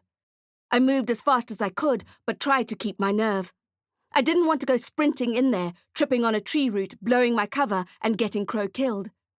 I looked up at the chapel, and despite the morning light, it seemed larger and more menacing than before. Now that I knew its history, I was more hesitant to enter. Off the ramshackle roof cascaded a sense of evil that I could feel swirling around me and turning my skin to braille. A part of me wanted to wait for Derek to arrive, but I knew that Crowe may not survive that long.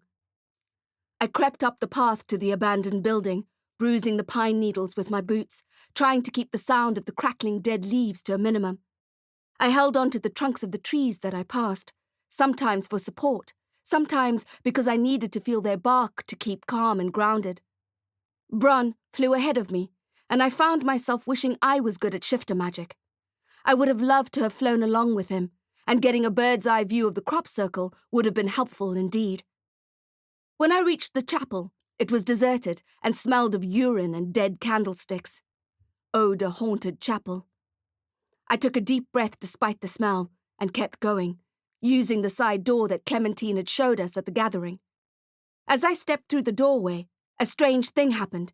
It was instantly nighttime and cold. I blinked, trying to get used to the sudden blanket of darkness.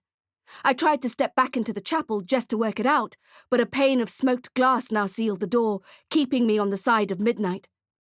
It was some kind of temporary portal, I realized. Someone didn't mind my arrival, but they weren't going to let me go. I stood with my hand on the strange magical glass, looking inside at the daytime chapel, but the outside was painted the color of night. Breathe, I told myself. Breathe. I was pretty sure that Derek wouldn't be allowed access, and Bron would see that the crop circle was empty and fly back to me. But I wouldn't be in that daytime dimension anymore, so he wouldn't be able to find me. I was all on my own. Alone, looking for a psychopathic witch hunter who knew I was approaching in the dark, haunted chapel grounds. Sometimes I really wondered about my sanity. No one was forcing me to do this job. I could give it up at any time and do something less dangerous. I could wake up in the morning and go into the office, chat to my open-plan neighbor, swap chicken pilaf recipes, sharpen pencils, get to bed at a reasonable hour, wear pencil skirts. I could, but I knew I wouldn't, not while evil like this existed. There was a scuffling sound in the darkness, and I whipped around. I thought I caught a glimpse of a cape, but I wasn't sure. Oh, great, I thought. As if that midnight portal wasn't complicated enough. There were vampires here. Of course there were. An evil portal like this would be an instant vamp magnet. My nerves started to flicker. My pulse flared. The mist started to roll in, as mist tends to do around haunted chapels, but this time it was different. It was a sinister black fog scented with death and depravity, and I almost choked as it reached into my mouth and nostrils. I walked toward the cursed crop circle. The wild flowers and grass that grew where the pentagram was not charred was high, taller than I was, and it turned the crop circle into a black maze. I heard someone cry out from within. It was Izzy, and I automatically reached for my crossbow. I stepped into the narrow corridor and began navigating it, turning left and right and left again, doing my best to follow the sound of her voice. As I waded deeper toward the middle of the pentagram-shaped maze, I began to hallucinate. While that may sound like fun, I assure you it was not. Not while my heart was already trying to escape my ribcage and my limbs were numb with fear. The worst thing about the hallucinations was that they weren't in the distance, easy to put out of one's mind. They were right there, right in front of my eyes, jumping out at me. It was the figments of the witch's wrath I could see, and I felt their sense of confusion, disbelief, indignation, and fury. I watched as the villagers jostled me with their sharp elbows and pitchforks, and felt their panic up close against my skin. There were smoking torches all around me, and people in rags barreling through the maze and baying for the wicked women to be put to death. It was like I had time-traveled to the 1800s in Salem, but this time I had a feeling the magical folk were going to be the ones who had the last laugh. I allowed the peasants to sweep me along with them, surfing the mob into the center of the maze, and as soon as I got to the central clearing, the hallucinations disappeared, and I stood, hardly breathing, looking at the huge bonfire laid out in the middle. Isadora Crowe saw me and screamed through her gag, a dirty red cloth that was tied tightly around her mouth. She was still wearing her medieval gown, trussed up against a tall log that was the centerpiece of the bonfire. Below her lay old chapel timber chairs, smashed into kindling and covered with dead black branches. She screamed into her gag again, and I dropped my crossbow and ran to untie her. Crowe looked terrified, and she screamed even louder. When I realized she was trying to warn me, It was too late. I felt something smack me on the back of my head, and I went tumbling face first to the scorched ground below Izzy's desperately kicking feet, and my vision faded to black. Chapter 35. Elegant Poisoner. The smell of the smoke and the heat of the fire burning below roused me from my unconscious state. At first, I wasn't sure what was going on, but then I remembered the night portal, the pitchforks, and the huge pile of dry kindling, the thunk as something large and heavy cracked against my skull. My head was pounding. I looked down and saw the flames below starting to lick my boots, and I could hear Crow struggling behind me. We were tied to the old log, back to back. Latin swear words exploded in my head, every curse and dirty word I knew. This was not how I wanted to die. Tendrils of white smoke reached up and caressed me as the fire crackled below, already gaining momentum as it leapt from twig to twig. "Calm down!" I shouted at Crow, and her body movement slowed. "It's no use flailing." She may have thought I meant, "Don't fight the Grim Reaper. When it's time, it's time." But that's not what I meant at all. We needed some seriously creative spell casting right then, and that wasn't going to happen if she was panicking. I didn't have my crossbow, and I couldn't reach my wand, but I was scared enough to sling some potent magic. My body was thrumming with it. But then, Dylan Knox stepped into view, and Crow began struggling again. I could smell her expensive maroon brocade dress burning, and it made me feel sick. I knew that the smell of cooking flesh would come next. "Please," I said to Dylan, "don't do this." My own feet started burning, and I couldn't help but kick too. My plea didn't register on his face. He looked like a robot, an automaton, as if he were a puppet following someone else's commands. He threw more dead wood onto the fire. "Stop it with the kindling," said a female voice. "I want them to burn slowly." Ophelia Knox stepped out of the shadows. She was wearing a long white lace dress, and she virtually glowed in the moonlight. Despite the heat rising up from below, I felt like someone had splashed ice water in my face. Izzy started to cry. I imagined the pebble in her pocket, the adder stone engraved with the elemental symbol for fire, a death threat writ in stone. "I want to see them squirm," the wicked woman said. Her eyes were wet black marbles, the same inky spheres that I had seen before. The dominoes in my head started falling. I had been so dense. Why hadn't I worked it out that Ophelia was the witch hunter? Apart from the red herring that was Shackleton's criminal record, all clues pointed to Ophelia. She was new to the city and new to the coven. She wore the shade of lipstick that was on the abandoned teacup at Fidelis Wolfmoon's house. She was the one who hustled the coven into the forest while Crow and I were arguing. And for the first time, it occurred to me that she was an elegant and efficient poisoner. I had thought the witch hunter must be a man, or at least an athletic woman, but Ophelia was neither. The only way she would have been able to drown Wolfmoon was to drug her first. She had brought the toffee apples to Wolfmoon's house, perhaps slipped something into her tea. I remembered the flowers scattered on the marble counter at her house earlier, and she had dished up the scones at the medieval fair yesterday. Every one of the witches ended up blacking out at Gallenrock, giving Ophelia enough time to string Hazel up from that gazebo, with the help of her new husband, Dylan, who was certainly under the influence of some kind of potion. Bronn had eaten a scone too, and now he was stuck in his raven form. Ophelia Knox had killed the members of the White Tree Coven in Cape Town. She had killed every one of them, except the strong male witch in the group, who she had managed to seduce into marrying her. 10 bodies were found, Morgan had said. 2 witches missing. They couldn't stay in Cape Town. There would be too many questions asked. So they moved to Joburg and found the StarDust Coven. I started coughing. The acrid smoke filled my lungs and stung my eyes. I tried to rise above the pain and stay focused. No one was coming to rescue me. I had to get us out of this. "How many covens have you destroyed?" I asked Ophelia over the crackle of the fire. "How many times did you insinuate yourself into a group of witches only to pick them off one by one in your sick hunting game?" She laughed, and I heard real mirth in the sound and surmised that she was a true psychopath. Even worse, she was a psychopath with delusions of grandeur. "Why?" I asked her. "Why do you do it?" "The scripture is very clear," said Ophelia. "Thou shalt not suffer a witch to live." I wished I could have slapped her. Suddenly, her smile turned into a snarl. "I said, leave the fire alone," she shouted. And Dylan stopped in his tracks and dropped the dry sticks on the ground. Ophelia rolled her eyes. I had a feeling that for her, having a new husband, even if you could magically pilot his every move, was more trouble than it was worth. She turned her attention back to me and began an incantation. It was an ancient language, and I didn't understand the spell. The veins around Ophelia's inky eyes began to darken, and her face looked like it had been dusted with chalk and charcoal.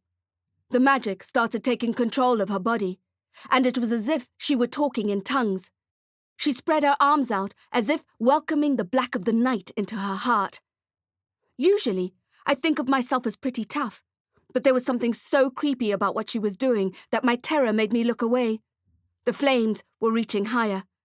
Crow began to scream again, and this time I didn't tell her to keep quiet. The fire was burning me too, and my boots were melting.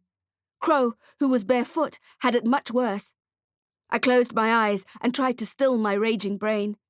I knew I could still sling magic without my wand and the use of my hands. I just needed to cut everything else out and focus, which was easier said than done when you're being roasted like a rotisserie chicken at a Woolworth's deli counter. If I used a rumpus spell on our binding, I'd be in danger of seriously injuring myself, as I had done the night before at the vampire Venom lab in the subrealm. I couldn't risk that. Dealing with Ophelia was one thing, but I could sense that there was more than just her evil to contend with in this midnight portal. It's like I could feel the shadows being drawn to us, black moths to a flame. That gave me an idea. How about fighting fire with fire?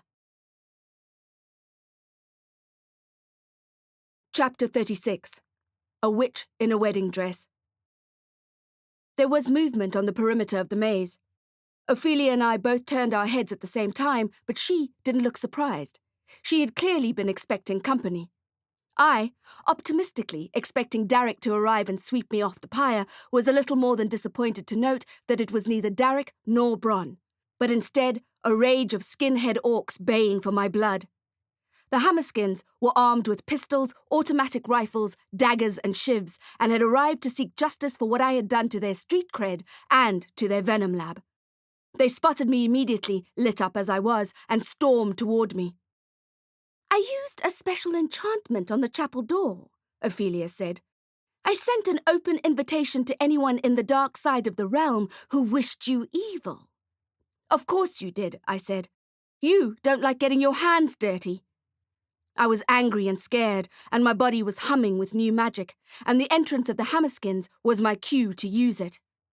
Fire with fire, I thought. "Ignem exquiris," I shouted, and all the emotion I had in my chest burned through my arms and shot down into the fire. My fire was more potent, and with a flash of flame, the Hammerskins cried out and shielded their faces from the blaze. My blast blew the original bonfire into scattered piles all around us, barely big enough to toast a marshmallow. Crow's body collapsed against her trusses. "Get her!" commanded Ophelia, pointing her ivory wand at me. And for a second, I thought the orcs might obey her. But then one of the more ogreish-looking thugs scooped her up. Silly witch, I thought, inviting evil in and thinking you can control it. She should have known that a neo-Nazi orc wouldn't obey a witch in a wedding dress. Ophelia shrieked and thrashed against him, but he didn't even seem to notice, like King Kong batting off a couple of army helicopters and taking it in his stride. In the meantime, I was loosening the singed knot in the rope that had us lashed to the tree. The burnt, brittle cord gave way, and Crow and I dropped unceremoniously to the ground. Dylan Knox was ambling around the inner circle of the maze like a decapitated chicken. He reminded me of the train conductor at the Old World Railways, who hadn't yet realized he was dead. I don't even think he noticed the arrival of the orcs, despite their assault on his psychotic bride. One of the savages picked me up and was about to headbutt me when another orc stopped him. "They want her alive," he grunted, and the orc who was holding me in the air let out a disappointed sigh. It's hardly an exaggeration to say that his breath made me wish I had died in the fire. My crossbow was lying on the edge of the inner circle in the dark, so no one had noticed it yet. It was my only chance. I bit down on the orc's finger, which was quite as disgusting as it sounds, and at the same time I kicked him hard in the stomach. He swore and let me go, shaking his bruised hand and checking for damage. While he was inspecting his frankfurters, I rushed toward my crossbow and scooped it off the ground, clicked the safety off, and took aim at the orc closest to me. His face was the picture of fury when I pulled the trigger, and the high-tech heat-seeking bolt speared him in the chest. He fell flat on his face right in front of me. I fired again and again, picking off a dozen orcs with a dozen arrows. There were still 3 left, and when I pulled the trigger again, the crossbow just clicked impotently. The Hammerskins smiled and strode toward me, brandishing their glinting weapons. It was time for magic. "Glacium exquiris!" I shouted, and pulled the trigger at the same time. A javelin of ice flew out of my hand and through the crossbow, impaling the orc closest to me. "Glacium exquiris! Glacium exquiris!" I shouted, and sent icicles through the other orc's heart too. I was breathing hard and turning from side to side, looking for more enemies, including Ophelia and the orc who had taken her. Crowe was still lying on the ground, her feet blackened and blistered by the beginnings of the bonfire. I thought of dragging her body out of the center of the maze, out of danger's way, but a new wave of orcs streamed through into the circle. Faex, I thought. I was out of bolts, and my arm had taken a beating from the ice spells. My fingers felt brittle and numb from the cold, and not ready to dispense any more spells. I looked at the Hammerskin striding toward me, and realized with a flush of anxiety that I recognized his face. It was Zargulg, my old sub-realm flame, my troll lager-swilling, crotch-singed, one-nippled attacker. Perfect, I thought. Just perfect. Zargulg roared at me, and I was almost knocked out by his stench. He grabbed me for a moment. I was weightless, and he flung me to the ground, smashing my already bruised head on the earth. "Fiat Fulg!" I tried to send an electric current his way, but he slammed his meaty mitt over my mouth, and I could hardly breathe or think. "Fiat Fulga!" I shouted in my head. "Fiat Fulga!" But my fear had scattered my thoughts and, along with it, my energy. The spell wasn't taking. Zarglug let go of my mouth, and I took a huge gulp of air. Then he wrapped his massive hands around my neck and started throttling me. His hands were so strong the suffocation felt immediate. There was so much pressure on my throat that I thought I might instantly pass out. No air was going in.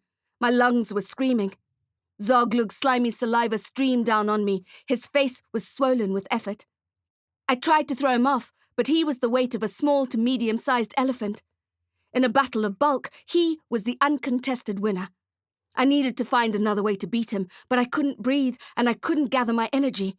My focus was gone. My magic was a stagnant pool in my chest. The capillaries in my eyes burst and my brain began to shut down. Chapter 37. They want her alive.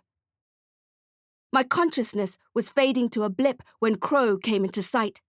She looked magnificent in her charred maroon dress as she loomed in the night sky above Zarglug's murderous face, like a goddess, like the High Priestess that she was.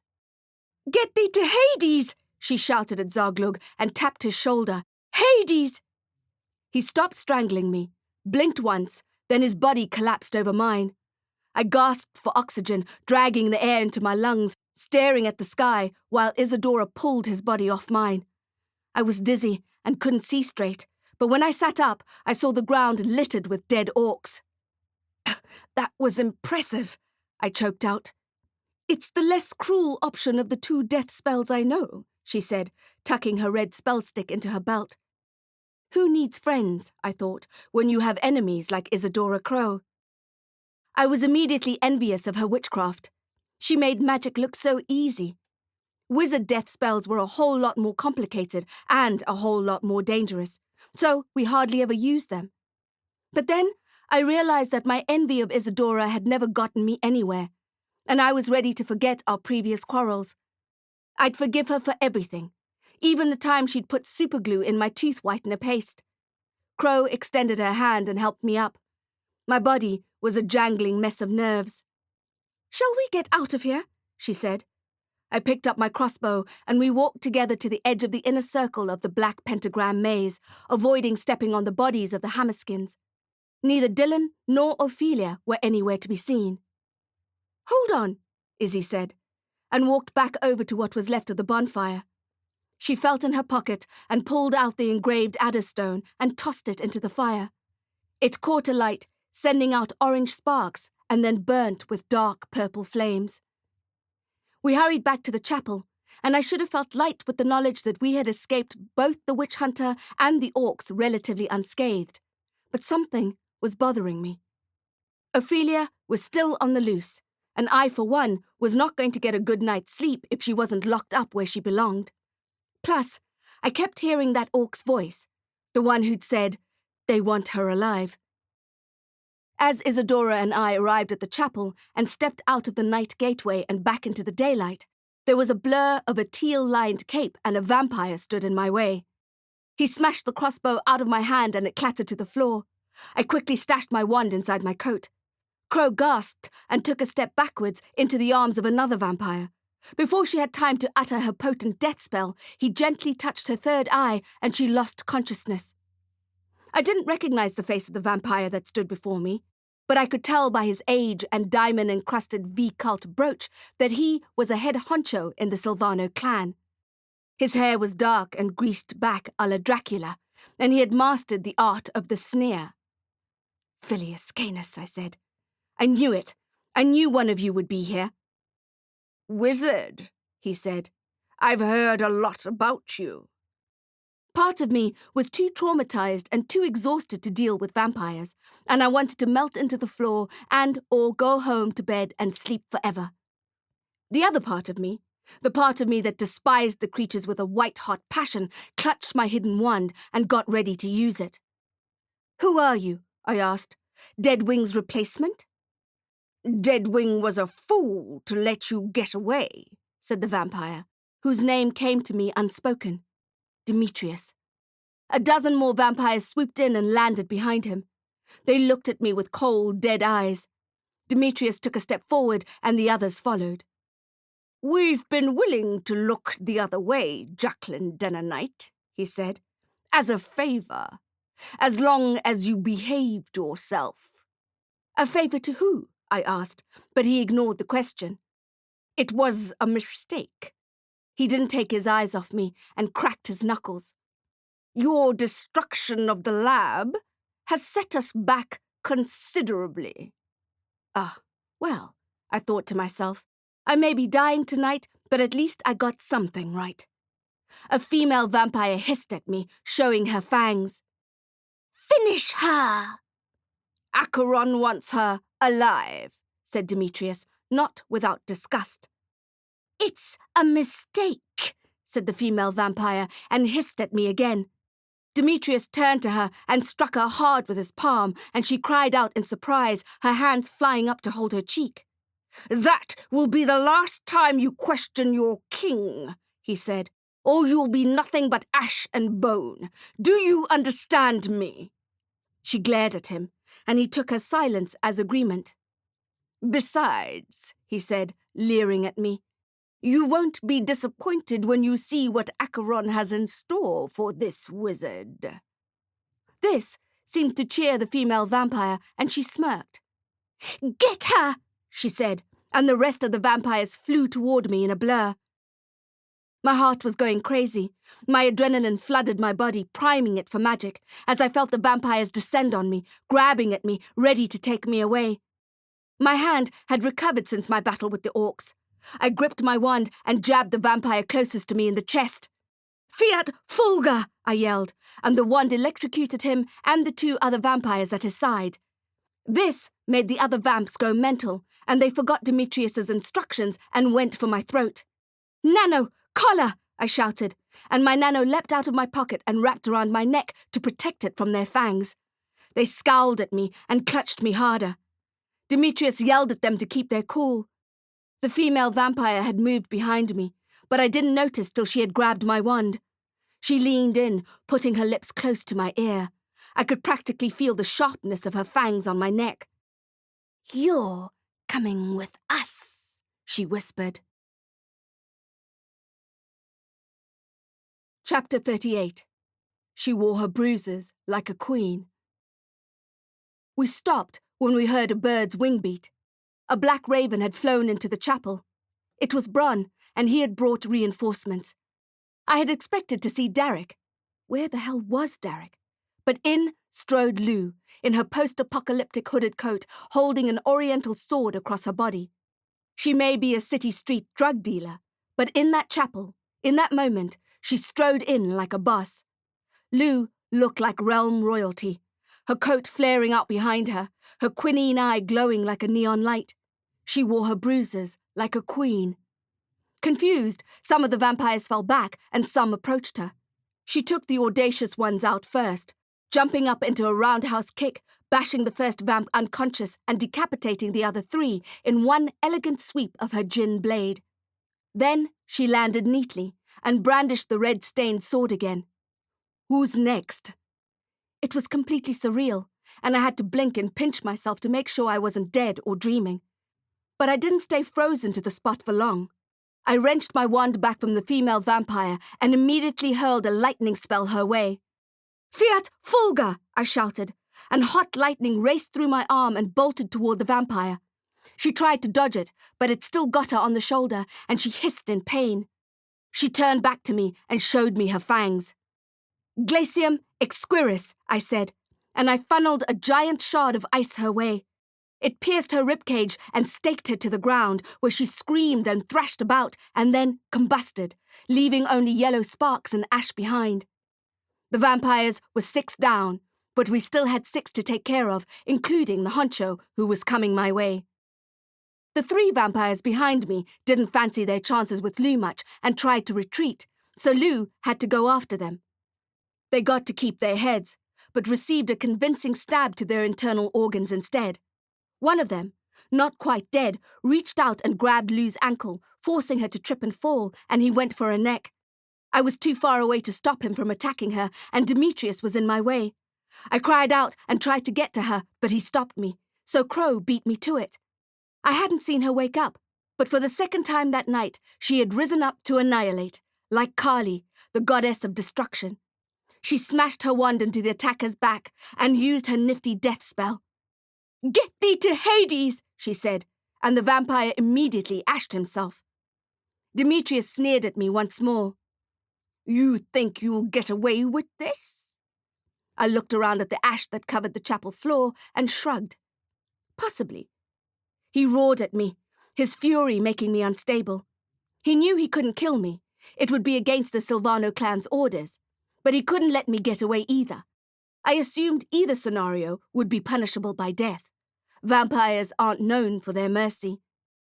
"Damned if you do, damned if you don't," I said, and I thought his eyes might pop right out of his head, he was so furious. Crowe swept up to where we were standing, red spell stick outstretched, with the sword bearing Lou by her side. My own wand was sparking with magic, as if it had a mind of its own, and that mind wanted Demetrius dead. He looked at the 3 of us and realized he didn't stand a chance. The 2 vampires flanking him took off in a blur, and he narrowed his ugly eyes at us and followed suit. I'm not sure why we let him go. Perhaps to send a message. We will not go gently. Lou sheathed her gin blade and holstered it on her back. Crowe slipped her spell stick into her belt, and I picked up my crossbow and clipped it to my back. Bronn flew elegantly down and perched on my shoulder. We looked at each other. There was no need to smile, and we walked out of the chapel and into the soft morning light. Chapter 39. Epilogue. Outside the moonlit chapel, mayhem awaited us in the form of 3 police cars with flashing blue lights and plenty of stern-faced officers. I was worried at first, thinking that Musubaran had tracked me down to arrest me. But then I saw Morgan handcuffing Ophelia and Dylan and pushing their heads down as she forced them into one of the vehicles. Dylan was blinking in the bright light and looking confused. "What's going on?" he was saying. "I don't understand." I don't think he had a clue about what was happening. It was going to be an interesting trial. I ran to my best friend. Morgan! Jax! She said, slamming the door shut. Thank goodness! We hugged each other, and I felt Morgan's gun pressing against my ribcage. She smelled of cheap coffee and the Scorpion-issued leather jacket she was wearing. I didn't want to know what I smelled like. Hammerskins breath, probably. Bonfire smoke. Vampire sweat. I looked back at Izzy and Lou, but they had disappeared. Lou's words from a few days ago echoed in my head. There's a lot you don't know, she had said. And she was right. I certainly hadn't known she was a djinn, if that is indeed what she was, and a kick-ass one at that. Directress Copperfield had said we needed to stick together. With the future looming so dark, I was more than grateful to have her on my side. I turned my attention to the couple in the car. You got them, I said. They were trying to escape, Morgan said. I did a bit of running. That's when I saw the fresh bruise on her cheekbone and the pine needles in her hair. It looked like she had done a bit more than just running. Well done, I said. Case closed. You deserve a promotion. Tell the council you're reinstating yourself as top dog. Ha, said Morgan, and rolled her eyes. Then the smile left her face. Speaking of my position on the squad. Oh, Faex, I swore, remembering my altercation with the new, supremely annoying wizard detective on the block, Telexan Musubarin. Sorry about that. I didn't mean to kick him in the balls. I was just in a hurry to... Morgan's eyes widened. You what? And then I laughed. I giggled, hysterically like a schoolgirl, because I needed the relief. Morgan joined in, and for a moment it felt like we were 10 years younger and without a care in the world. But then I saw the bleeding graze on her hand, and she looked at my dishevelled state, and we both stopped laughing. Are you okay? She asked. Barely, I said. How about you? Same. But at least we'll be putting one killer behind bars, right? I nodded. Right. 1 down, 99 million to go, she joked. You can't look at it like that, I said, more to myself than to Morgan. You'll drive yourself crazy. She looked at me and smiled again. Too late. There's something else, Morgan said, as I made my way wearily to my bike. I don't want to know, I said. I need to sleep for a week, and even then, I may not be ready to hear it. I was craving my bed like never before. Nothing was going to stop me from going home right then and climbing into it. Nothing. Morgan stared at me with those unnerving, unblinking eyes of hers. I've just come from the station, right? Right, I said. Honestly, I didn't want to hear it. I didn't want to know about any new dead bodies that looked like mine, about evil witches or wizards, or about neo-Nazi orcs. I didn't want to dream of Slyden Aberim carving an old fairy tale into his brother's skin, or see Liz Durrison with her waxen face and leather whip. All I wanted was my mattress and my pillow and a nice warm... Hang on, I thought. Where the hell was Derek? He had been on his way to the chapel to help me. What had happened? So, said Morgan, I was leaving the station and there's this guy being brought in. I frowned at her. Yes? He has this voice. A new sense of dread made my stomach burn. No, I shook my head. No way. The cop standing nearby climbed into his car beside us, started the engine, and reversed out of the narrow lane, then drove away. So you do know him, Morgan said, punching me on the shoulder the way Faire sometimes does, which made my heart ache for missing her. Ow, I said, rubbing it. That's for not telling me about him. I knew you were hiding something. He's freaking gorgeous. Morgan, I said, get to the point for feck's sake. So, I was on my way out, on my way here, when I hear this almighty commotion in the charge office. Your friend with the voice? Derek, I said. Yes, Derek, that's it. Is it just me? Or does that sound like a vampire name? I felt like pulling my hair out. Morgan, land the plane. Morgan shook her hair out of her face. Your friend Derek was yelling at Telexan, saying that he had to let him go, saying that you were in danger and he had to find you right away. But Moose cuffed him and slammed the door shut so hard it almost came off its hinges. Derek will be spending the night behind bars, I'm afraid. So that's why he never arrived. You arrested Derek? I asked. I didn't arrest him. Musubaran brought him in. He's very enthusiastic. He was enthusiastic about arresting me too, I thought, till I kicked him in the nads. Filius Canis, I said. He did it to get back at me. Maybe, said Morgan. Or maybe Derek was breaking the law. Poor Derek, stuck in some hellish grey cell. Who knows what dangers lurked in the scorpion cells? I had to get him out of there. After the week I'd had, I needed Derek home, safe and sound. This was not the happy ending I was looking for. Can you get him out? I asked. Morgan looked worried. Not today. Not without an expensive lawyer. But you're the captain, I said. Not for long. The council's watching my every move. I kicked a tree and saw that my boots were disfigured from melting over the witch hunter's bonfire. I'm not leaving him there, I said. We must be able to get him out somehow. I don't think so. Moose said it's a solid case. There were witnesses. Derek was caught red-handed. Red-handed, I said. Doing what? Morgan shook her head, and a pine needle dropped from her bangs to the dead leaves below. She looked straight into my eyes and didn't blink. I don't think you're going to like the answer to that. You've been listening to The Witch Hunter, Blood Magic Book 3, a series in the makeshift wizard universe, written by J.T. Lawrence and M.J. Krause, narrated by Roshina Ratnam. Copyright 2018 by Muonic Press Incorporated. Produced in 2019 by Audioshelf.